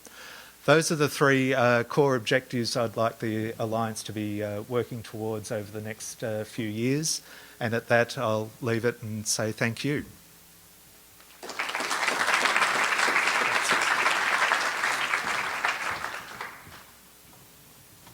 I think we'll have time at the coffee break for Brendan to answer any of your questions. And we'll start now with the next panel, which is the Research to Action Global Surgery. The moderator is my close colleague at the University of Utah and co-instigator of crime there, global surgery crime at any rate, and he will lead the next panel. Thanks. Thank you very much, Catherine, and that is how we introduce each other. We are partners in crime. We hide behind walls and we go underneath things and try to make things happen and have a lot of fun doing that. I'm thrilled to be here today and to be with all of you. What a wonderful group of leaders from around the world that have such a desire to make change. These panels we've had today, any one of them could be on this panel, and I'd like to introduce our panel and have them just come up and sit here as well. And as they come up, we have, and I'll probably slaughter some of the names as well, and I apologize, even though I've been practicing. Dr. Tegistu. There we go. Great. We'll have him come up. And he's Associate Medical Director of JPIGO, working on expansion of maternal health and safe surgery in low- and middle-income countries. Dr. Claire Burghardt, who is from Indiana University and has been doing a lot of work in education in Kenya. Dr. Dan Deckelbaum from McGill University, co-director of the Center for Global Surgery there, working on trauma in many countries around the world. And then finally, Dr. Elizabeth Drum, who's the medical director, anesthesia and sedation services at the Children's Hospital of Philadelphia. And the panel has, the topic of this one is really trying to take our research and put it into action in global surgery. Oh, I forgot, Jindal. Jindal, where are you? One of my main guys. So Dr. Jindal, who we had, as global surgery works, there are always changes at the last minute, and my wife texted me and says, good luck on things today. Remember, adapt and overcome. And so some little changes of where various people were on panels in some of their talks, and Dr. Jindal is from Walter Reed, where he's been able to be doing a lot of work with transplantation. And some people think global surgery and transplantation. I think this is a phenomenal component, as well as public private partnerships in India and other places. Anyway, in going forward, it says research to action in global surgery. And as we got on a phone call with some of our panelists, some people say, well, I really haven't done a lot of research. And I posed the question to them, how can you take your work that you are currently doing and use that work to take your work even further or to support the work of global surgery going forward? So research to me doesn't necessarily mean a formalized published paper, but it does mean in analyzing the work that we're doing and trying to figure out how we can do things better. So with that, I think we'll go ahead and start with Dr. Deckelbaum.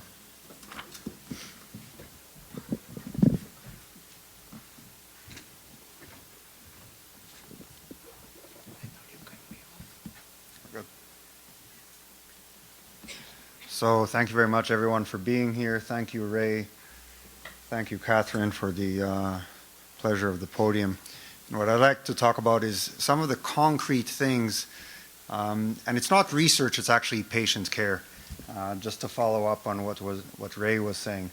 And, you know, it's interesting, actually, when we go into a lot of these settings and you present it as research, people are very taken aback. But if you present it as patient care, then it gets very quick, much faster incorporated into the systems. So just a few disclosures. I'm a partner in Code Blue Advisors, and we do health system development in high-income countries. Some of the data, that's preliminary data that I'll present here, was supported by Grand Challenges Canada. And what I'll talk about is how we really build capacity based on research. And I'm going to use the Quebec example, Carlos. We're going to see the same slide in a second. And we're going to talk about some of the impact into concrete change that has happened as a result of some of this research. So, Carlos, we were just actually talking about this in the break. This is a slide that Dr. Mulder, much of the credit goes to Dr. Mulder, and this is our experience in Quebec from 1992 to 2002 in terms of the development of trauma systems. And in 1992, the mortality, if you were a severely injured patient in Quebec, your mortality was 50%. 50%, 1 out of 2 died. That's through the roof, okay? With the institution of simple measures, and this isn't anything mind-blowing, okay? This is accepting that trauma is a priority, regionalization, trauma center designation, accreditation, education, et cetera, that mortality went from 50% to 8.6%, okay? And this is all based on the data that was generated. The amazing thing to note here is the surgeons didn't change. The nurses didn't change, the anesthetist, the respiratory therapist, but the system changed. And in fact, much of the challenge in low and middle income countries isn't the actual skill. Because I've worked there, I've been there like all of you for a long time, and I was in the operating room and I was saved by the local chief of surgery in many of these settings, many days, where the skill was actually quite good. But the system, just like we did at home, this is what needs to be addressed. And Lord Kelvin, and this is something that's been mentioned many times here today, is that he said if you don't measure it, you can't change it. To add on to that, though, you can measure it as much as you want, but if you don't do something about the data and what you generate from that data, then who cares? Who cares? You can sit here and talk about all these, really fantastic ideas that are coming out here, but we need some concrete work to be done. So we've all seen some of these slides from the Global Burden of Disease Project, and we all know that road traffic injuries, the incidence of them are increasing, et cetera, et cetera. So what do we do about this? And this is work that actually Annie, who's sitting over there, one of our students, worked with Respicious Boniface, who's one of the anesthetists with whom we work with in Tanzania. They collated this. This is over about a year and a half. Respicious is responsible for disseminating the trauma team training course in Tanzania, and over about a year and a half period, and this is only that period of analysis, but it's been going on for now about 8 years. This is 1 year and a half. They had 365 participants, but what I'd like you to pay attention to is who are the participants in these courses. Nurses make up about 50% of these courses, because you can be the best surgeon, you can be the best emergency physician. When you're doing a trauma resuscitation, if you don't have a nurse on your side, and if you don't have a respiratory therapist, you might as well go home. And this is done across Tanzania. So this is just one example of, and now Respicious, again, based out of Moi, he implements this course and he trains trainers in Tanzania, and they give this course every 3 months. Every 3 months. We do the same thing now in Ukraine, in Nepal. There's updated courses, et cetera, et cetera. Shifting a bit from the education to the research side, one of the biggest challenges that we have is collecting good data, good injury surveillance data to be able to make change. One of the things that we've noticed is that every time we look at our trauma registry, we actually make it simpler. And I'm going to show you why in a second. You want to have, these are environments that are clinically overloaded, and you just don't have the time to create 4-page data sets, and the data is not going to be, it's just not going to be there, and nobody's going to do it. So we've developed this trauma registry, which is now implemented in Tanzania, Mozambique, piloting in Malawi, Ukraine, South America, Nepal is starting. And I'm going to show you the results of what we implemented with Otilia Neves, Prem Yohanan, and Ashish Costa, who are the surgeons and representatives of the Ministry of Health in Mozambique over a year. And this is a 1-year analysis of this data, 15,000 patients in 4 hospitals. And you can see some basic demographics: percent males, 62%, pediatrics, 14%.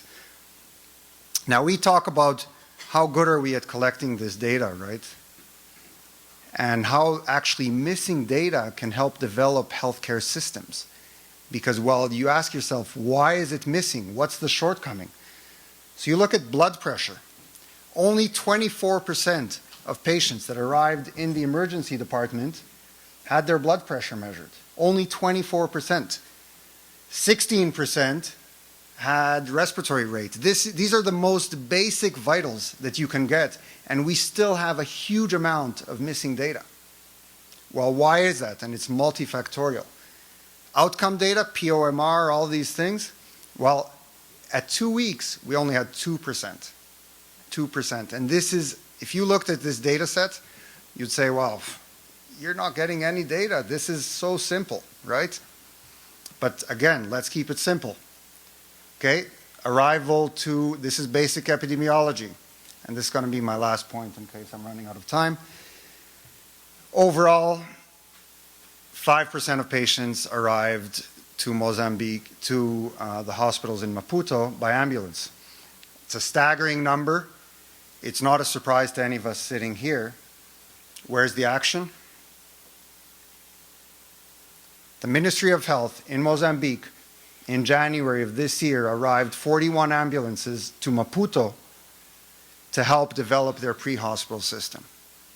You take this data, and obviously there were other factors involved, and but it's the local leadership that drove this. Okay, they saw the data, they saw the shortcomings, all of these things, and they just did it. And they have exchange programs with Portugal to train the pre-hospital personnel. There's all kinds of things, and they're moving forward. So this is, to me, this is action. The other thing that's interesting about this is the impact, and I'm a trauma surgeon, so I have a bias towards doing work in trauma, but the impact of trauma surgery on other medical sectors, right? Because you have a trauma registry that calls to action that we don't have a very good or mature trauma system or pre-hospital system. You buy ambulances. Now it affects anybody.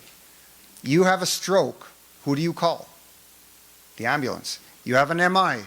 Who do you call?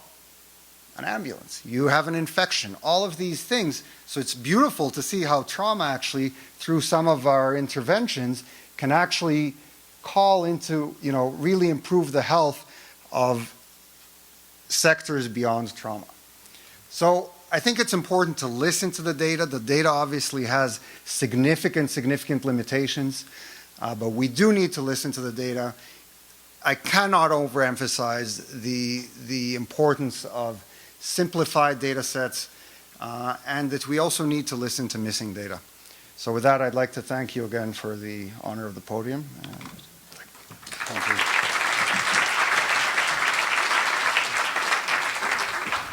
Fantastic. Thank you, Dan. Phenomenal work going on there. I'll invite Dr. Tagistu up, and he can tell us how to really pronounce his name. And for our speakers, I was going to do this before. You have 7 minutes. Good. Thank you very much. Because I have 7 minutes, I will not talk about my name. But you know, I will be talking about implementation, taking research to implementation. I'm from Ethiopia, so you've heard a lot of background about Ethiopia. I won't be talking about that too. I'll leave that to your imagination.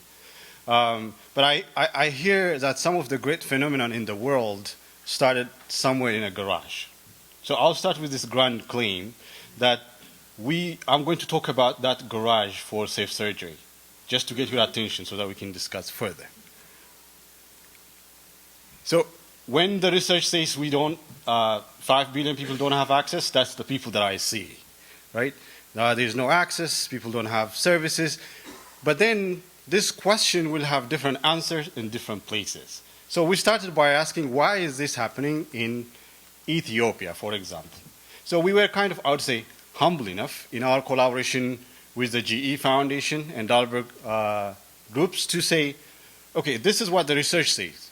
But what does happen at the front line in that small primary hospital where you have nurses, anesthetists, surgeons, or general practitioners, or those people, what do they say about this luck? Why are people not getting those services? So instead of we saying, oh, infrastructure is an issue, workforce is an issue, supply is an issue, we say, like, what do you think? And it was quite a surprise for us because we were ready to talk about all the supplies, the education we needed to bring. But through that, what is called the human-centered design, essentially asking what people know about their context and what can be done, we were able to learn a few things. One, it has to have some ownership from the very beginning, not something that you start implementing and then 2 years down the line you say, you know what, you need to own it to sustain it. No, let's start together in terms of building this together, an iterative process. And also clearly show an end game. We can't really start a program with undefined end, saying like, you know, sometime in the future we might change things for better. No.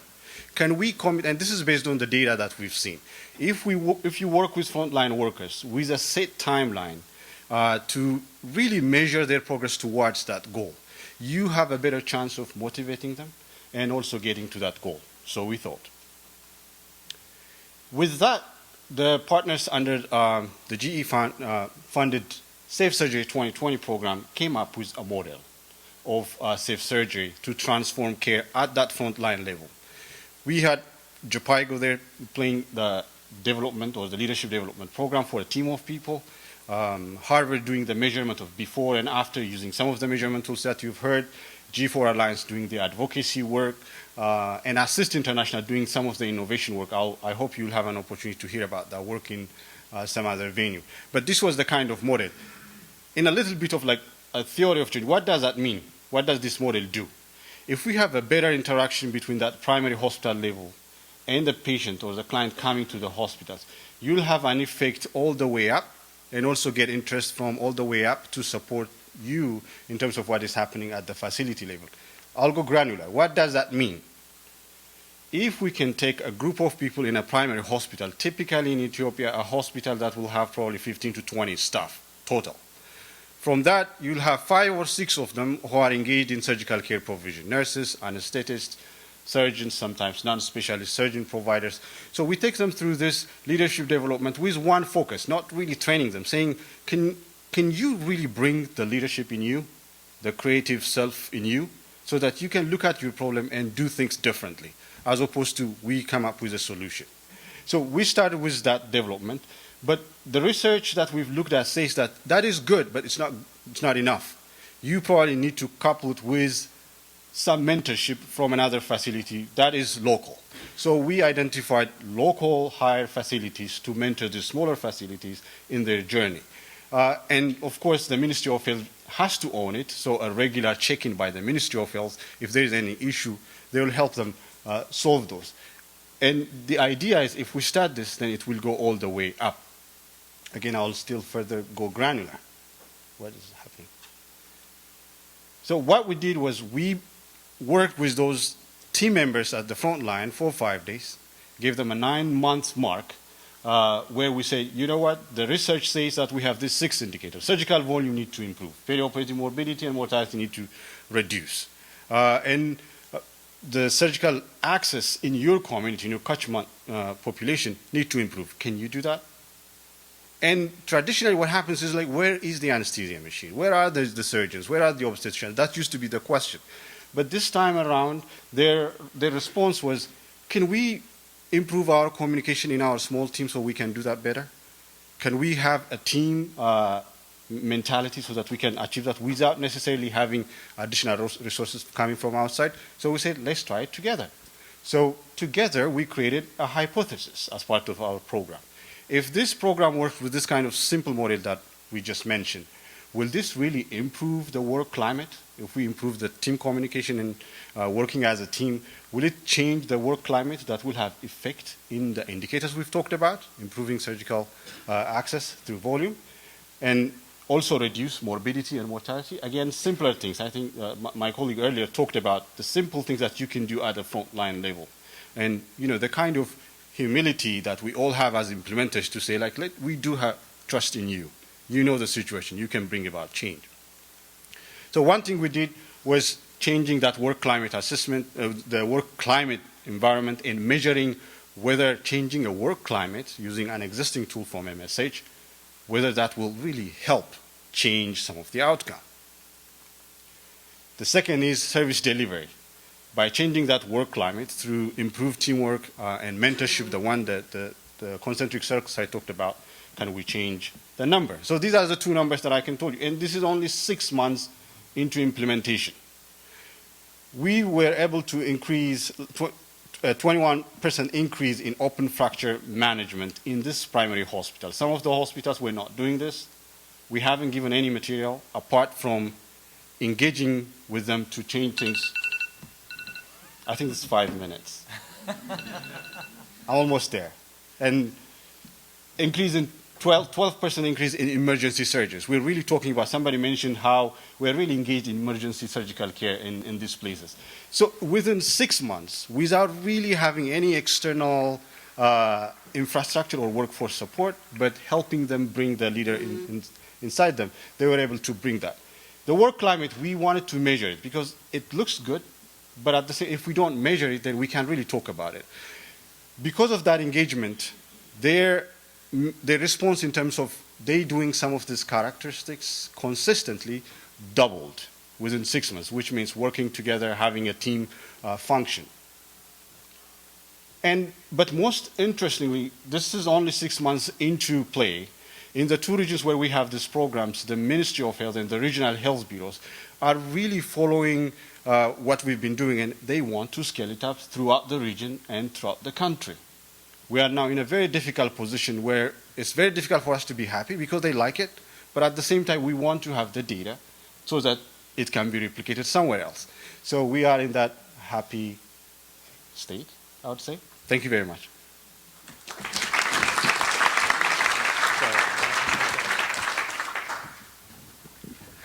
I'd like to invite Dr. Claire Burgard up from Indiana University.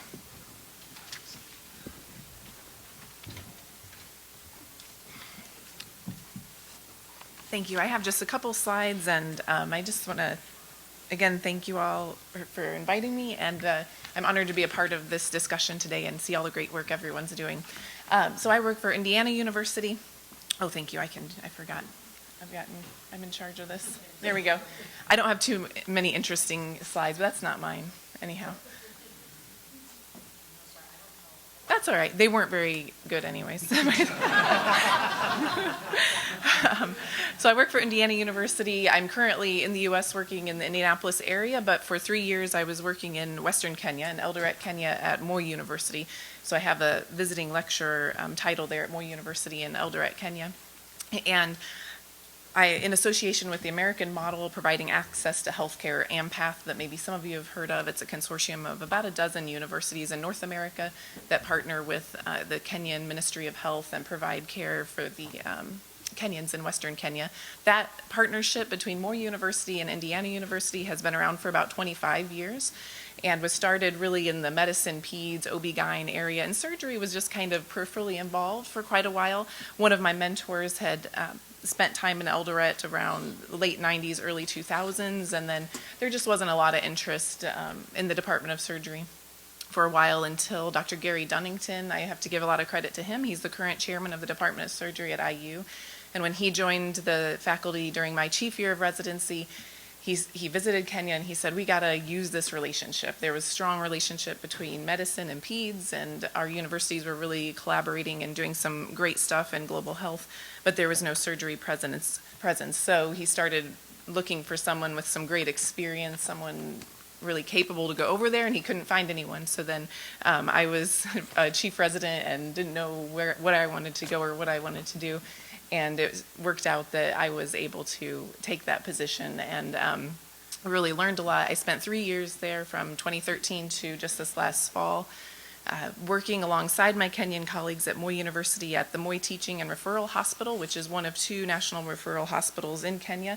So its catchment area is about 20 million people. And there's a general surgery and orthopedic surgery residency programs there, and many medical students. The Moi University School of Medicine that was established alongside the partnership with IU in the late 80s graduates, I forget what they're up to now. It's a large medical school. They graduate, I think it's 200 plus students or so each year. So during my time there, I was able to work alongside my Kenyan colleagues, providing clinical care to patients and learning a lot on my end. And I also was able to teach the medical students, the residents, and really broaden their perspective and I think make some impact there. I definitely feel like that education piece of it is my calling. I'm not so much a researcher or data collector, but and feel, at least at the moment, that that's sort of my contribution, was that teaching that I was able to engage in. I was able to start teaching some laparoscopy, which was exciting, but maybe a little overzealous. It's not being used too much right now, but I also was able to host a couple general surgery residents. As previous speakers talked about, there were some hoops to jump through with the ACGME, but we were able to have a couple general surgery residents from IU come over to Kenya for 4-week rotations and have it count for credit because I was on the ground there. And now there are many more planned in this coming year, because as I left, another surgeon, Dr. Connie Kern, took over for me. She's from Columbia University, and now their Department of Surgery has become involved with this program, and AMPATH as well. So she's on the ground there now in Eldoret and has already hosted a Columbia general surgery resident, and some IU residents are coming over. And then we're also launching into our global surgery track in the IU Department of Surgery. So this summer, our first resident will take 2 years to do an MPH in global surgery, doing 1 year of MPH work in Indiana, and then 1 year in Kenya on the ground working on projects alongside Dr. Kern, who's there around the clock, a board-certified surgeon, providing credit and supervision for that resident. So we're excited about IU really now under the leadership of Dr. Dunnington, who's really taken hold of this opportunity and found funding and allowed myself to go over there, and now is continuing that on with other surgeons on the ground there and really serving the people, providing good education for the students and residents in Kenya, and then also our interested students and residents from IU going that way to give them that global surgery experience. And then I wanted to mention that my successor, Dr. Kern, she's involved in several projects that are going on right now. She's working on a prospective cohort study of early detection of colorectal cancer, and she's also received a $20,000 grant for developing a trauma registry at Moi Teaching and Referral Hospital and collecting data there. And she's also working on the education piece and paralleling the Moi University residency surgical education with our IU residency program and getting the SCORE curriculum that is used here in the U.S. over to these Moi University registrars and really bolstering that education, which that was something that I had identified as a real weak spot. There was, as all of you probably know, there's a lot of variability in the training of surgeons in these countries around the world. And so hopefully in our small little corner of Kenya, IU is making some impact there. And as I kind of accidentally became a global surgeon, I'm happy that I was able to do that. And I'm glad that I'm still part of Indiana University and I'm still engaged in that program, even though I'm now practicing in the U.S. Thank you.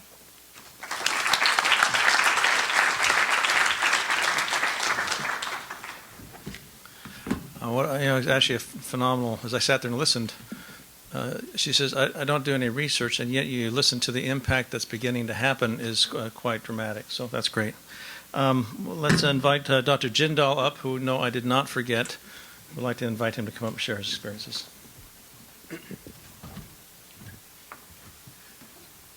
So when I first came to the States, people had a problem with my name, just like you. Now they say, are you related to Governor Bobby Jindal? Anytime I go through the airport.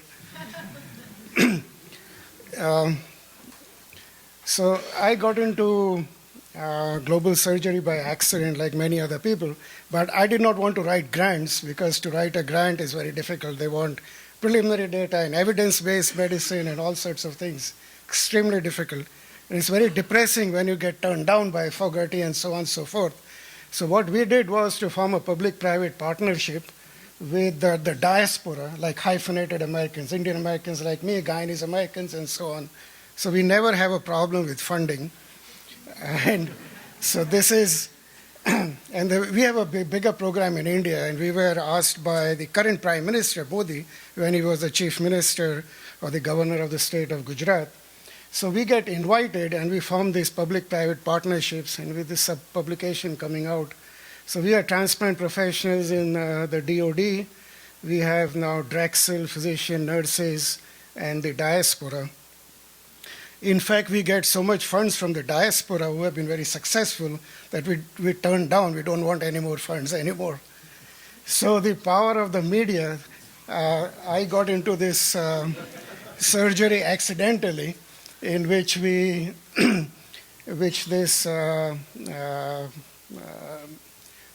found this flyer in New York looking for help. And when he approached me, we said, let's go to Georgetown, Guyana. I didn't know what Guyana was. I thought I'm confusing with Ghana or something. But anyway, we went to Guyana from JFK. And this is the house, and this is the kid who wants a kidney transplant. So about Guyana, Guyana is a fairly small country of 1 million people. It ranks poorly in terms of life expectancy, sanitation, environment, and so on. But we wanted to create a model, and financial support was not a problem. But we thought that just doing a transplant, the easiest way was to bring him to the US and do the surgery and send him back. But that doesn't help the system.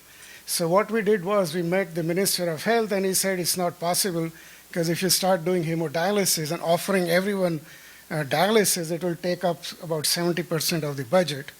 So we said that we will pay for everything, and our services will be provided free. As I said about the public-private partnership, we started Skype clinics, education. It took about a year, about licensing issues and so on.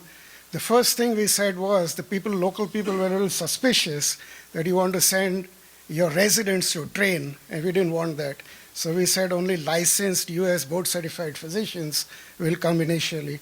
So we had to deal with all these legal issues. We started training peritoneal dialysis. This is a PD nurse, and we wrote up all sorts of publications. So our kidney transplant program, dialysis program is pretty successful. We have done 36 transplants, hundreds of vascular access, PD, catheter placements, and so on.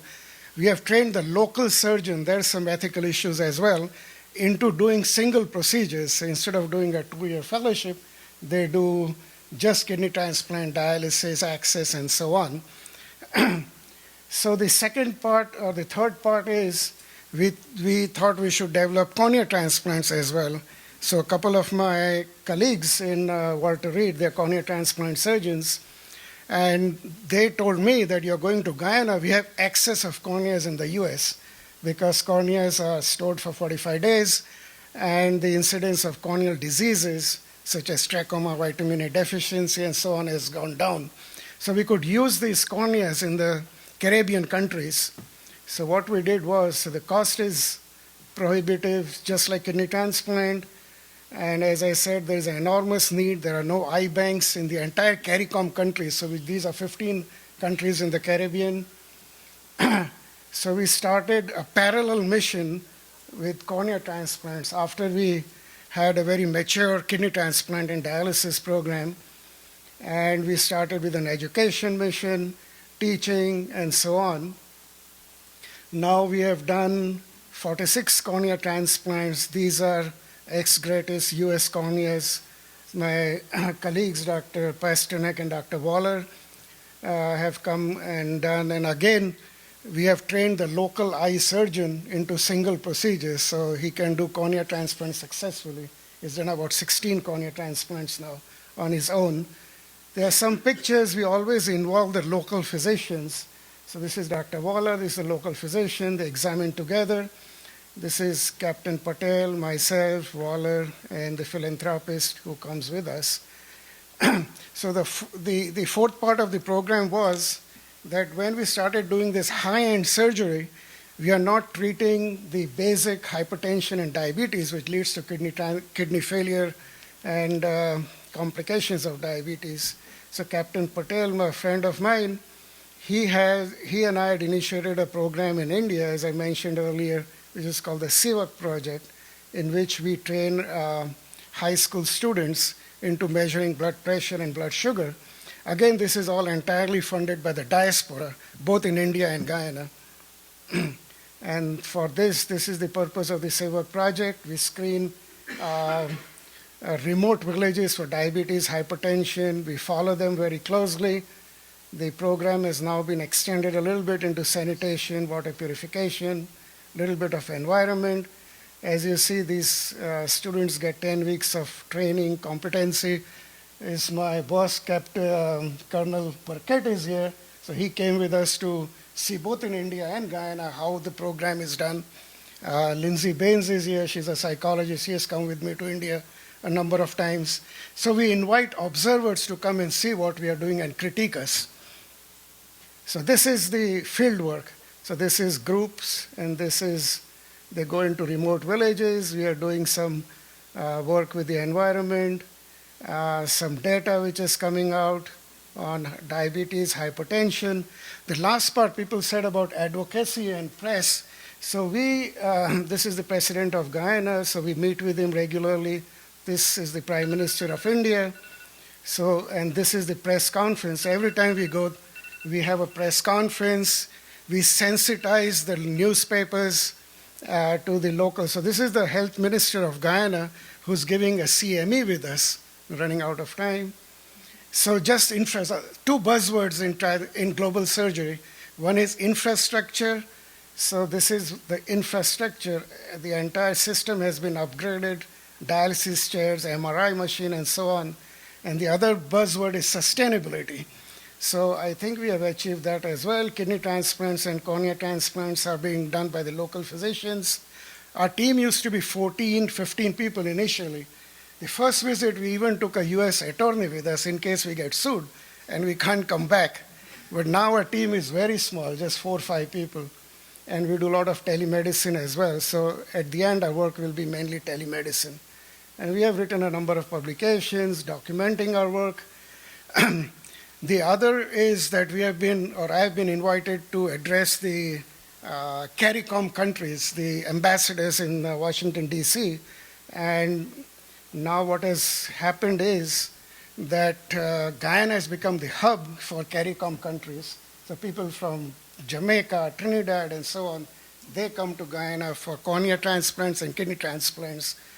And I'm taking my team to Bangladesh in December to replicate the work. And there are some ethical issues, such as turning down patients, who are not suitable and so on. Very important was the age of consent. So someone who's a donor at the age of 16 cannot. But in CARICOM countries, the age of consent is not 18 but 16. So there are some issues we have to navigate in our work. Thank you.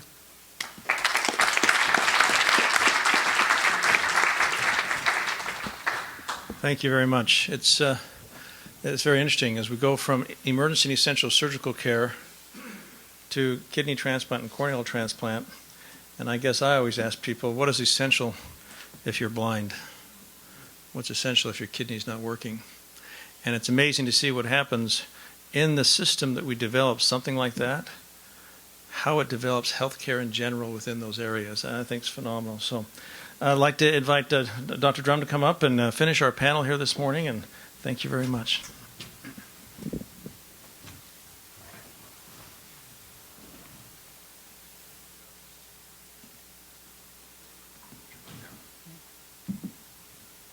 Thank you. Thanks for the invitation. I work at the Children's Hospital of Philadelphia, where I'm a pediatric anesthesiologist. Okay, let's see. I have no financial disclosures. I am actively involved in the organizations that I will be speaking about, and I have spent many visits to low and middle income countries, primarily focusing on anesthesia education and clinical care, half of which have been to Ethiopia. So if you haven't figured out already, it's all about Ethiopia. But really, it's all about anesthesia. So if surgery is the neglected stepchild of global health, anesthesia is his invisible friend. This graph has been shown earlier today, but if our surgery, anesthesia, obstetric workforce now is 200 million, and we really need to get into the fours, we need to double our surgical workforce, and we need to more than double our anesthesia workforce. And I have no idea how we're going to do that. And it's because we have this education paradox. And that is that the places that most need to train people, like Ethiopia and many of the other countries we've talked about, don't have the time or the resources to do it. So there are a few organizations that I'm involved with that have tried to make a little drop in the ocean. One, the Global Humanitarian Outreach Committee of the American Society of Anesthesiologists. Dr. Baron Metz, who spoke to us this morning, is the chair of that committee. We are part of an overseas teaching program, which is a collaboration with the Canadian Anesthesia Society, which does ongoing education work in anesthesia in Rwanda and Guyana. These programs are largely becoming self-sustaining, but still need some support from our societies.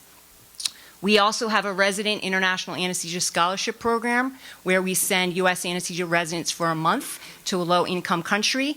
We've sent over 20 residents so far, all of whom have successfully gotten credit from the American Board of Anesthesiology. One of our upcoming scholarship recipients is here, Dr. John Halem, and he'll be joining the program later this year.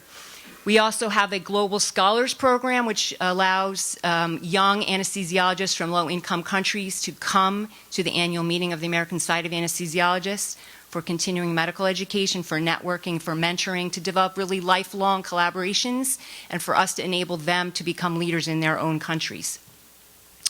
We've heard a lot about the World Federation of Societies of Anesthesiologists, which is over 60 years old, and as you can see, has the mission of uniting anesthesiologists around the world, really to improve patient care and access to safe anesthesia.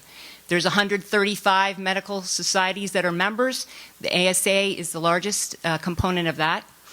And one of the things that WFSA focuses on really is anesthesia education. There are a lot of online resources which are continually updated and available around the world.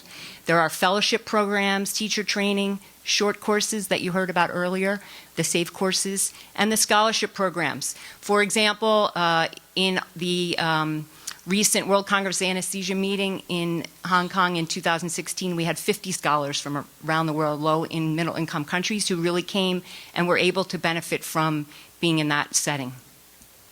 Our fellowships are primarily subspecialty based. They're designed to be shorter duration than our typical Western style fellowships. They're designed to allow the fellow to train closer to their home country, and they're really designed to allow these fellows to go back and be leaders, not only in their institution, but in their countries, and in many of them, they're the only specialty trained anesthesiologist that exists in that country. Our fellowship programs are around the world. As you can see, this is an example of the SAFE course that Dr. Evans spoke about earlier. I was recently part of a similar course that we did in Ethiopia. This is an old slide, but it really just shows some of the impact of our education courses and training and networks around the world. So what I'd like to spend my last minute or two talking about is what I really consider to be the essential basics of where we need to focus on in anesthesia. And rather than focusing on a lot of the high detail things and things that we can do to promote kidney transplants and MRI and cancer treatment, all of which are valuable and important, we really need in anesthesia to focus on what I consider the building blocks. We need access to medication and supplies. There are many places that don't have oxygen. We don't have medications to deliver anesthesia. We have no pain medications at all, nor people who are comfortable administering them. Ketamine, as you may have heard earlier, is often the only anesthetic, and it's subject to many political and other issues right now, and the access is definitely endangered in many countries. Supplies are often reused if they're available at all. We need basic monitors. We need, as a community, to find ways to support standards for basic intraoperative monitoring. And that means EKG and blood pressure, which may be available but may not be available for every patient. We need pulse oximetry. The Lifebox Foundation has done an amazing work in promoting this around the world, but we need to do more. And what we really should do is insist on end-tidal CO2 monitoring, because none of us would want to have surgery or anesthesia without that. And we can't forget temperature for our smallest and frailest patients. And you have to think of these as you do as your surgical tools. The most gifted surgeon can't do anything without a scalpel, suture, basic tools. We cannot do anything without oxygen, medication, supplies, monitors, and yet we're asked to do that around the world on a daily basis. We need training, and that training really needs to be focused on those bellwether procedures, those 5 million surgical procedures that need to be done around the world. We need additional focus on anesthesia for pediatric, OBGYN, and trauma surgery. And we need that in all locations where surgery and anesthesia are delivered, not just in the big university teaching hospitals, and not just for kidney transplants, but for basic things, hernia repairs, C-sections, trauma care. We need leadership training, both for physician anesthesiologists and non-physician anesthesia providers. We need training in safety, quality improvement, advocacy, and those issues need to be focused on low and middle income country standards, not what we're used to at home and not the things that we would accept, but the basics that need to be emphasized. And we need advocacy. We need advocacy by local anesthesia providers for their patient safety efforts, for medication supplies, equipment, for pain treatment. And more importantly, we need advocates for the anesthesia providers. And I mean people like you. We need our surgeons to step up and say, we can't do this without our anesthesia colleagues. We need you who are influential with public health policy and with ministers of health to speak on our behalf. You can't think of us as your little sister who wants to tag along with you. You need to think of us as your little sister who has friends that you would like to get to know and maybe marry one day.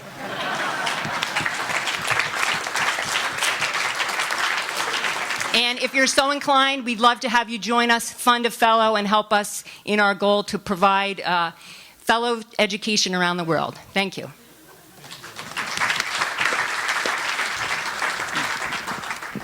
This is going to be a very easy panel to moderate because we have 1 minute left. And I think what we'll do so that we can keep our course going on is maybe just kind of pose a question for us to all think about. As I was in a discussion with a major funder of global surgery things recently, the person made a comment that I'm not sure I want to fund academic global surgery. I said, why not? She says, well, academic global surgery seems to study the problem and don't do anything about it. I'm not sure that's quite true with what I've heard here today. I've heard a lot of things that are making a dramatic impact. And I think that, but going forward, there is a lot of that needs to happen, and we've heard this at this panel here. How do we take the work that we're doing, at whatever level it is, and to use that information to market it appropriately to the places that we need to share it with to move it forward? So thank you very much. We'll allow you to have questions with our people at the break time. Sorry, we're just out of time.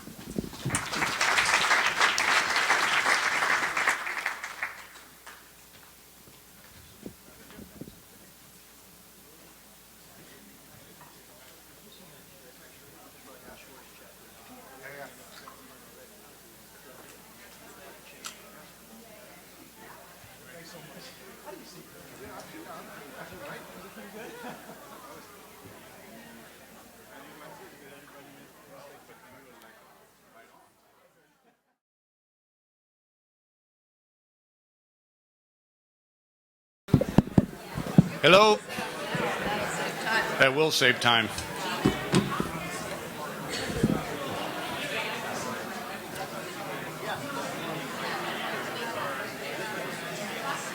Peter, how are you? Yes, why don't you come up, and I'm just going to start introducing you. All right, if I can have your attention, please. While everyone is filing in, we're going to get started. My name's Walt Johnson. I'm a neurosurgeon, and I run the Emergency and Essential Surgical Care Program at WHO. It's my pleasure to introduce Dr. Peter Donkor, who's Director of the Office of Grants and Research at Kwame Nkrumah University of Science and Technology in Ghana. He's the professor of oral maxillofacial surgery, and he is the moderator on this panel. Dr. Dunkor. Thank you very much.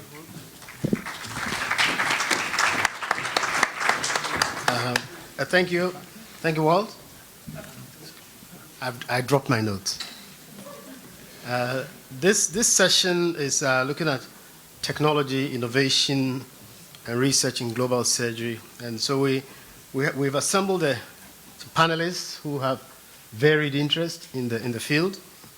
We have Dr. Tom Weiser, Professor of Surgery at Stanford University, who has some interest in geospatial mapping. Right, Tom? Yes, wave. And then we have Dr. William McGee, who is the Director of International Programs in Plastic and Maxillofacial Surgery at Children's Hospital in Los Angeles. And he has a lot of interest in orofacial clefting, and he's done some genomic studies also in this area. So you're taking us into the genetic basis of orofacial clefting, something like that. One of our presenters, Dr. Rifat Latifi, who is a professor of surgery at the New York Medical College. Unfortunately, he's unable to be with us, but he's going to link up with us through his favorite means of teaching, which is through telemedicine and telemetry. So Rifat will take us through telemedicine and its role in training of surgeons. Last but by no means the least, Dr. Robert Riviello, who is a professor of surgery at the Harvard Medical School, and he has got some interest in developing surgical training videos and improving and curricula, especially for use in some of the LMIC countries. I hope that the panelists will present varied aspects of new innovations in the field of surgery, especially as applicable in global health. So without much ado, let me invite Dr. Tom Weiser to give us the first talk. Thank you very much.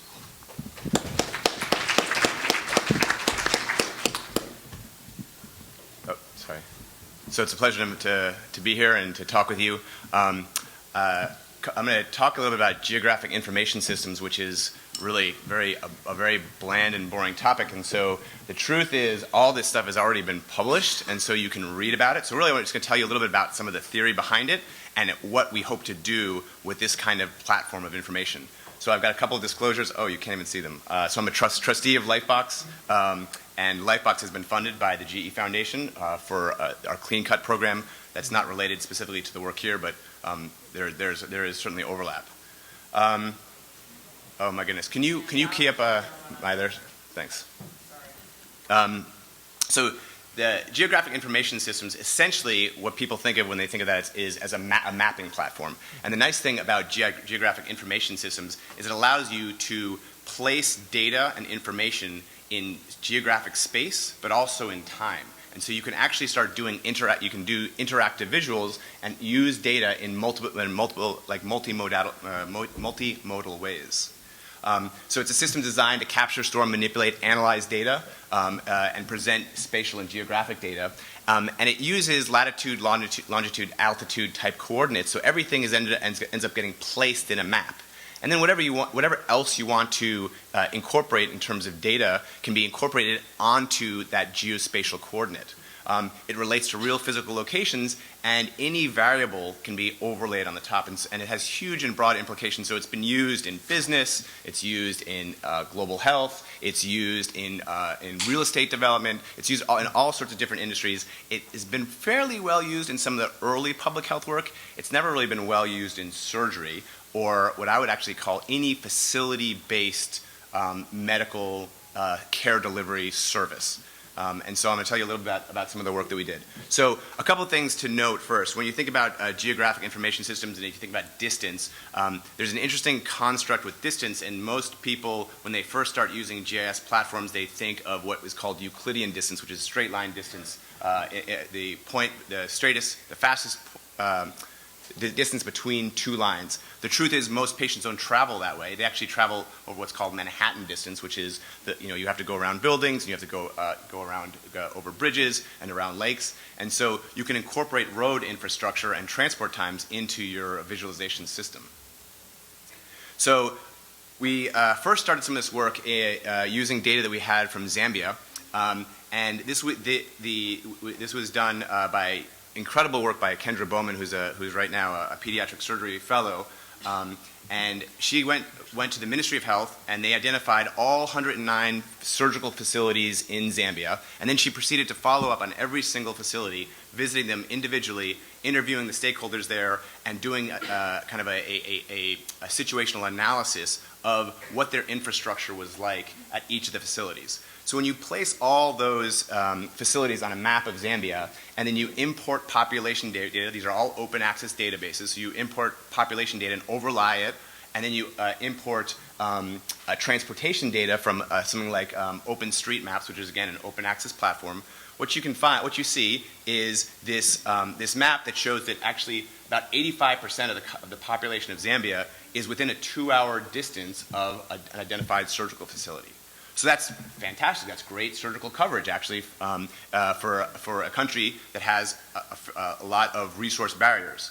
So then you start asking yourself, well, so that's your access to a facility, but at the facility, does the facility have the capacity to deliver on that surgical capability? And so when you start looking at whether the facility has running water, electricity, a pulse oximeter, oxygen, suction, sterile gloves, a functioning sterilizer, if you have those facilities and you start eliminating facilities that don't meet those kind of basic needs, your population coverage drops to about 35%. Then if you ask the facility, can you actually deliver on basic surgical services, so trauma care, obstetric care, and surgical care for common emergency conditions, you're down to about 19% of the population. And the advantage of this kind of platform is it can help you start identifying areas that you can strengthen your health system.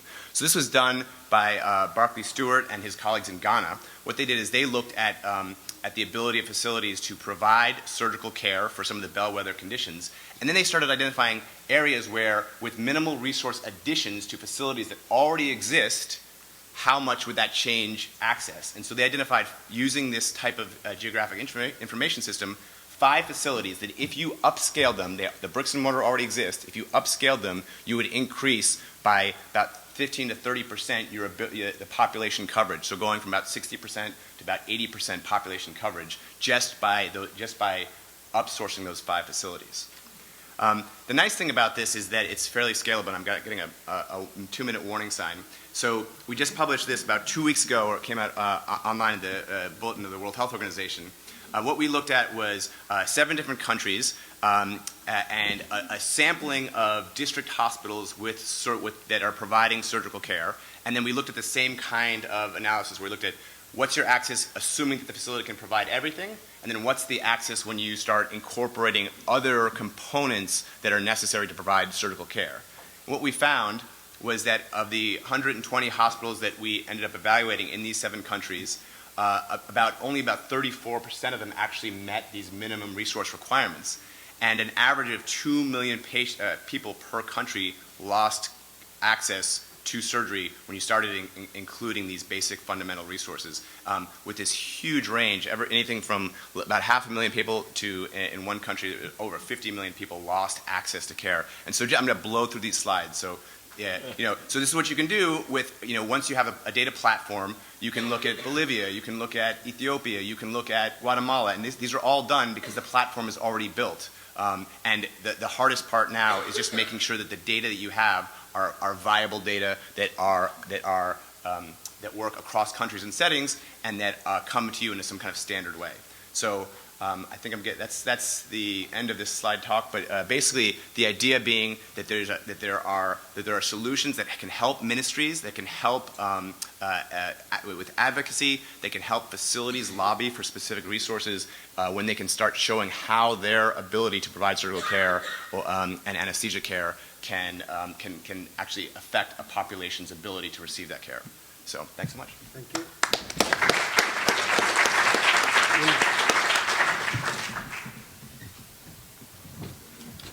My group is already laughing at me because they know how wordy I am, so they know that I'm going to get booted off the stage, so I'll just jump right into it. I was going to open by trying to apologize for the red eye, but I see this international crowd that has come from much further away.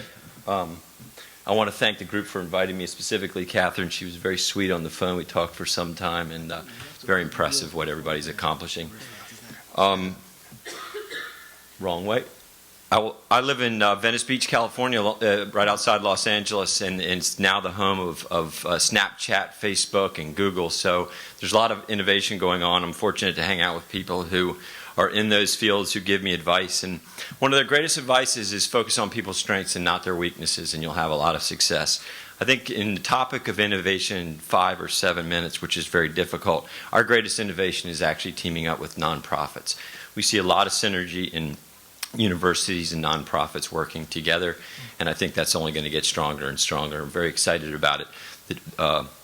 Specifically, let's look at 3 separate areas. There's lots of areas that we're involved, but given the time frame, let's focus on a few that we're doing. One is in education. Operation Smile is one of our nonprofit partners. It's not our only one, but since I was 12, I was around the organization, so 35 years. That's a long period of time to be in the space of global surgery, so certainly they're one of our key partners. Pathologically, they've invited high school students, college students, medical students, residents to be part of the organization for that period of time. That's a long experience for young people to be part of an organization. So as we present today disparity, I'm very optimistic actually about the future, because I see these young people who are really, really engaged and passionate about making a difference in the world.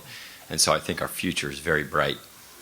We are fortunate at USC to be able to look back at these cohorts of people and study them, to look at those experiences and really understand the impact that it had on them, where they are today, and how to change models accordingly. We've created fellowships, just like many people in the room have, that ultimately and hopefully will be young people who are being trained to be leaders, that'll be leaders in the field of global surgery and global health someday. That doesn't come lightly. Doctors are known to be terrible, terrible leaders. They have to learn the hard way after all their training is finished. But we're also very fortunate to live in Los Angeles, where it's a very philanthropic city. So we've raised $1 million for this fellowship that it's allowed support that's covered us through 2019. We've now gone through 5 fellows. Megan McCullough is in the room today, and we've seen a lot of success with this fellowship. Speaking specifically about her, I would like to just address that solutions sometimes come out of problems. We've presented 2 major problems today. One is that there's lots and lots of patients that need our help. And the second is there's not enough doctors. So if we pair them together, maybe these mission settings or educational settings, as we've seen, could be major transformations in education. So Megan's worked really hard with the skill sets of PhDs and other people in our preventive health department to develop a very statistically based, organized metric system to evaluate district level surgeons in a high volume setting in the course of 5 to 7 days to operate on 25 to 30 patients, one step at a time, to see when there's that magical moment when that surgeon develops mastery in their skills. That's much different than a visiting surgeon who comes to Los Angeles for 3 months and has this diluted experience over the course of time. These are magical moments that I think we should start to take advantage of in a more statistical fashion, and Megan's work is going to be excellent. I think it can cross specialties. We're going to focus specifically on clefts. She's trialed it already in Nicaragua, and we're set to launch it already in 12 different countries over the course of the next 3 months, so we'll have some data back relatively quickly. Another area that we've used in innovation is in outcomes. Operation Smile presented us a problem. They said, we want to make sure that our outcomes are appropriate, that we're delivering quality care, that our district level surgeons or visiting surgeons are delivering great care. We just got back from India and it was a huge topic. Today, there's only subjective analysis on this topic. And I'm sure in all of your surgical diseases, there's severity. But in cleft care, there is no severity index. So when I look at this patient, I know that the outcome has a certain expectation. But unfortunately, today we don't have a severity index in clefts. So we worked very hard working with Operation Smile because they do 30,000 cases a year that allows us to collect data in a rapid fashion. Caroline Yao was one of our fellows. She was a math major out of Princeton, went on to Lehman Brothers and Wall Street, so she had a tremendous background for this study. She worked again with the appropriate people in the PhD department, in the preventive health department at USC, where she could develop the appropriate algorithm to collect data over a rapid period of time. We did unilateral clefts, bilateral clefts, and cleft palates. We're using some really interesting stuff in crowdsourcing that's allowing us to achieve and understand the severity index, and we feel really, really confident that automated systems will be in our forefront soon going forward.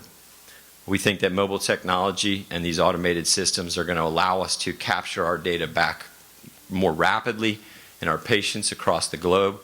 We think it's going to allow us to understand the severity of disease more easily. We think it's going to allow us to understand the outcomes in a more statistically oriented fashion.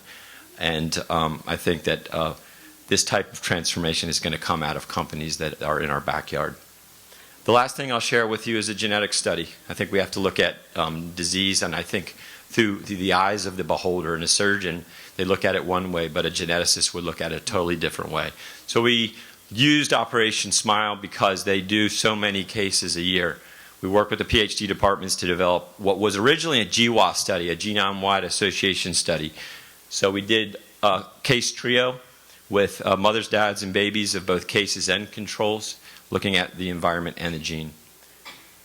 When you look at the genetic studies that have been done for over the course of 50 years, you see that some of the largest studies collected 1,500 samples out of China, very homogeneous populations over a long period of time. Once we began this study over the course of the last 5 years, we've been able to collect almost 11,000 samples from a very diverse population of people. This is really, really exciting. All of our countries are catching on to it. They're all engaged. Small changes in innovation, small changes in technology are what make the difference. A simple example is 5 years ago you had to use blood. Today, companies like Origin have made kits that will stabilize saliva and allow you to obtain DNA at the same quantity and quality, and you can leave it on a shelf for 5 years. That's what changes and makes innovation possible. This is also what makes innovation possible.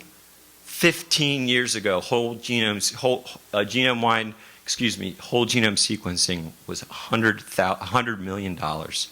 Today, it's $1,000 per patient. Tomorrow, it'll be $100. So what we decided to do in our study, instead of sampling this information, was we stored it. USC has become responsible for the storage, for the ethics, for the methodology to make sure that we're going about it correctly. We look at trios. This is where the gold is. This is where the gold is. We're always looking for the holy grail. We're looking at families that have high incidence of clefts, and we see them all across the world. When we study their DNA, we pair it up in our molecular biology labs. We have one of the strongest in the world at the Craniofacial Molecular Biology Lab at USC, and we've been able to reverse pallilogenesis in certain molecular pathways. This is very exciting. Let me give you an example of why I believe that someday potentially 50% of this disease will go away, because a disease just like clefts in spina bifida, once they studied it because of urgency, 75% of this disease is now gone through the use of folic acid. Someday, clefting will be treated with things like simple medications or simple vitamins, and that's a fact. Other diseases like eyes, spines, brains, all come together through fusion process in a very similar way, and I think you can look at it like this. Technology and innovation is out there. When I started studying surgery, we were moving beans into a cup. Then there was animation. Then in Toronto, they started printing 3D models, and now we're looking at virtual reality. There's haptic sensation that's out there. My kids are using it every day. I have to rip it off their heads. But I can tell you someday we'll be simulating surgery and practicing surgery in a totally different way. So thank you very much. I heard a bell, and I'll get off the stage.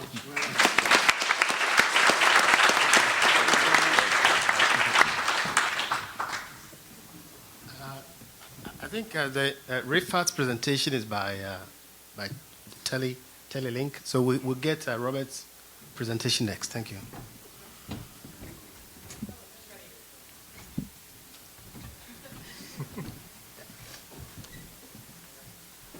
Oh, he's ready. Okay. Oh, he's ready. Great.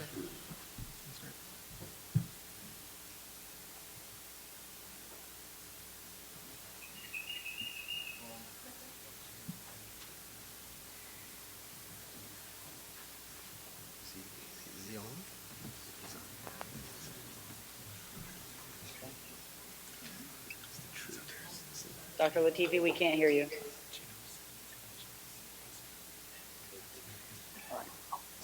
Okay. We'll go on then.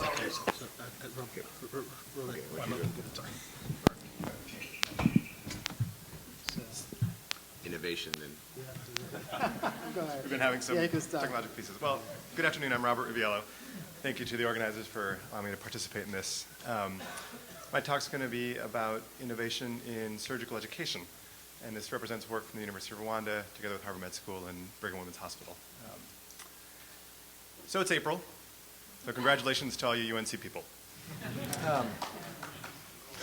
Secondly, basketball and so many sports have been, for a long time, looking for those intangibles in what makes for highly effective athletes. Coaches have been looking for it, and first they were intangibles, and then finally they've been hitting on apps to try to identify not the intangibles, but what are the hard, non-technical skills to make high-performing athletes. Surgery and all the disciplines that we represent, anesthesia, obstetrics, et cetera, also are similar, right? It's not, you need both the technical skills and the non-technical skills to be high-performing. You can't have one without the other. And we know that in surgery, non-technical skills are grown sort of slowly, and at least currently in our educational platforms, very informally passed on. There's not a lot of curricula there. However, 50% of errors in surgery are thought to be due to non-technical skills, challenges in situation awareness, challenges in communication, challenges in leadership. And so,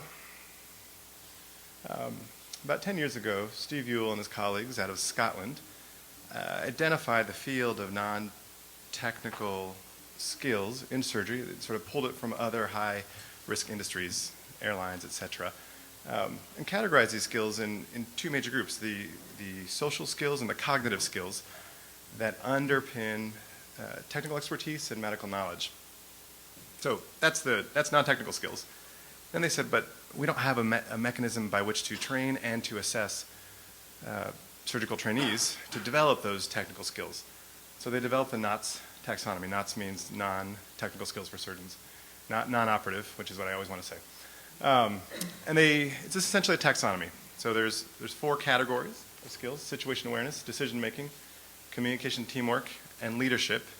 And each of those are then further broken down into 3 elements, and then those can be described in a series of indicative behaviors.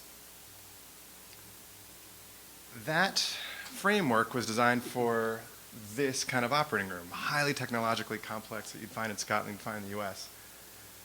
But this work that we're talking about here is what you need in these kind of operating rooms.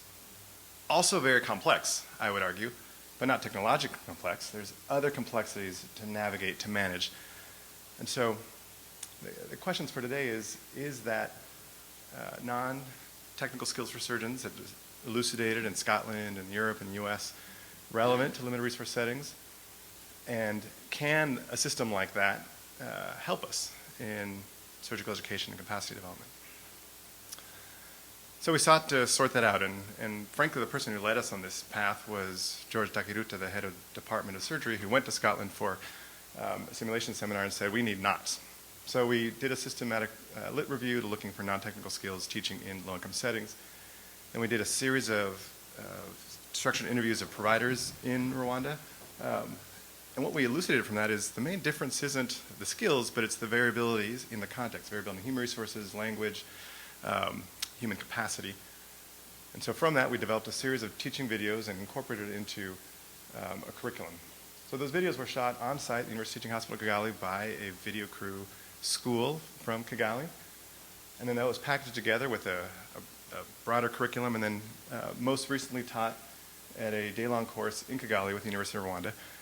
And that course is composed of lectures, vigorous student involvement, and then these videos that demonstrate those 4 major categories of skills, then breaking down into small group discussions led by facilitators. The students, who are interdisciplinary, is anesthesia, obstetrics, all the surgical disciplines. We miss nursing. They give us that feedback. We'll do better next time. We're given these categories. Leadership is an example. The elements, setting, maintaining standards, supporting others, coping with pressure, and then a few indicative behaviors. And then a rating scale to see how effective are so-and-so's behaviors on this topic. Highly effective, effective, ineffective, highly ineffective. I'm going to show you a video, and if Lauren and I can do this just right, we're going to show you just a few clips of it to give you a sense of what these videos look like. These are not actors, these are real consultants and residents, anesthetists and nurses on site, University Teaching Hospital Kigali. And so, yeah, go for it. Hopefully we'll have some volume. Oh, great. And they're there to foster discussion. Not this is the right way to do it. Some of them, they failed miserably, and some of them, they did a decent job, or we took failure and decency out of the context. They were highly effective or highly ineffective. Congratulations, Grace. How many cesarean section have you done before? Oh, actually, this is my 22nd. Oh, 22nd? Yeah. Oh, so you are now a specialist. Yes. Okay. So the attending leaves the room, I think you can the resident call takes for over, some. and she gets into a fair bit of trouble. That's about right there. Right there. Sorry? We have hypertension. We need blood. O negative blood. Okay. The X-ray unit, please. Okay, I'm going. Thank you. Hold the stitch for me, please. Okay. Have to be quick, I think. She's trying to sort out. Oh, there's this leader. Please give me a right angle. And how do I lead a team I can't right nicely. Right angle, right angle, right angle. Oh gosh, this is not a right angle. This is a right angle. And eventually, the attendant comes back in and both saves the patient's life and demonstrates some strong leadership skills. We had to split some of them as making them look really good and some of them making them look badly. But the intention, of course, was to generate discussion in tables like this. How would we change our behaviors in our settings to reach better outcomes? Again, this is the NOT scale that they were given. This is round 1. We taught this in November and hope to see this implement further. So, in conclusion, I think we've been talking about access for surgery globally. And access is going to mean quantity and quality. So we need human resources, human capacity development, and safety in surgery. But there aren't a whole lot of curricula that are context-specific to train in safety for low-income settings. So I didn't tell you what NOTS, VRC, non-technical skills for surgeons in variable resource contexts, is this curricular package, and we hope that this might be a model for similar settings that can be used in a context-relevant sort of way. Next steps for this would be, obviously, teach it some more, disseminated learning. We'll keep doing that through Rwanda Surgical Anesthesia Societies, teaching it in CUGH next year. And then, as Faye Evans was talking about with the anesthesia course, hopefully this links to actual behavior change. And of course, the Holy Grail will be demonstrating that behavior change leads to outcome change. That's down the road, I hope. But that's a thought about some innovations in education in our space. Thank you. Thank you.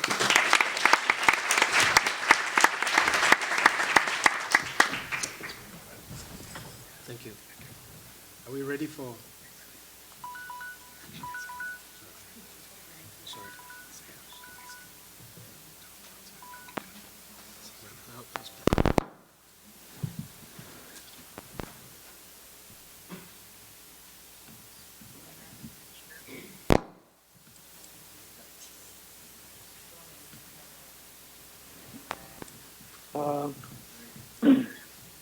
Good afternoon again. I'm sorry for the technical issue that we were having. I guess technology, as good as it is, sometimes does give us issues and problems. I'm going to go very quickly over the next few minutes. And if you can put slide number 1 on, please. Thank you. And discuss telemedicine as a platform and methods of innovation and technology and global health. Next slide. It is very clear that innovative technological advances have changed our world around us in every aspect. However, while healthcare has been relatively slow to adopt and implement, these technologies have changed hospitals, the operating theaters around the world, and the way we practice medicine and surgery. Next slide.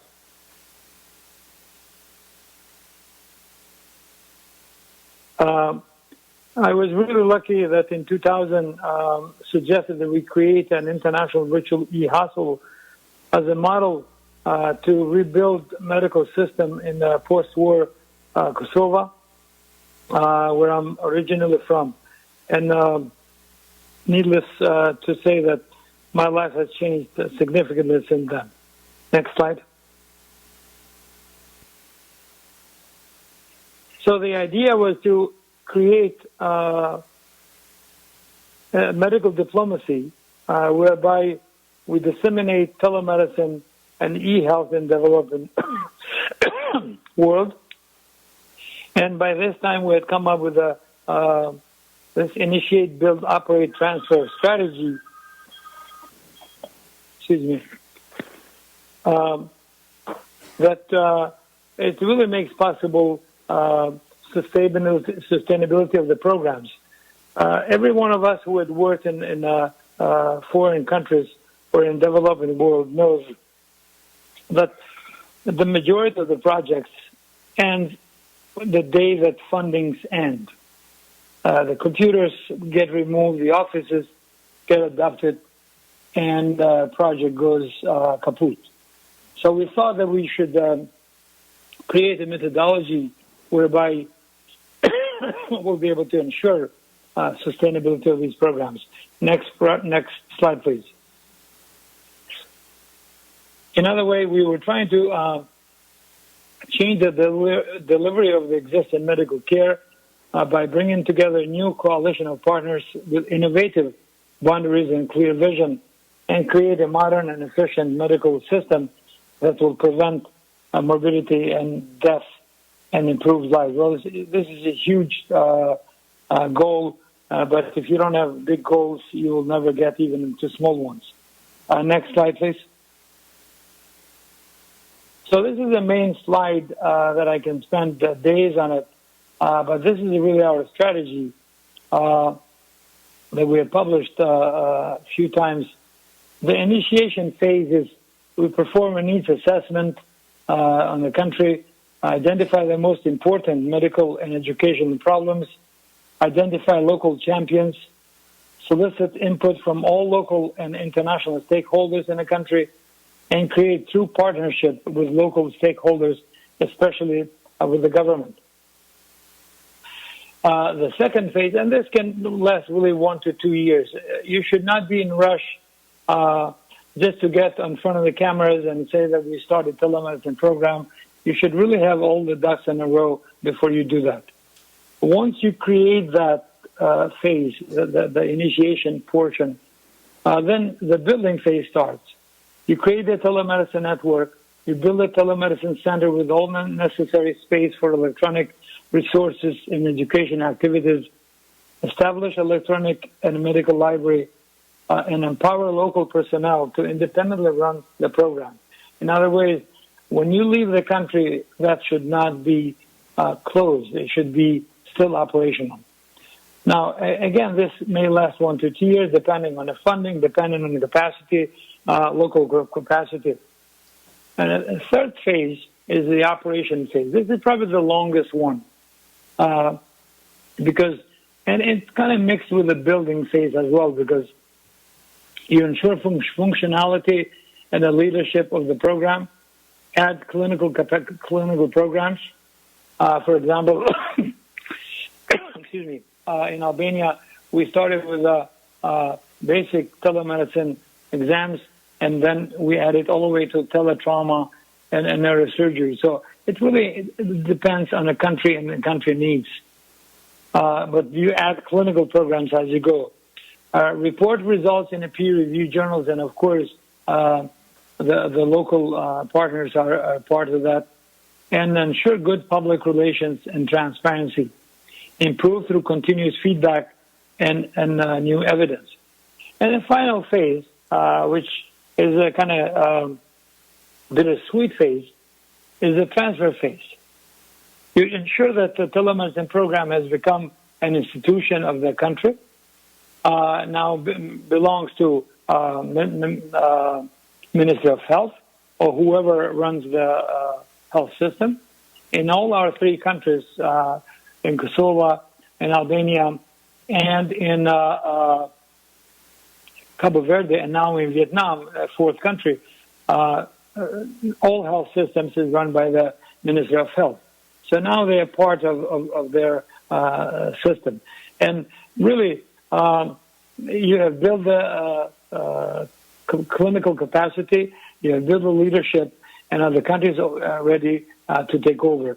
Now, this is kind of a sensitive issue because you have to really make sure that the folks who have been paid better on the project, now they at least gets paid at least close to or equal.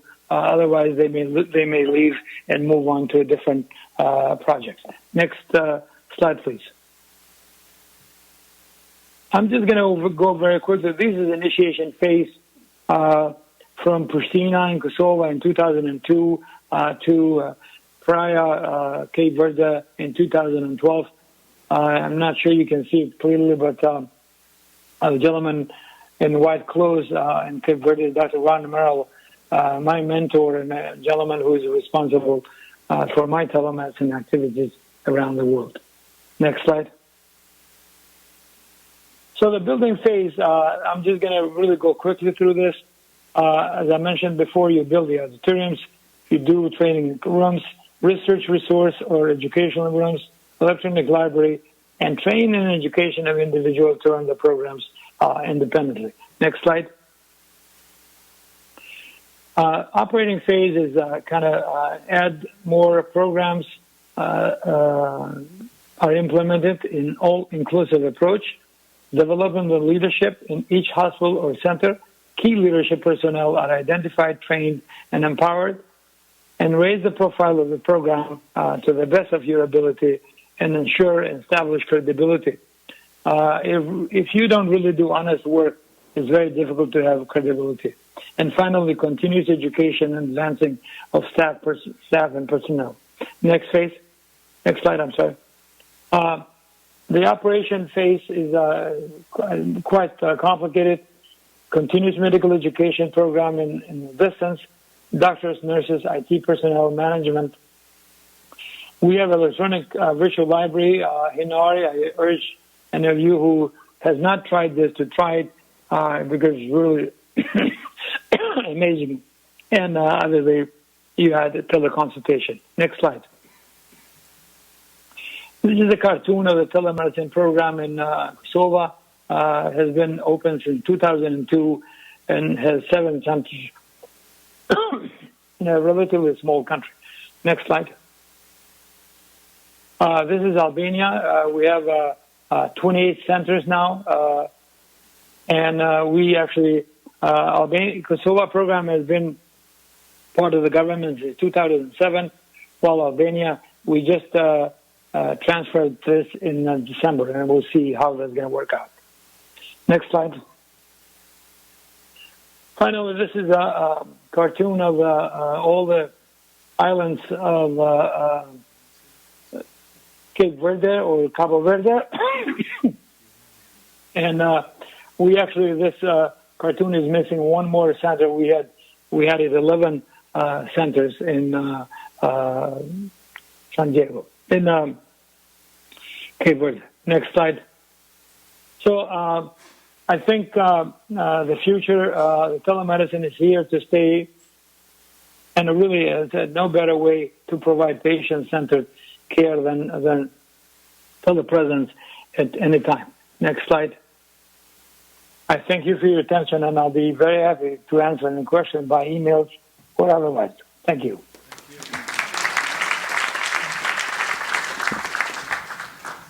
Thank you very much. We are a bit tight for Hello. time. Hello. Thank you very much. I will probably give room for just maybe one or two questions. If there are any urgent questions from the floor, any hands?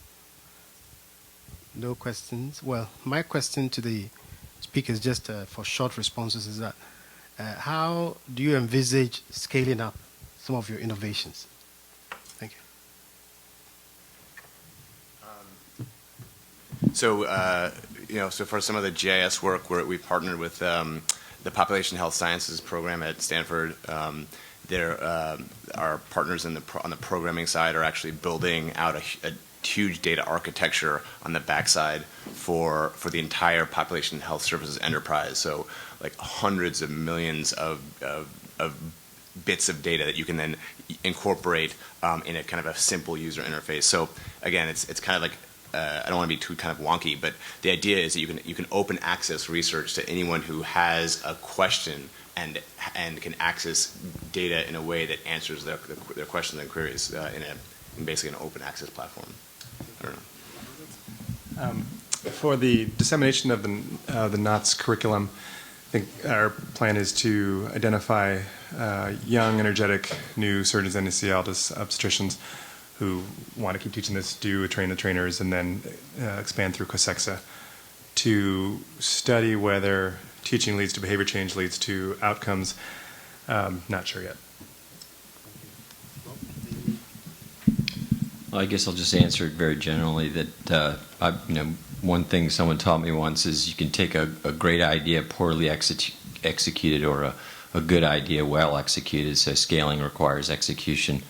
And then the second comment I would say is all of you, including John and Walt, have clearly demonstrated what requires to scale, and that's taking an vigorous group of people that before did not have the ability to work together, consolidate them, get them all on the same page, and move the machine forward. So scaling, first and foremost, requires leadership, and I think it's being demonstrated here today. Thank you very much. Kelly. Yes, please. Sorry, one anesthesia question. Okay, Kelly, yes. I'm sorry, because I know we all know that anesthesia is the rate limiting step for this whole process. Yeah. So just wondering what the plan is for incorporating anesthesia into the training in terms of the team concepts. The videos are brilliant.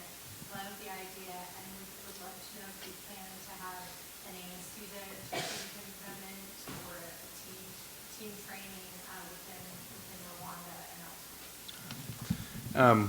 So actually on the one slide with the Rwanda, the Kigali class, the two faculty people you saw were anesthesiologists, Pauline Baguti and Jill Lanahan. So while this stuff grew out of quote-unquote surgery, there actually are non-technical skills curricula in all the disciplines. There's ANTS, anesthesia, non-technical skills, and there's a similar one in nursing, the acronym I forget. So the way we rolled this out was everybody was there and everybody equally discussed and critiqued the behaviors of the nursing, anesthesia, and surgical providers in that scenario. I think part of that is okay, we can roll it out through, if we're going to roll this out through the societies are specialty based, and how do we do that? Maybe we just make the curriculum broad enough that it hits every society equally. That get what you're... Okay, thank you very much. May you join me to give him a hand, please?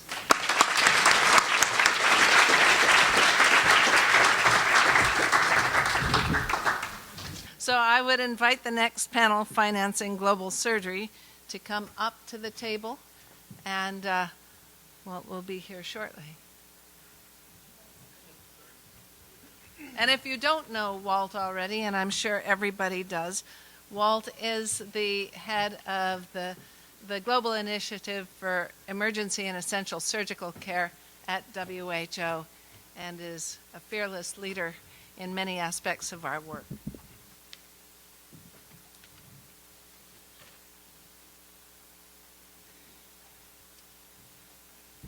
Thank you. Could I have my slide, my one slide? I have an outstanding panel. Dan Grossman from Medtronic, Pierre Theodore, David Barash, and Jeremy Villard from the World Bank. Pierre Theodore is from J&J. He's a cardiothoracic surgeon. David is an emergency room physician. Dan is an emergency room physician. And Jeremy is a, he has a PhD in hospital administration. He understands systems really, really well. And I'm not going to get up and reintroduce each one of them before they speak, but we'll just go right down the line, ending up with Jeremy, and then we'll take your questions. Thank you.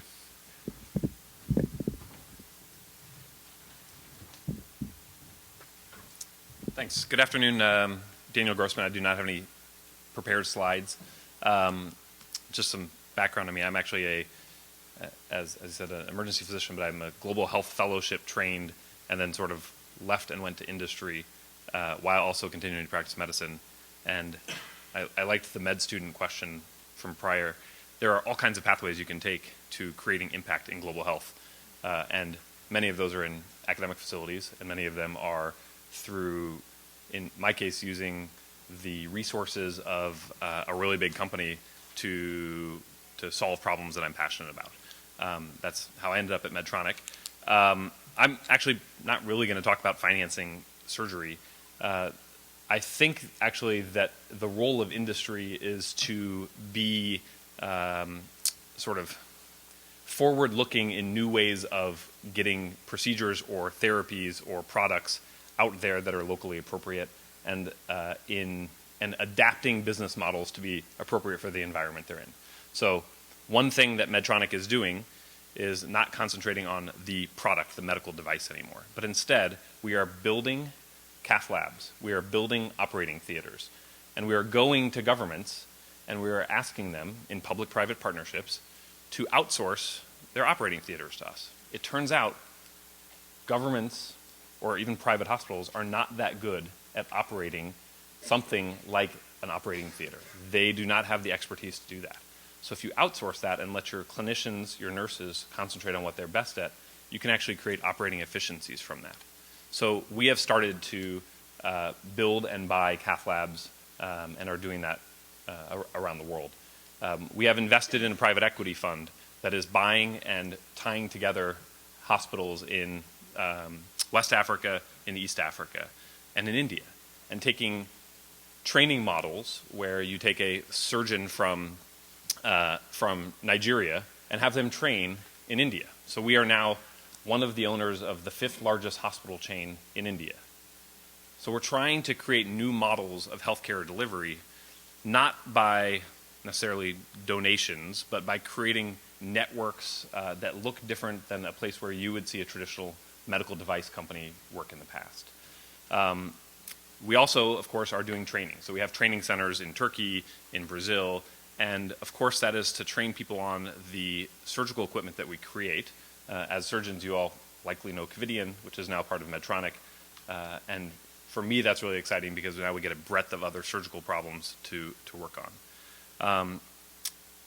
The thing I do at Medtronic is I run a little side company called Medtronic Labs. And the goal of Medtronic Labs is actually not to sell our existing product. Because as many of you know, and as many of you experienced, our existing product does not work in many settings around the world. So our charge is actually to create new, locally appropriate products or services or solutions that are uniquely designed for a resource-constrained setting. Most of our products don't work when the lights go off. How do we create a product that is appropriate for that market? How do we create a product where if there's no running water, it still works? How do you create a product when the person delivering healthcare is not a trained surgeon or an interventional cardiologist, but is a nurse, a community health worker, a midwife? That is what our goal is. And to be frank, we have to make some money doing that. We don't actually have to make as much money in our group as the core business has to make because we are a public company, but we have to be financially sustainable. So our charge from leadership is to create business models that someone values the product you have created enough to pay for it, enough that you can continue to make money and scale that up over time. So to me, the role of private sector in surgery financing is actually the innovation around product development and unique products that are designed for resource-constrained settings. It's around the public-private partnerships that happen when a government or a private hospital recognizes that their expertise isn't in operating a cath lab or in operating or managing an operating theater, but maybe they could let another company that is designed to do that have that role. So happy to answer questions and engage in debate and discussion.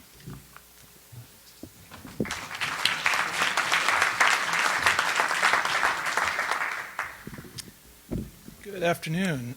I'm not entirely sure what it means that we're turning to the question of funding as the last thing that we discuss in terms of its priority today. You know, this may resonate with some of the academics in the crowd, but I have recently gone over to Johnson & Johnson after 12 years or so on the faculty at UCSF Medical Center. And many academics know a conversation that goes something like this when a colleague says that they've taken a job in industry, and the next response is something along the line of, quote, "You have gone over to the dark side." And I always find that interesting. In fact, when I was an academic, I found that expression very interesting. How really dark was it in industry? And what was it that guided industry thought processes and strategy? So I want to comment on a couple things, which is just to say that our mission, which is really guided by what we call our credo, which is really based first and foremost on the patients themselves and then interactions with one another as employees and then a community around us and then ultimately our stakeholders, it really does drive our margin. So it's our mission first, and that we use the margin that we derive from the products in order to feed into this mission.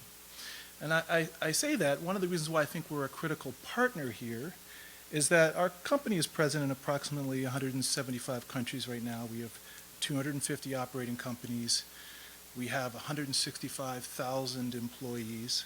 There are 7.4 billion people on the planet. Each day, 1 billion of them touches one of our products. So that it is a level of scale that is essentially unparalleled in healthcare.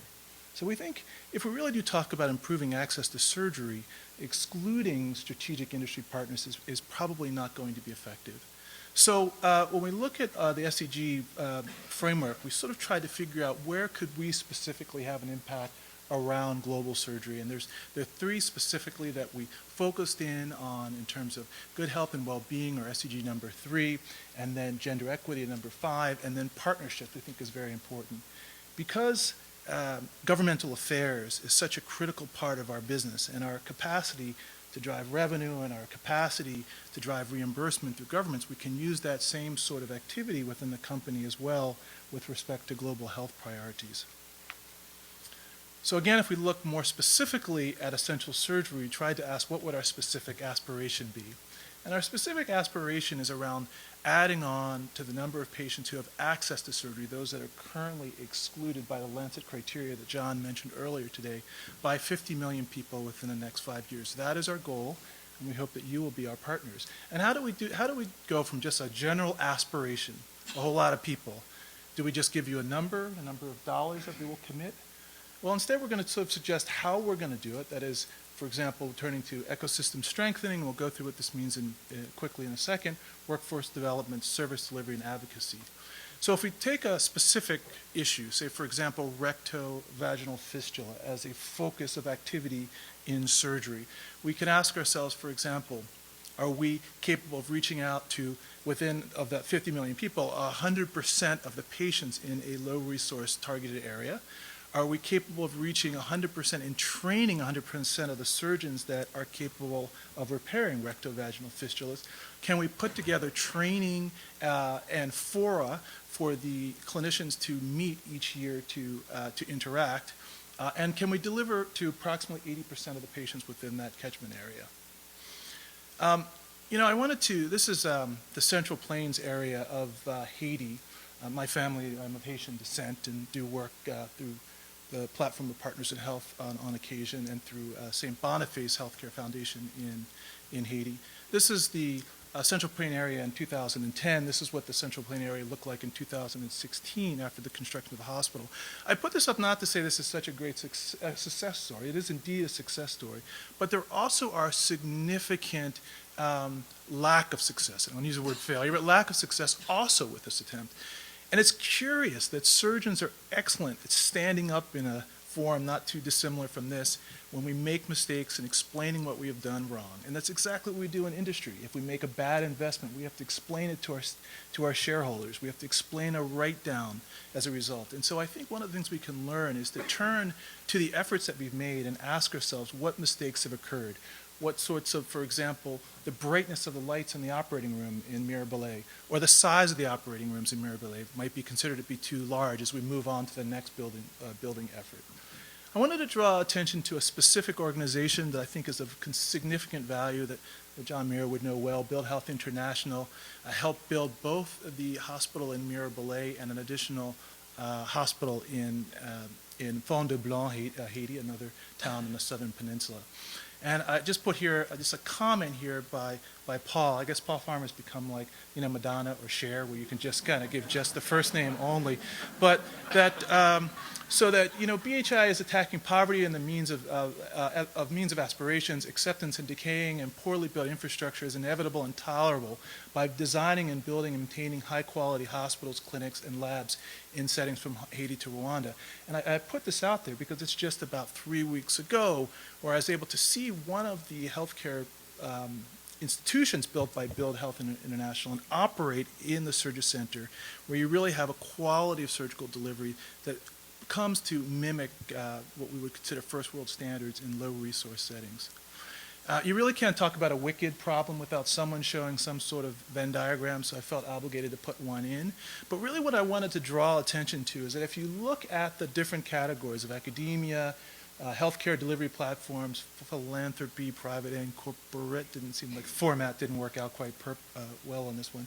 What you'll notice when you look at the sort of mission statements is they are all virtually similar. And I want to sort of draw attention to ours. And this is what we call our credo. This is our guiding sort of statement, that we consider ourselves to have a responsibility to the communities in which we live, work, and to the world community as well. We have to be good citizens, to support good works, charities, and bear our fair share of taxes as well. We're missing a couple slides here at the end, but no matter. So how do you actually go from sort of these grand aspirational statements to real practical engagement with the strategic partner? Well, there's two easy ways. We have 4 innovation centers now placed around the world. Currently, none of these are in low resource environments, but we would like to change that. That includes in San Francisco and in Boston and London and in Houston as well, in addition to a new one being built in New York. These are ways for you to partner with us. You can reach out to me directly. We want to hear from you because while we have these economies of scale, while we have implementation, while we have government affairs, we still do need partners in order to realize this vision. So thank you for your time today. I look forward to the discussion.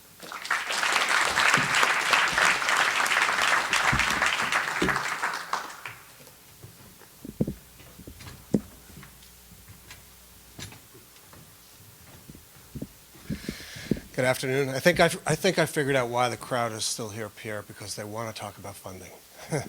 Everyone wants to talk about finance. So my name is David Barish. I'm the Chief Medical Officer of the GE Foundation. I won't talk about my background in bio. It's printed for all of you to look at. I'm going to talk not about funding, but talk a little bit about what I've observed today. I'm going off a little bit of script, which always worries my team when they say, oh, David's going off script. But I would like to talk a little bit about what I've observed today and where I think we should go from here. I was lucky enough about 10 days ago to sit in a room with Thomas Friedman, who some of you may know is a columnist for the New York Times, who writes very fair columns. I think he tries to be fair. And he was asked the question, how do you come up with your columns? How do you write? And what he said was, I think about 2 things. If I can write a column that has heat in it, or if I can write a column that has light in it, that's really good. If I can write a column that has both, it's a home run. So what I hope to do today in a couple of minutes is talk to you about heat and light, and not that I'm Thomas Friedman by any stretch of the imagination, but I wanted to steal a little bit from that to talk about what I've observed today and where I think we can go from here.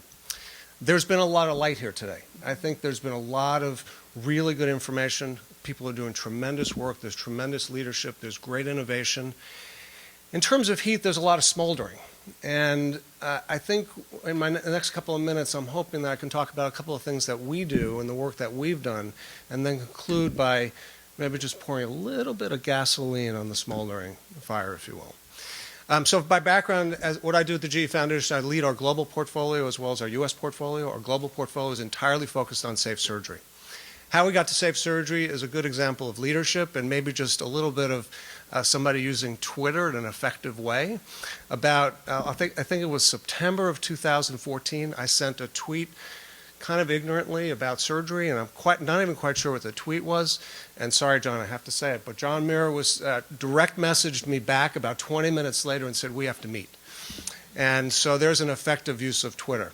John and I actually work about a mile from each other. Just had never met each other, but work about a mile from each other. We got together, and he gave me some insight as to what the Lancet Commission was doing on safe surgery. And as we were thinking about what we wanted to do with the GE Foundation Health portfolio, kind of a light went off over my head, and I saw what John was doing. I saw what we had done over the last number of years. We were in the process of trying to take our portfolio of 20 different projects in maternal and child health, in training, in new innovations, and try to consolidate that and simplify it and make it more impactful. And after talking to John, I said, you know, I think there's an opportunity here in safe surgery and essential surgery and global surgery.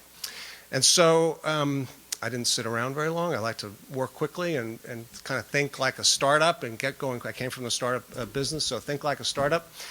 And so I called Asha that afternoon and said, Asha, we're going to do safe surgery. And the phone was silent. Like, what is he talking about? He's crazy. But we did. Finally, I convinced Asha that I thought safe surgery was the right thing to do, that there was a lot of opportunity. 17 million people die a year.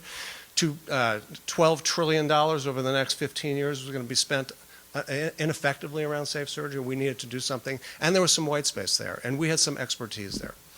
So we decided that this is what we're going to do. But we're also, we think a lot about three pillars: leadership, innovation, and partnership. And we knew that we were, in some respects, commercially leaders in the surgical space, but by no means were we the leaders in the public health surgical space. So we reached out to some of our existing partners and some new partners and said, please help us understand the surgical space and what we could do to be more effective here. And so we reached out to Dahlberg, we reached out to Jopaigo, who's been a tremendous partner, Assist International, who's been our implementation partner for 15 years and has done an extraordinary job, and then John and his group at PGSSC and G4, and said, help us understand where we can have impact in safe surgery. And we kind of came back around and went back to what our roots were, which were leadership, innovation, and partnership. And so Tiggy earlier talked about sort of the leadership program and what we've done in Ethiopia so far in training leaders at the facility level to bring their own ecosystems together to have impact. And I think he touched briefly on, in less than a year, the type of impact they're having on outcomes in terms of outputs, in terms of cases done, but also in terms of outcomes and the benefits they're seeing. We also looked at innovation, and we've always been innovative in the way we approach some of our programs. So we have an oxygen program. Dr. Drum mentioned oxygen earlier. We have a program that generates oxygen at a district hospital level and distributes it out to the last mile. And it's revenue generating. It's a social enterprise where it can be self-sustaining. We have a biomedical technician training program that can be self-sustaining within 2 years in any country. We've done this now in 6 countries. And so we've innovated, and we have a water program that's been innovated, a nurse anesthetist program that uses simulation. And so we've innovated a lot about thinking differently about how can we do these things and how can we continue to kind of push the envelope on innovation. But the most important thing we've done is we've leveraged our partners.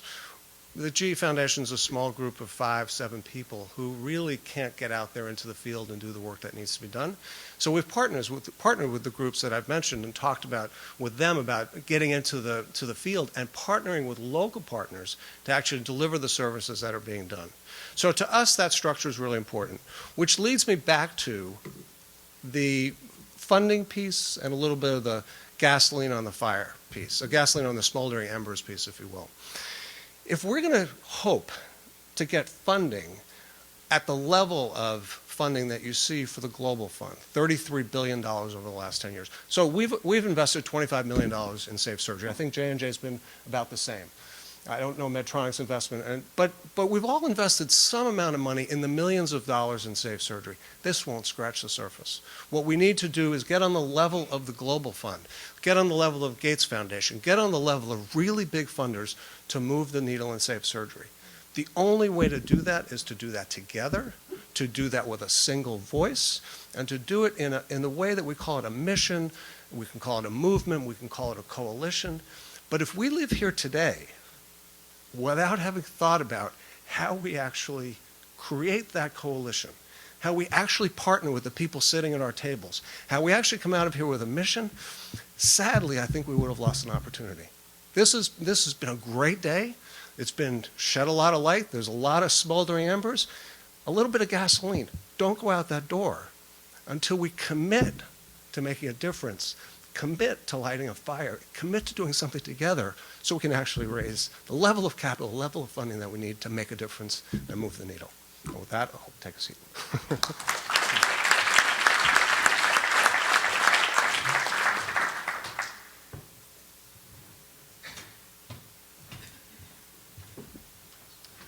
Well, thank you. I came very unprepared. I have no slides. I don't even have a pen that's working, but I have a cell phone, so I took a few notes, and I had planned to tell you a few things about the bank.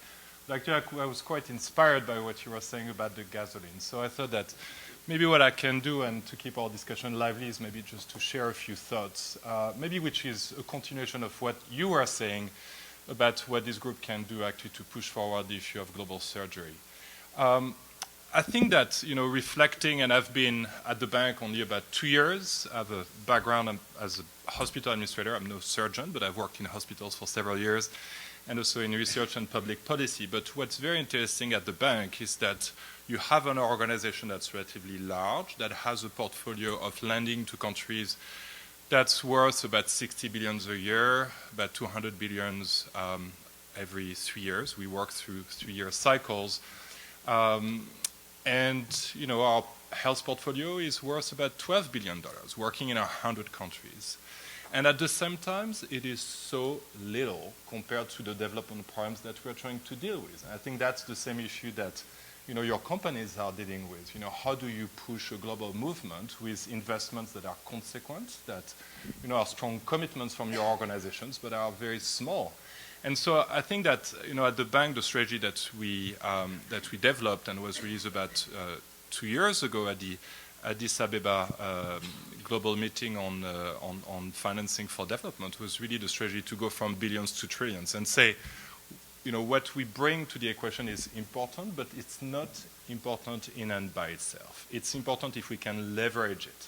Because really what matters is that when you look at the size of development funds and the size of domestic funds and private sector investment, the size of the development funds and the ODA, the official development assistance, is really shrinking tremendously over the years. So all you can do is actually use this money to leverage where the real money is. And the real money is in countries. And the real money is in the ability to leverage what we do to create new markets, for example, for the private sector. And our colleagues talked about the opportunity around public-private partnerships and investments in the private sector to create markets that are profitable and can really help move forward the needle on quality of care and safe surgery. So I think that I'm saying that because it's really important to ask the right question. And I think that my first reaction when we talked with Walt about the question of financing global surgery, to me that was really to separate out two different questions which actually require different answers. The first one is really, how do you finance for global surgery in countries? And that requires a strategy to leverage, and I don't know if that's a new global fund, but certainly that's an alliance between those who can actually influence. So you need the leadership. You need to use the voices of those who actually can federate energies to move forward the energies. And you also need to position the issue the appropriate way. I think that what's very important is that this reflection is not creating a new vertical. We've had enough verticals. We don't need personally, I think, another vertical fund to move the agenda forward. But what we need is to be very clear that moving the needle forward on global surgery is actually part of what systems should be delivering to meet the needs of their population. This is part of universal health coverage. This is part of the progressive realization of universal health coverage. And we have to be very careful and vocal about the fact that basic services that are going to differ from country to country depending on their level of development, should be including at every stage of development, safe and quality surgery. And we have to be very explicit about what that means in practice and work with countries to define how to deliver quality, safe surgery in an efficient way. For that, we need metrics. For that, we need data. For that, we need to be able to point to best practices and knowledge sharing, and we need to be able to do it in a systematic way. And so the second question that, that we have is really how do you actually create the capacity at global level to push this agenda forward in a federated way? And what you see is that there's lots of energy in this room. There are lots of actors from the public sector, from the private sector coming together because we realize that there's a huge gap. At the World Health Organization, this is a very small program. How many of my colleagues at the World Bank work actually on surgical programs? Very few. But when you start actually federating energies and looking across at all the connection points, then you can actually really build the coalitions that you need. So I think it's very important to keep in mind that maybe a couple of things. The first one is that we need to make the linkage with all the existing programs. When we talk about, maternal and child care, when we talk about the Global Fund, when we talk about preparedness for pandemics, when we talk about building resilient systems, the fact that we're able to deliver safe, quality surgery actually is a very big part of that equation. And we need to make that linkage. We also need to think about multi-sectoral action. The World Bank is investing in road safety. Well, road safety, trauma, surgery, these are all linked. Very rarely do we make actually those connections. So there's really a need, I think, to advocate for that agenda and try to explain it and get the champions that can actually push that cause. I think we also need to point to the data that really makes a difference. When we talk about 17 million people dying, that is actually that is a striking figure. When we can say that actually the cost of patient safety globally, the burden of patient safety globally is actually as important as the cost of tuberculosis today. When we talk about sepsis and the cost of sepsis across the system, these are all very important figures that we need to be able to mobilize. So just to finish those comments, and then we'll continue. I think that measurement and data matters. I think that we have to think about leverage and making the connections with different agendas and really what are the entry points. We have to position the issue of global surgery not as one more vertical, but as a necessity, as a necessary condition to achieve universal health coverage. And we have to agree about the fact that it's going to mean very different things in different countries. I think also that it is not only for the public sector to solve, it's for the public and the private sector and civil society to solve together. So how we federate these energies and are able actually to mobilize for financing at country level, but also to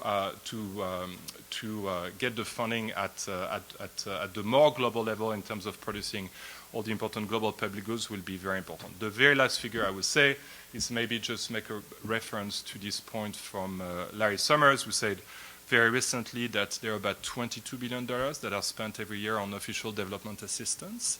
Only 20% of that is allocated to global public goods. All the rest is applied to working countries. That's very important. But what's happening globally and the resources that are spent globally is insufficient. And we actually need to help that change because to push for proper financing for global surgery, you need actually more resources at global level. There are lots of topics that require a coordinated and global response, and that is one of them. And I'm actually excited to see with a little bit more gasoline and the energy around the room, we'll be able to push the agenda forward. Thank you.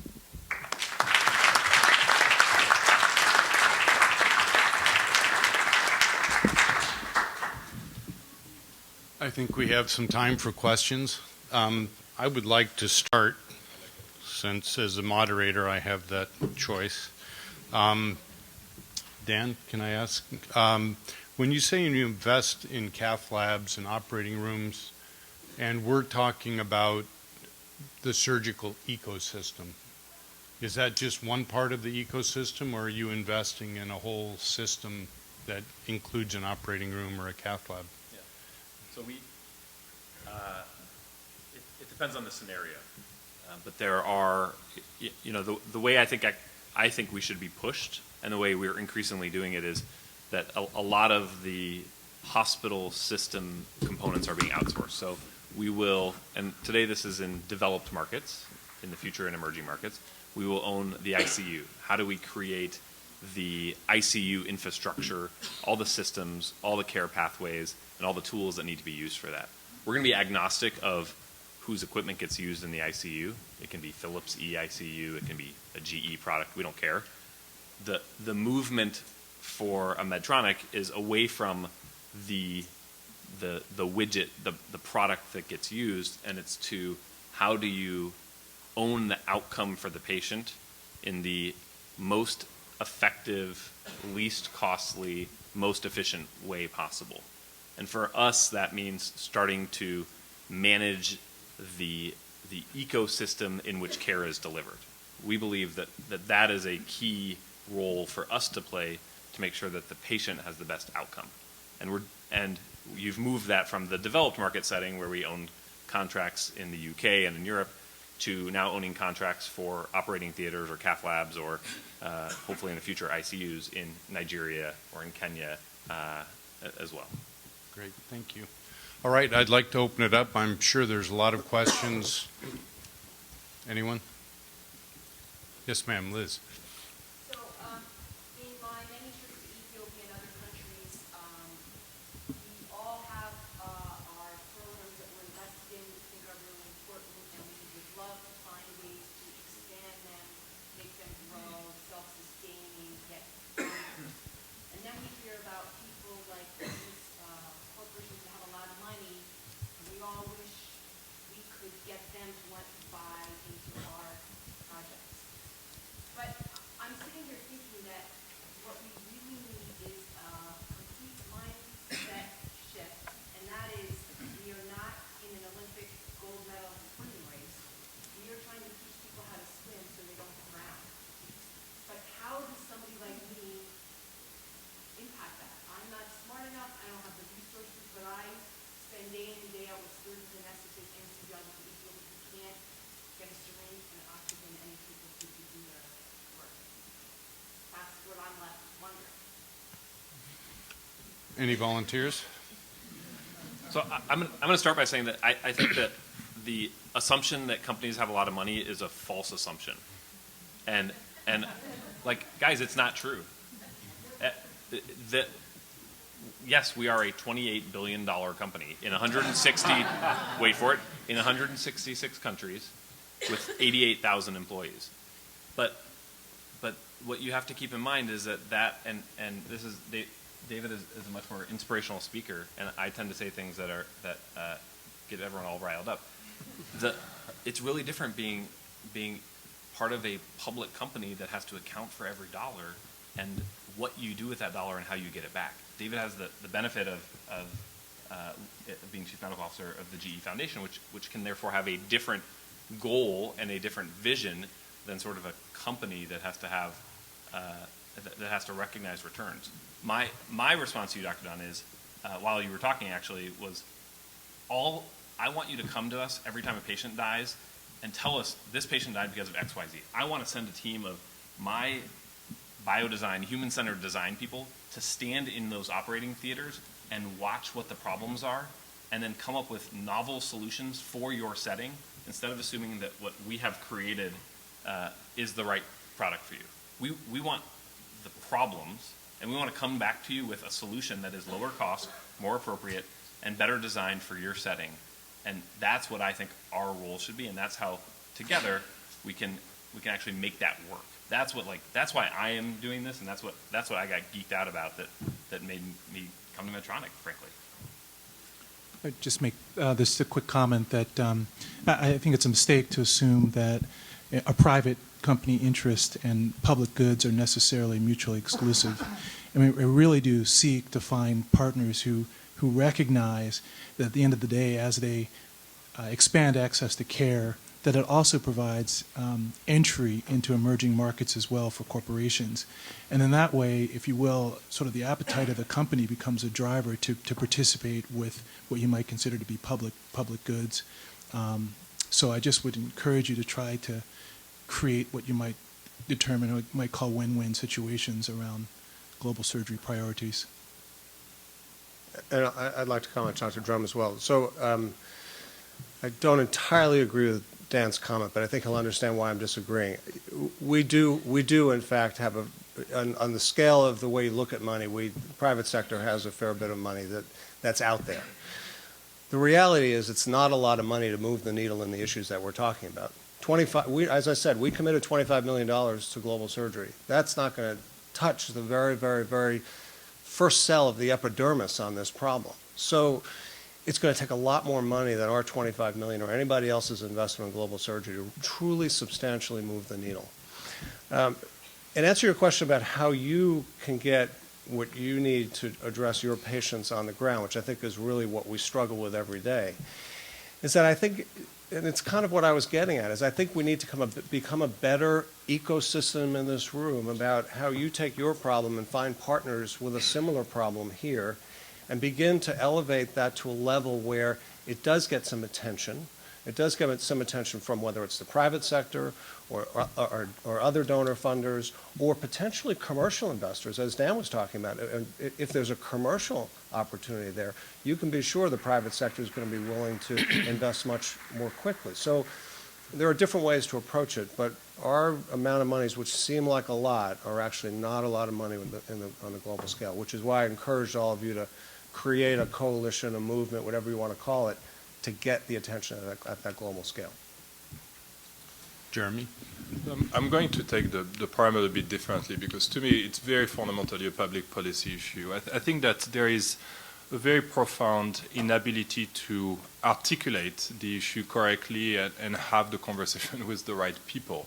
At the end of the day, what we know, if we take the example of Ethiopia, is that there's a good chunk of the money that's invested by the public sector, by government, that's going to hospitals. A good chunk of this money is going to surgery. We really don't know how much, so that's the first problem. We don't know very much about the quality of the care provided. We don't know very much about the safety. We don't know about the societal impact of good or bad surgery, like how many people actually can stay productive because they get access to the type of care that they need.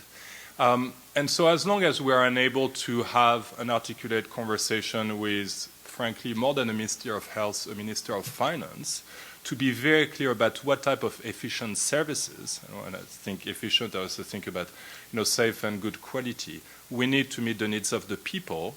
And when we understand the size of the issue, what is the role of the public sector, what is the role of the private sector, and how do we make sure that the right balance between public and private and sustainable financing to scale can actually make a dent into the big problem of poor coverage, poor access, and suboptimal quality and safety. We're not going to make a lot of progress. And so I think that one priority globally is really to invest in a data and a measurement system so that we can make the issues surface. It's not good enough to convince people who are already convinced. We need to get it out there, and you need to have, a spokesperson. You need to have, Bill and Melinda Gates and those people who actually, spend some of their time, saying that we need to do something about it. And part of that is blending our influence. It's not just giving talks and submitting abstracts to medical meetings where we're preaching to the choir, but it's developing influence with those groups. Right? Yes, Gurma. Well, thank you to all the panelists, and this is really a wonderful conversation. And I have a comment and a question. So my comment is just to reassure David that I don't know if you saw the first panel that we had. We really got for the first time together different groups from the ecosystem talking together. And I think our connection is going to really get going, and we'll definitely come back for more gasoline from you. So just beware of that. So I really think this really is a very important meeting for all of us, because it really got the ecosystem stakeholders in the room. And I think we'll continue to take this challenge forward. And there is a lot we need to do within our own communities and associations to also break down some silos and get, some directions in the same room. So that's it. Thank you for your comment. However, it's really inspirational, and definitely we need to respond to that. My question is, I just want to hear from the panelists also a little bit about reverse innovation that really benefits our companies, and how is that going for your companies. And the second question is particularly for Dan. I really appreciate and understand the model you described, which is really good in a way that it is forcing those countries where some of this work is going to be done to have a skin in the game.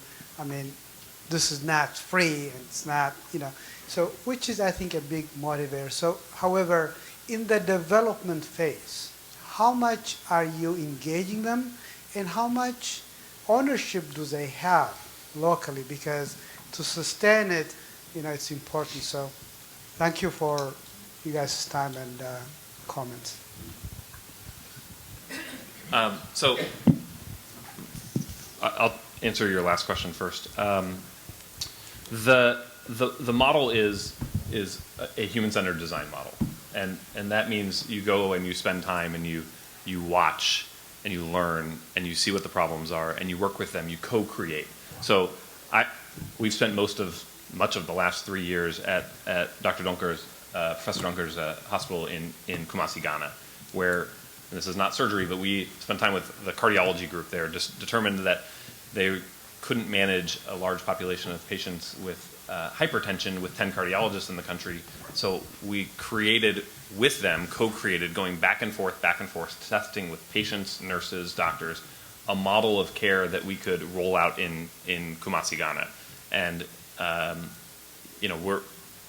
it's a different, this biodesign model of iteration and co-creation and ownership, local ownership of a design and a product is the model that you use. What happens then is that you've actually designed a de novo product or a de novo model for a particular setting that can then scale elsewhere. So Dr. Drum, the question isn't, do companies have a lot of money? The question is, how do I use the company's footprint to scale the problem I'm solving? And that's what I think you should look at private sector for.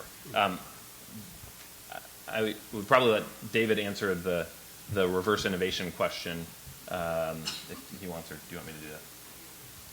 It's your product. Try. It's your product. So a couple of things that we do. Let me just comment on one thing around the question of an ecosystem, and then I'll get back to the reverse innovation. An ecosystem is a really interesting term for what we're trying to accomplish. But I think as we're trying to get attention for this issue, we need to come up with words matter. John said earlier today, words matter, and I think that's really true. What you all are is the internet of ideas and programs around safe surgery, the Internet of Things. And if we think of, I was thinking of a metaphor for what this group is, and I had a medical metaphor, but not everybody's a physician, so I'll think of a non-medical metaphor, which is a jet engine. And you all are sensors in a jet engine, discovering things in Ethiopia, in Kenya, in Southeast Asia, and India. You're hearing things, you're doing things, you're learning things. And if we don't connect all of you as the Internet of Things, we're going to lose what all that sensor information is and where the alarms are and where the hotspots are and where we can make change. So I think as we think about all of you as an ecosystem, try to reframe that as the Internet of, I'll call it things for lack of a better word at the moment, so that you're all thinking of yourselves as a sensor to think about the greater good and where attention can be paid and where we need to get after. In terms of the reverse innovation, I'm going to apologize and ask what product you were referring to, if there was a specific product. Okay.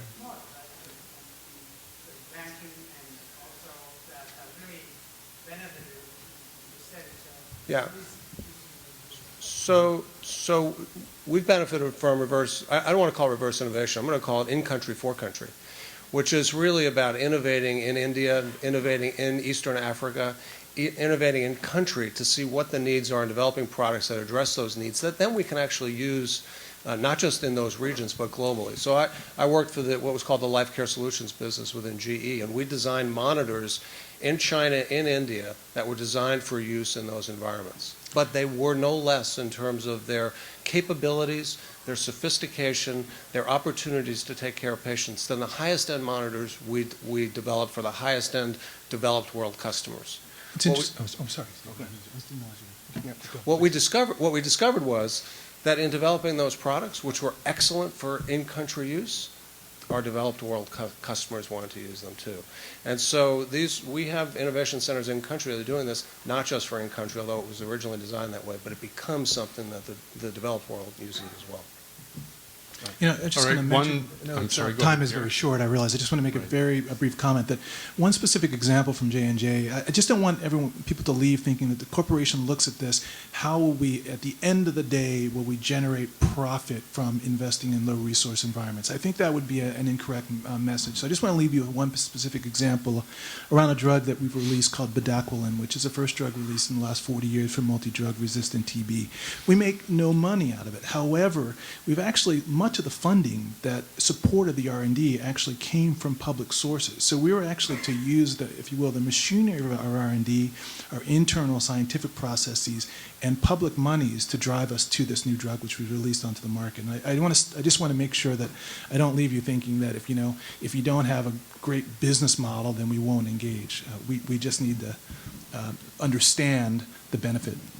Just to add what Pierre said, I think none of us would be sitting here on the stage if our corporations didn't believe in the concept of shared value, if we didn't believe in the concept that if we invest in underserved communities, ultimately that's going to benefit all of us. So that's why we're here.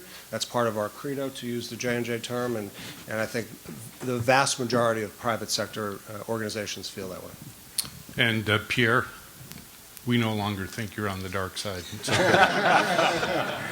Briefly, Fizan, you have the last question.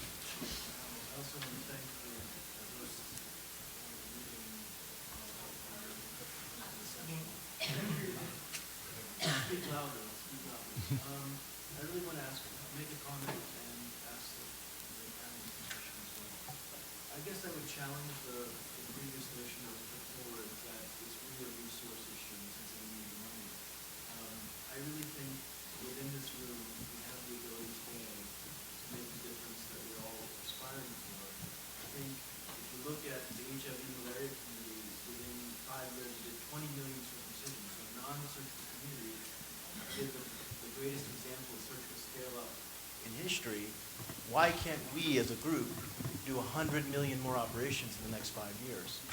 I think we can do this. I think the issue is a focus, and as just extend David's point, it's really about working together, towards the same direction. So I can only echo that sentiment and really thank David for that sentiment. My question to the panel is, each of you, and I think one of the other gentlemen just mentioned the issue that it's not a calculus on these companies in terms of investments in surgery for the future.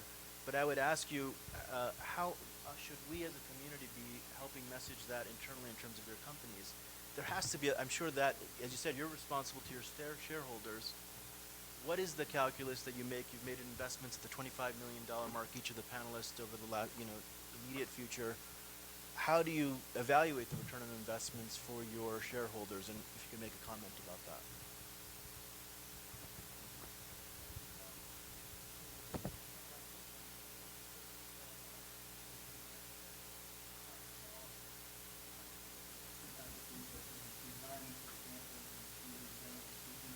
And I think at some fundamental level, it really does come down to being convinced that we've been impacting human disease.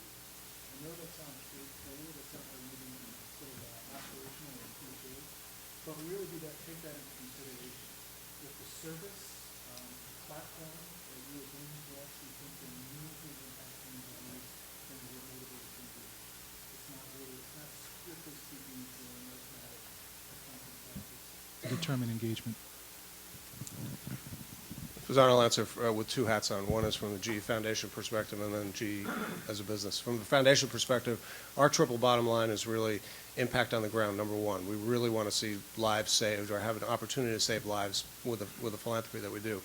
Secondly, it's really important for us, our employees really relish in what the GE Foundation does. They email us, they call us, they want to be engaged with what we're doing. They're proud of what we do. They're proud to work for a company that has a foundation that does the work that we do.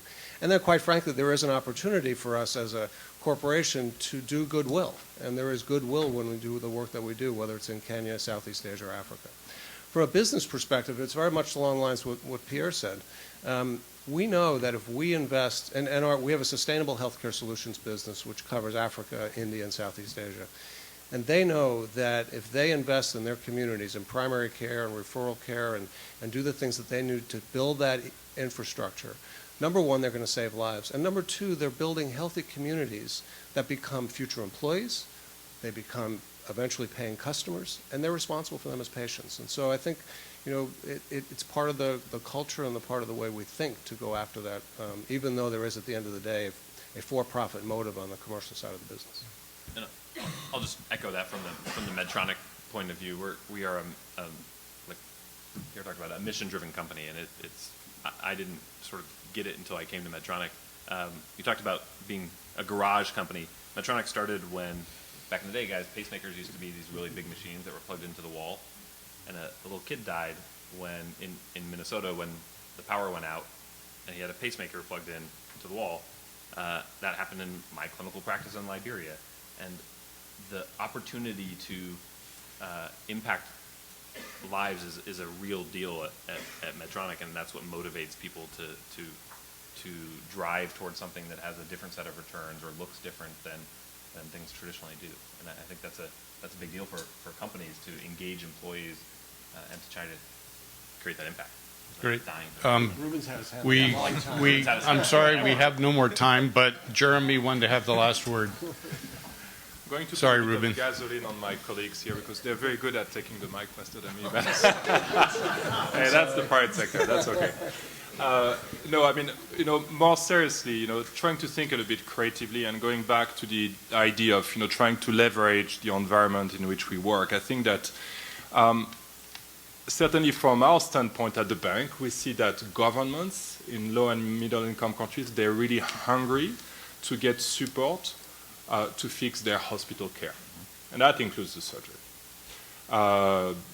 And the reality is that organizations like the World Bank or like WHO actually have very limited resources, knowledge, and expertise to help them. There are opportunities for the private sector, and maybe not the private sector alone, maybe the private sector working together with philanthropists, like the Gates Foundation or others, actually to create conditions to influence the operations of the work of the countries and the choices they make in terms of where they ask for, for lending support and financing of development of new projects, and also obviously playing to the strengths of the World Health Organization to see how we can, leverage the work of WHO in terms of setting up the standards for, knowledge sharing, for, monitoring and evaluation and creating the data that is needed to keep on making the cases.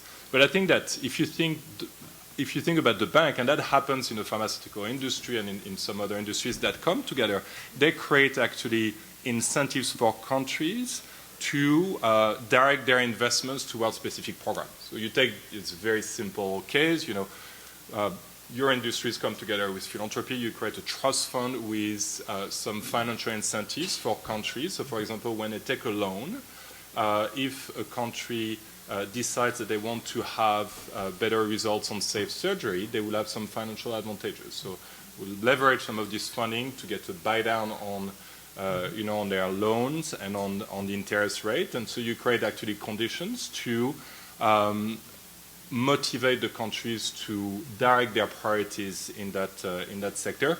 And as you do that, you also actually can create conditions for future growth and future advocacy, because you generate more data on results, you create the monitoring and evaluation systems in countries that you will need in the future to keep on pushing your cause. So that's just one example. But I think that, if we keep on working in silos, there's a very likely, good likelihood that, pushing this global issue is going to fail. I think that it's coming together in creative and innovative ways, and by partnering that we can push the issue forward.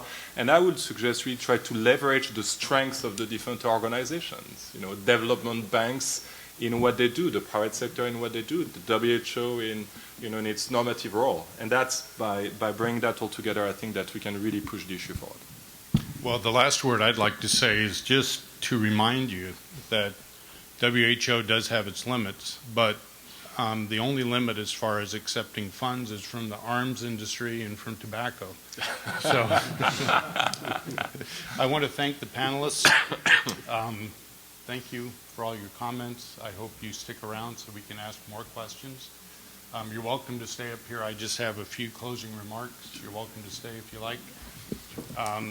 They're not going to be very long. See if I can figure this out. Personally, I think the hardest job is to wrap it up and have a so-called call to action. I think that's the hardest job of all. This is a familiar slide to everyone. 2015, huge event. 4 issues happened.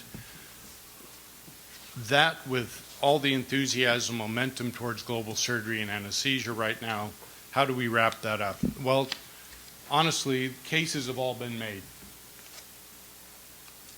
SDGs, the resolution was passed unanimously. 194 nations, member states signed off on it. That makes a political case. It's been made. All the countries are behind it. Economic case has been made. DCP3, the Lancet Commission, strong economic case. Surgery and anesthesia care is good for the economy and the well-being of populations. The needs case, if you look at the Lancet Commission for all the surgeries that need to be done, the people that don't have access to safe, timely, and affordable surgery, it's huge. Plus, all of you in manuscripts have created a needs case. All that's been done. We have success stories. We have lessons learned. We have a lot of experience with this. It's time to get together. We need to set priorities, and we need to all work together for this. I put these comments together way before I heard your comments, but they mesh perfectly. Peter Drucker also said, planning is not an event. It doesn't do any good to have these elaborate plans for the future. What we need to do is show results. And without results, we're dead in the water. I want to show you this slide again because it really shows the need that we have for funding, but not only that, we need to put together the programs that attract funding. We've talked about the Lancet, WHO, surgical indicators. I cannot call them just the Lancet indicators because it's a combined effort.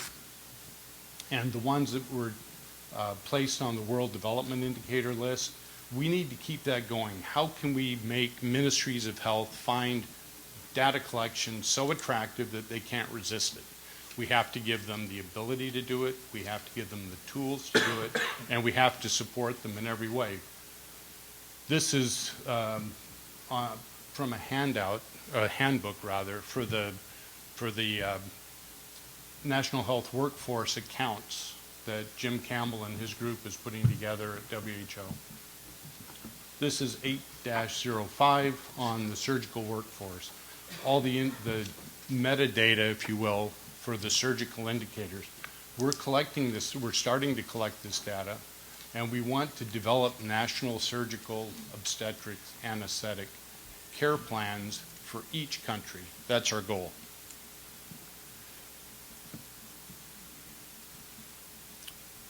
The last thing I want to comment about is it's, to take Catherine's term, the surgical ecosystem. I think we need to think in terms of a global surgery macro system. And these are not arranged in any particular way, they just how it came to mind. I put asterisks next to several. WHO. We need to think in terms of not just the EESC program, but all the different units and departments that I have to interact with at WHO that are really, really thrilled to collaborate with the surgery department, lymphatic filariasis and hydrocele. They were thrilled that I'd just come to their meeting. That's a pretty simple thing, but it develops partnerships. Member states, we think in terms of ministries of health. Ministries of finance are important. Ministries of labor, we don't often think about that. When we think of surgical workforce, we have to think in terms of ministries of labor, ministers of finance, ministers of education. We have to look broadly through the governments. NGOs, the same thing. We have to look across the board. Professional societies, academia, donors, World Bank Group, and there's many others. But it's not just partnerships. It's relationships. It's people getting to know you and what can you do to drive this forward, this global surgery. It's not just having an MOU with one institution with another. It's personal relationships, people getting to know you and getting to trust you. That's where we need to go. It depends on each one of us. Now I would like to turn the podium over to the lady that actually made this event happen more than anyone else, Dr. DeVries.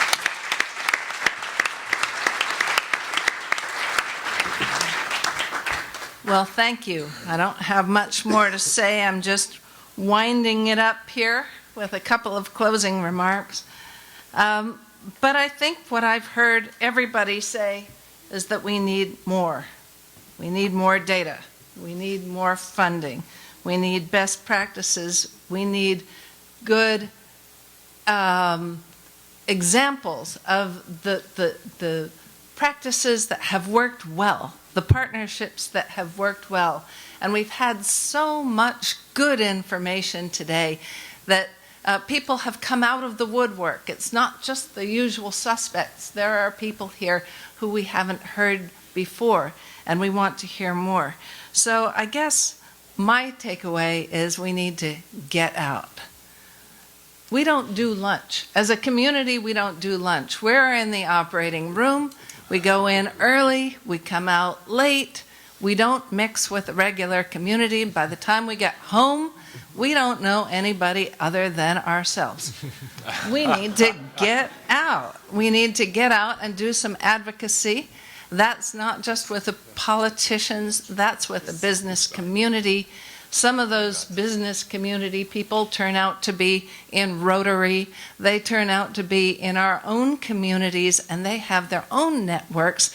And more than that, they have money. So they are very, very helpful to us in many ways. And we need to start engaging beyond our own hospitals and beyond our own specialties. It's wonderful to have so many people here who come from different disciplines within healthcare in the global sense. I find it very exciting. The other thing I heard is that we need to know more about what happens in the private sector. And I know that the IFC published in 2008 The Business of Health in Africa. And I think we really need to know more about what the business of health is, not just in Africa, but everywhere. How much of it is public? How much of it is private? How much of it is mission-based? Because if we understand that a little bit better, we will also understand that most of our colleagues work in multiple sectors. The people who work in the public sector also have private practices. The people who work in mission hospitals we know about this from Malawi, they can fill in gaps where the public sectors can't do it. We also know that there are faith-based charities that can do a lot of work. We've heard about this in Pakistan as a beautiful example with the Indus hospitals. So there are many, many things that we can learn about, and I'm hoping that maybe we can gather up some of these and produce something like a proceedings so that we can share this network, a great wealth of information. Now, it is time to get out, and I think we need to get out and talk to each other and maybe have a little dinner. For those of us who have the time and will be here, we can go to Buco do Beppo, which is a short walk away, and if you'd like to join us, we'll be having a sign-up just outside the table.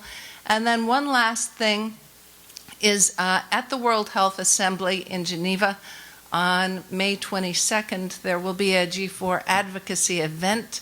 The World Health Assembly, if you've never been, is a really exciting place to be. It is, you'll meet people from all over the world there. They have a whole bunch of different agendas. You'll meet people with the WASH program, the water sanitation and hygiene people, facilities people, people who are active in all aspects of the work, most of which impinge on our work. And the network that we meet when we get outside our own group, and if you have the time to stay for the CUGH meeting that starts tomorrow, you'll meet a lot more of them. These are the networks which will also enable and facilitate our work. And so I encourage everybody to join us at all of these. Get out.